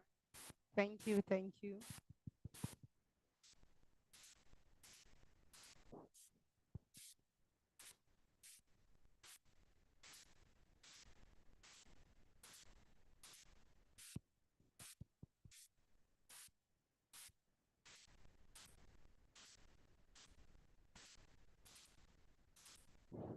Mun gode sosai. Thank you very much for that wonderful insight. Kullum dai magana kusan guda ɗaya ce. To amma ba shi ba, Allah ya sa duk abin da mun ka jiya nan an ka faɗi. Mu dukan mu idan muka koma gida mu yi amfani da shi. We should not only sit down here and listen, but we should please put things into practice. Mun zauna an ci an sha an kwashi ilimi to a ta yi amfani da ilimin. So now we are going to move on the next program on our outlet, which is going to be a special presentation from Amina Audu, the Executive Director, Rebuilding Hope on Wheels Initiative on strengthening community peace through special inclusion, enhancing opportunities for persons with disabilities. Please, a beautiful round of applause for Hajia Amina Audi.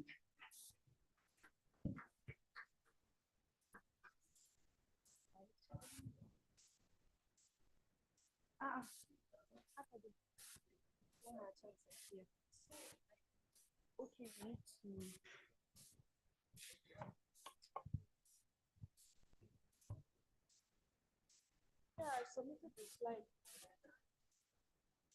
Can I address it?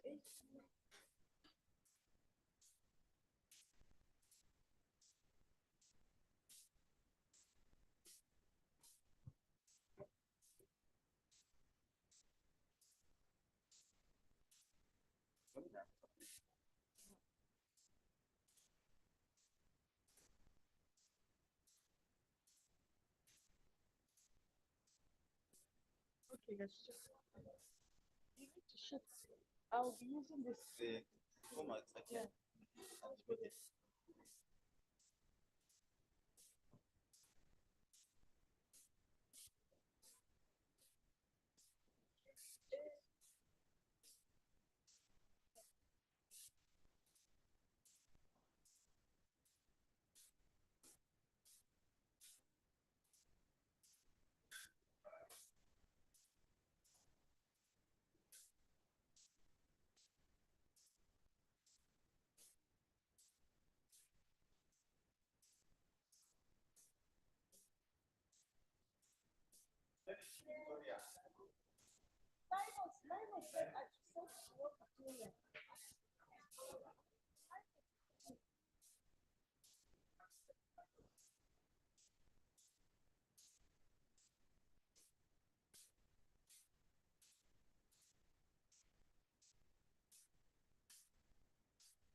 Assalamu alaikum, everyone.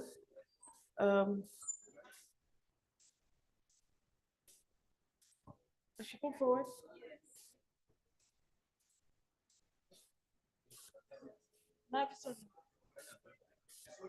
Yeah. Assalamu alaikum, everyone. all duties, all protocol duly observed. My name is Amina Audu. I'm the Executive Director of the Building Hope on Wheels Initiative, which is a non-governmental organization focusing on disability rights. I'll be talking today on strengthening community peace through social inclusion, enhancing opportunities for persons with disabilities.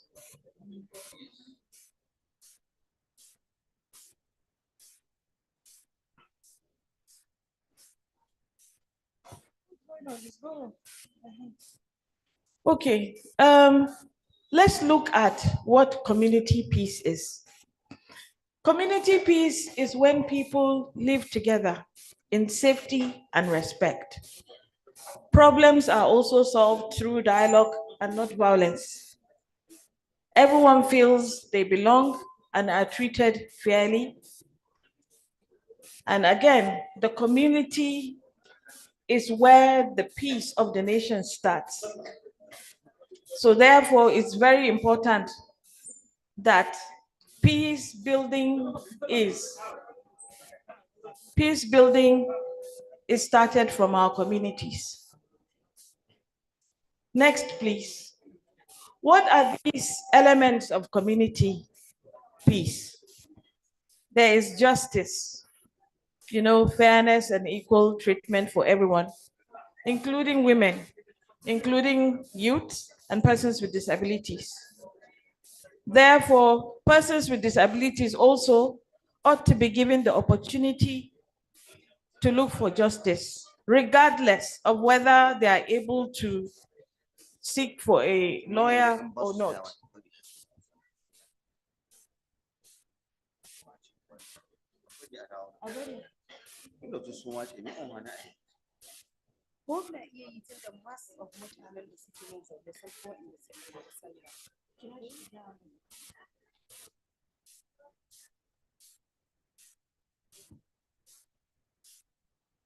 Another element, these elements are talking about what things are supposed to be put in place before any community peace is able to be okay with everybody.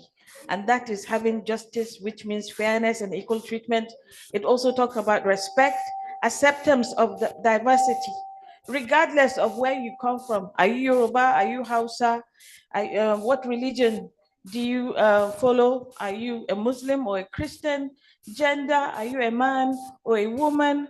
And ability, regardless of what kind of job you have, you need to be accepted in that community piece.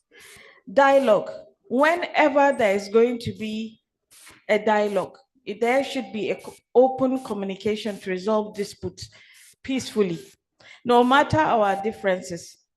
When we are given an equal chance to speak up, that will make others understand the situations.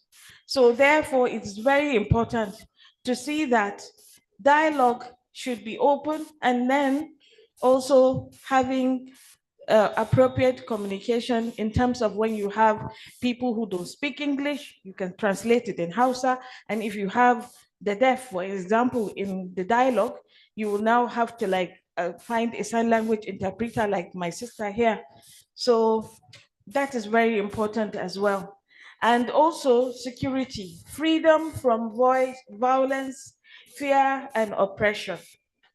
If there is no security, from the panel discussion, you have seen how the security officers were asked. They are the ones providing security, but people need to also have that confidence in the security being provided, so that they don't go and do something out of the blues simply because they want to defend themselves. They have to use proper channels. And then also belonging. Every community, every member of the community needs to have this sense of belonging. We are not just one based on our differences, but because even though we are different, we are still the same one way or the other. Because in case if there's any insecurity, if there's any problem that has to do with the community, it involves everybody, especially persons with disabilities. Next slide, please. So why does this matter? Persons with disabilities are among the members of the community, even though they are not normally talked about that much. And why is this? Because people have this imagination of what they are. But then, why is it important for community peace? Because it is the foundation of the national peace. When a community is peaceful, it strives. Families and children go to school. You will see in the Northwest is a very common thing to see schools that have been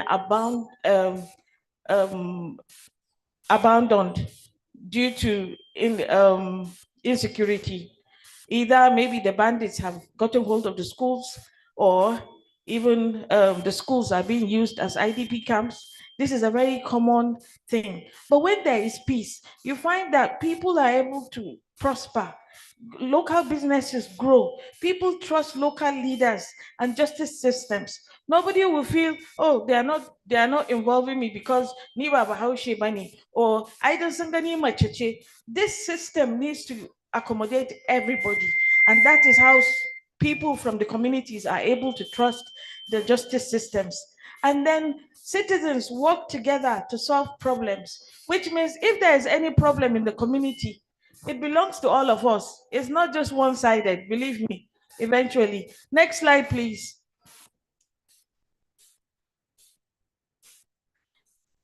So how does community peace, how does inclusion link to community?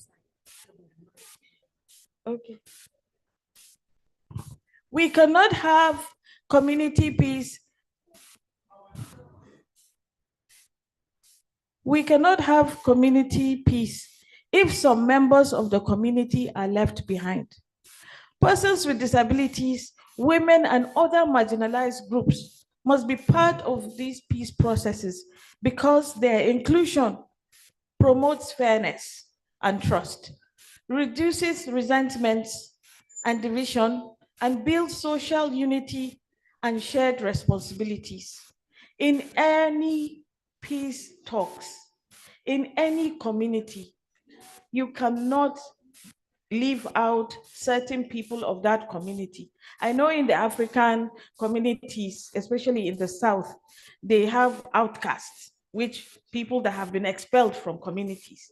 But when you really want inclusion to work, then it means bringing everybody together, regardless of what they are doing, what their agenda is, and bringing them together in order to talk about all these happenings in our communities.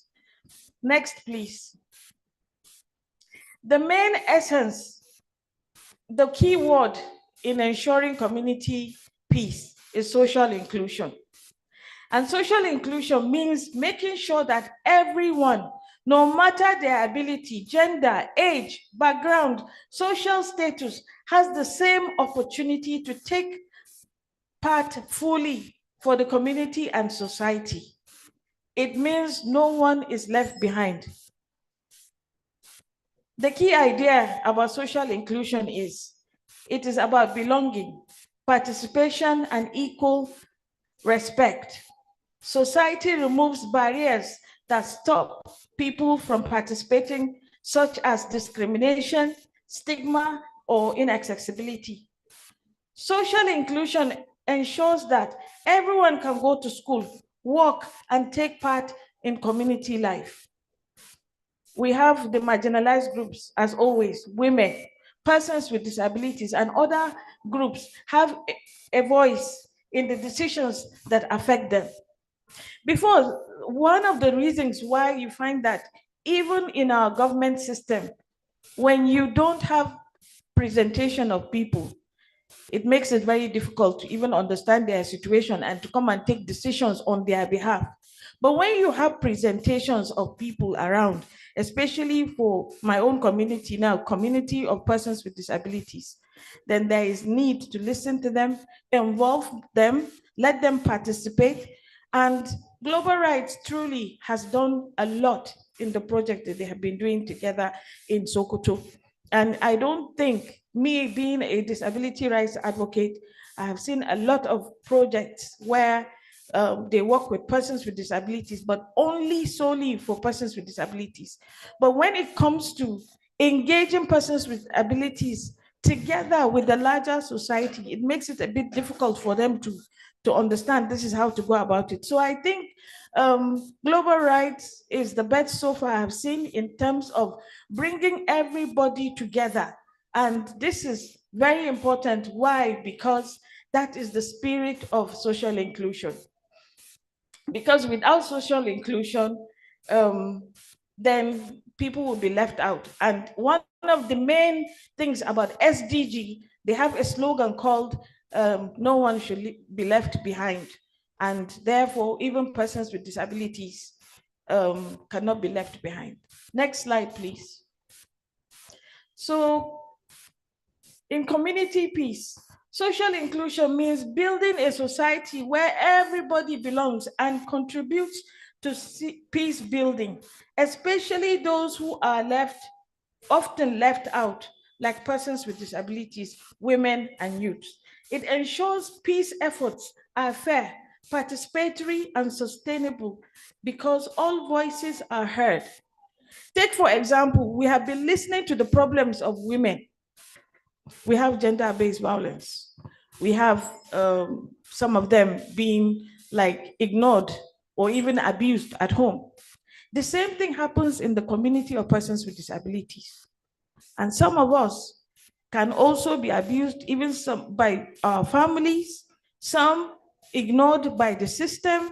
And before you know it, this platform is creating an avenue where you will know each other's problems. You can imagine from the beginning of the conversation from the panel, we're talking about the program, we're talking about banditry, but then it now reduced up to the items of the problems that women face, like in terms of like getting a divorce and all that. Imagine if you know about disability and you are involving yourself with disability, you will know that people with disabilities, they feel left out when they don't have a good medium of communication. When they need to go to the hospital, but they don't have access to the hospital either because they don't have money, or maybe they don't have an insurance coverage. And also, you will know about their unique needs so that you will understand how their life works, not just having this mental calculation of persons with disabilities being from the medical theory, which looks at us as people who are sick and not contributing anything. Next slide, please. So why does it matter? When people are included, they feel valued and respected. And also, inclusion reduces conflict and brings peace. It strengthens communities because everyone belongs, brings their ideas and talents and energy. It supports justice and equality, which are the roots of lasting peace.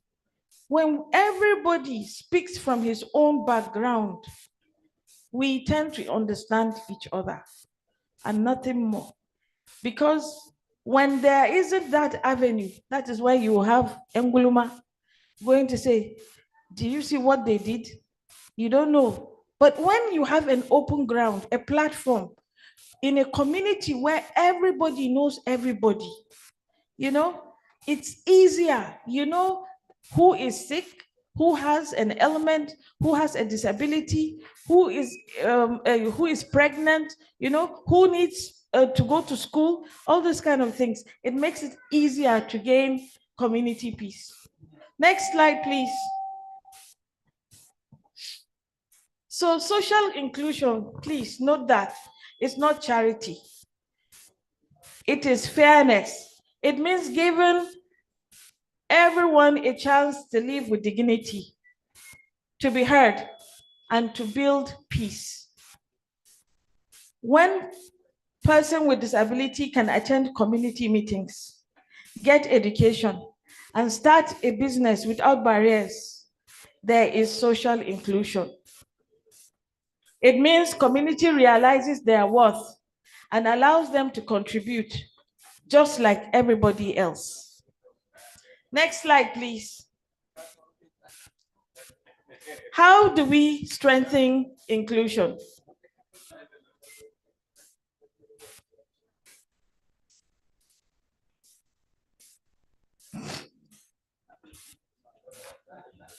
How do we invite persons with disabilities? Sorry, how do we strengthen inclusion? Because when we say social inclusion, obviously there has to be strategies to use. So, but how do we strengthen these strategies? Is by inviting persons with disabilities to peace meetings. When you invite those people with disabilities, you will also need to make venues and information accessible. It means the venues, a person on a wheelchair, or a person that is blind, or somebody who is deaf will be able to enter that building and also listen and understand what is going on. And also, you need to give them leadership and training opportunities. And also, another way to strengthen inclusion is to work with traditional and religious leaders to support inclusion. If there's any gathering, I am very proud to say here with our father, Serkinyak Ngagi, who has always pushed our people here in Sokoto to be part of this program.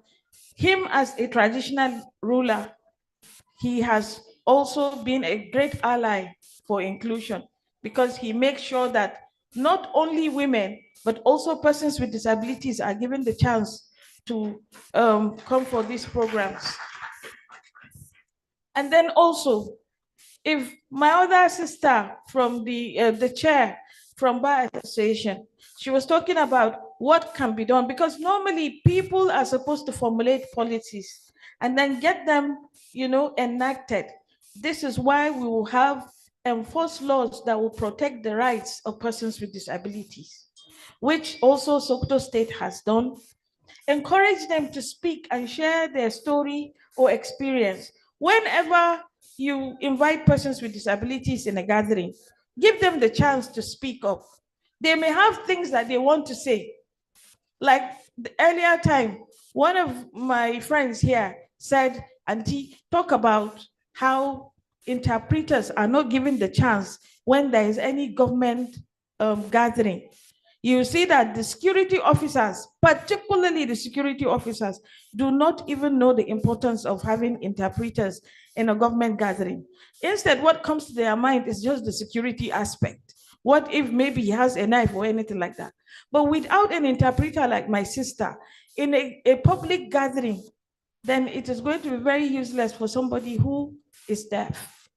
So, and also, understand their unique needs and requirements. Whenever there's going to be a gathering, you should know the number of people you're inviting. What special requirement do they have? Oh, okay, I use a wheelchair, for instance. Does that hall need a ramp? That is creating access. And also, how many deaf people are coming? We need to find an interpreter. If the gathering is for women, we need to find a female interpreter. These are all special requirements that you do to put in place. This is why people always talk about special needs of persons with disabilities. So again, when it comes to having social inclusion, we also have the barriers to inclusion. One of them is also the negative attitude and stereotypes. Inaccessible meeting places. My sister Sa'a has been invited many times to meetings, particularly where she's supposed to go and present herself as a person with disability and also bringing or taking up issues from the community. but you find that the meetings are done upstairs. This is not just discrimination, but this is also rendering somebody to feel devalued. But when you prepare for somebody's coming to a gathering, you ensure that they don't need to face such differences, especially not at the dying minute when you start making arrangements and wasting time. And also, there is a weak implementation of the Disability Act. People break the law every day, and they are not punished. So this weak implementation makes it very hard for persons with disabilities to be included. It is a major problem for social inclusion. Next, please.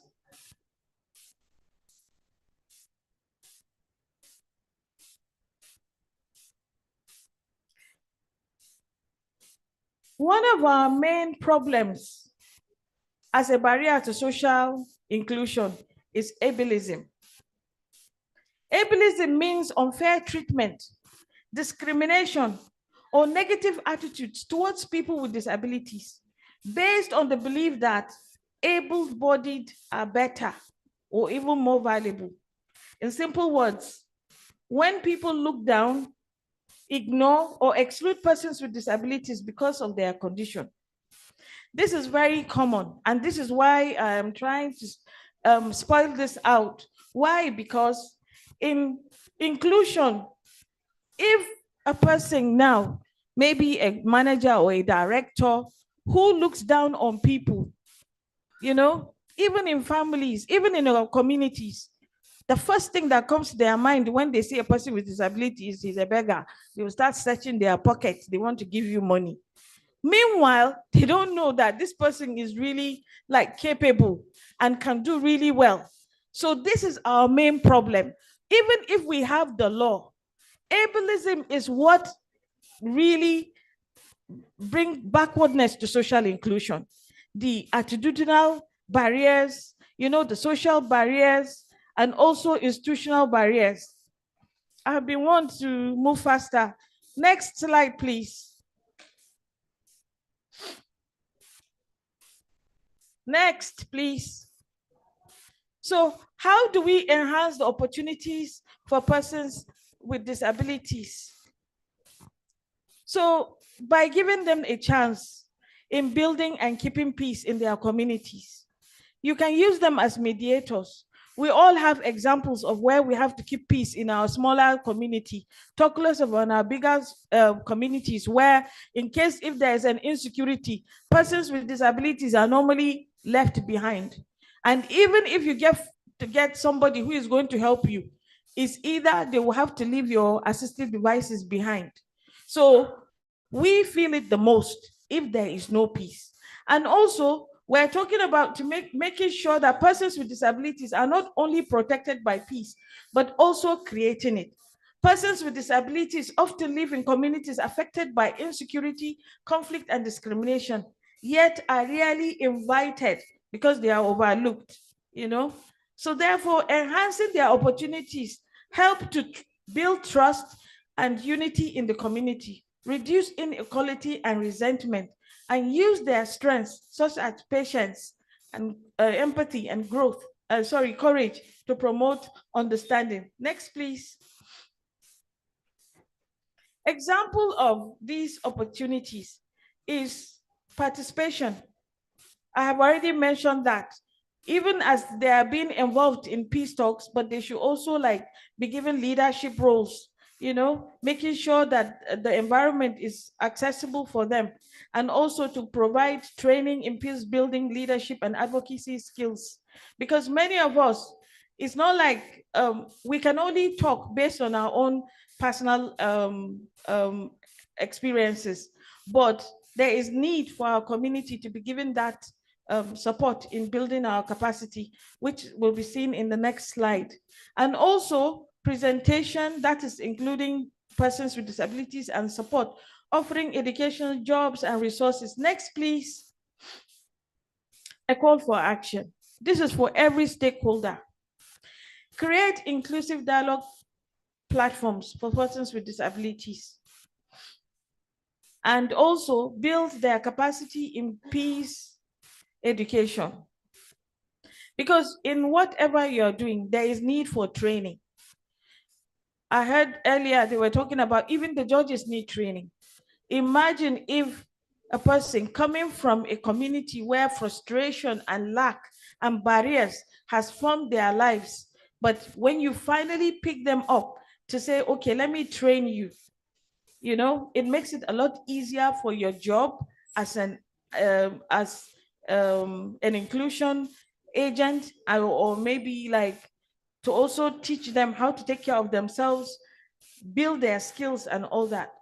Local governments should integrate disability in peace and security committees. This has been done by Global Rights. I'm very aware of this. So basically, all these things that I've been talking about has been done by Global Rights. It's just that I'm enhancing, you know, or maybe recapping or increasing more knowledge for those that are not aware. But I have never seen anywhere that persons with disabilities that have been left out in their mediations or anything that like the CDC, persons with disabilities have strong positions in such committees. The only thing that we need to do is to engage them more. Don't look at it just one-sided. Persons with disabilities need to know everything, because you should also understand what kind of problems happen from a person with disability side. Support organizations of persons with disabilities, financially and institutionally. There are grants that you can give persons with disabilities. You can tell Jonapit in Sokoto up till now do not have an office for almost how many years? We do our activisms from our home, and which as an organization, they will fail to be engaged in other aspects. So if organizations or stakeholders look at them or us as a really good being part of the community, then really we need to help organizations of persons with disabilities in terms of, you know, not just sponsoring in a national event, for example, the International Day of Persons with Disabilities, but you should also get them office, teach them, build their capacities and all that. That will make them to be able to like build their capacity, and they'll be able to walk and talk anywhere that is needed. Work together in fairness, respect, and lasting peace. So even as you are working with persons with disabilities, don't take them for granted. They are also people. They may not be speaking the same language, but we are people who are ready to listen, especially when we are involved and also allowed to participate. Thank you very much for listening.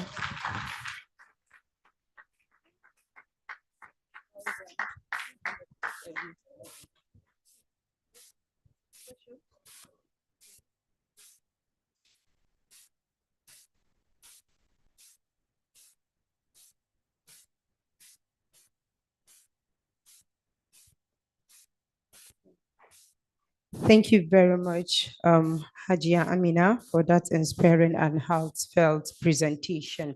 Please, a beautiful round of applause for her once again. You did very well, Ma.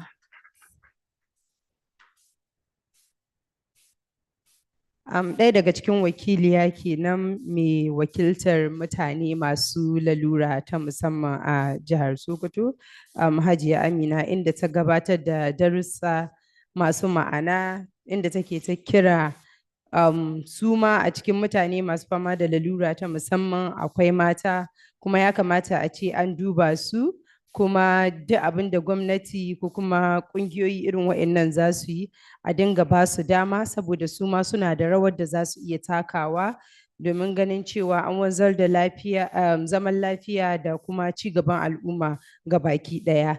Hajiya Amina, kin yi ƙoƙari sosai, Allah ya saka da alheri. Okay, ladies and gentlemen, as we draw the curtain of this impactful town hall meeting, please, I would want all of us to appreciate Global Rights in partnership with UK Aid, Foreign and Commonwealth Office, the Kuka Center, and the other two partners. Please, a beautiful round of applause for them. They did very well.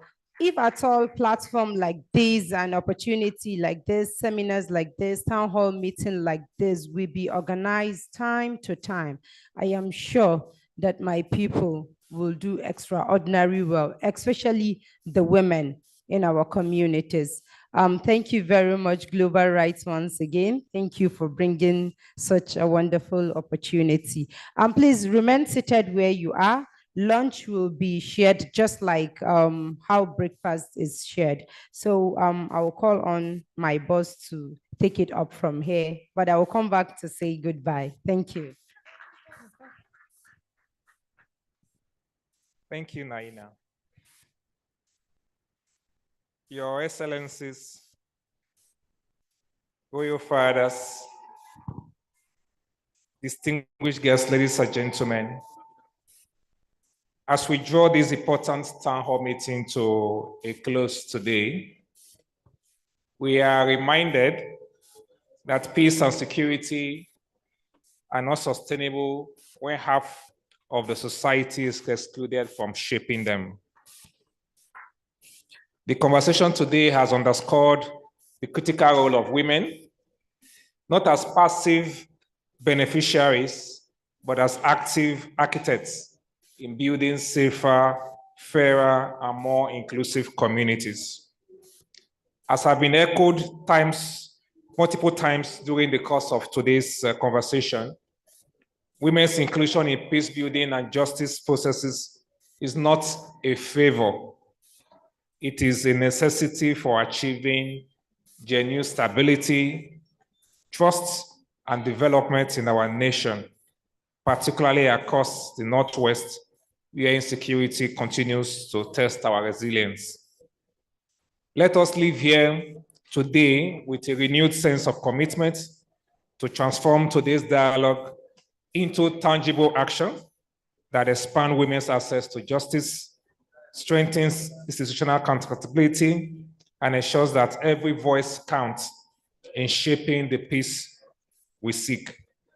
Together, the government, civil society organizations, traditional leaders, religious leaders, and of course our development partners, we must continue to work collaboratively to dismantle barriers and amplify women's leadership at all levels.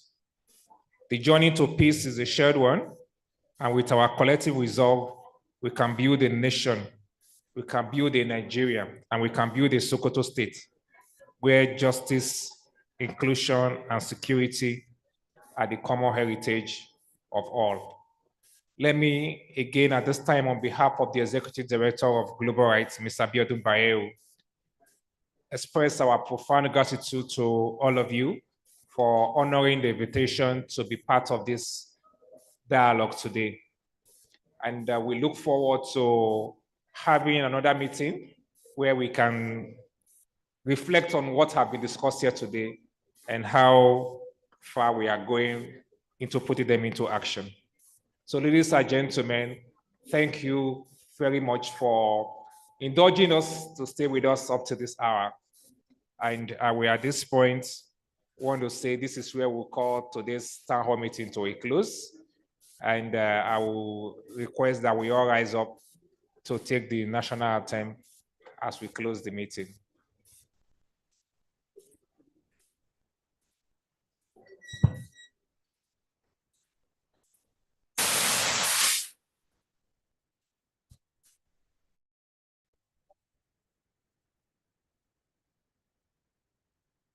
Please take it from the beginning. Thank you.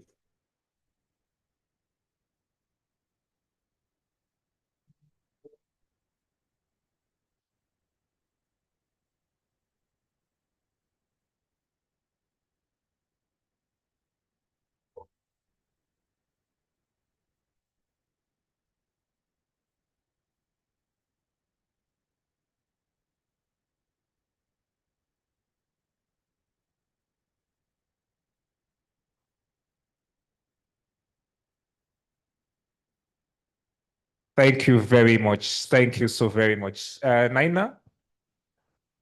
Well, thank you very much. I would also like to sincerely appreciate all our guests, speakers, and partners for their vulnerable presence and contribution. Together, we have strengthened the path towards inclusive peace building and equal justice. Please, before we take our leave, we should please come for a group photo shot. Please, a group photo shot before we take our leave. Thank you very much, and I wish you a successful return back to your various destination. My name is Asma Abdullahi Ali, once again saying have a very beautiful day ahead. Thank you.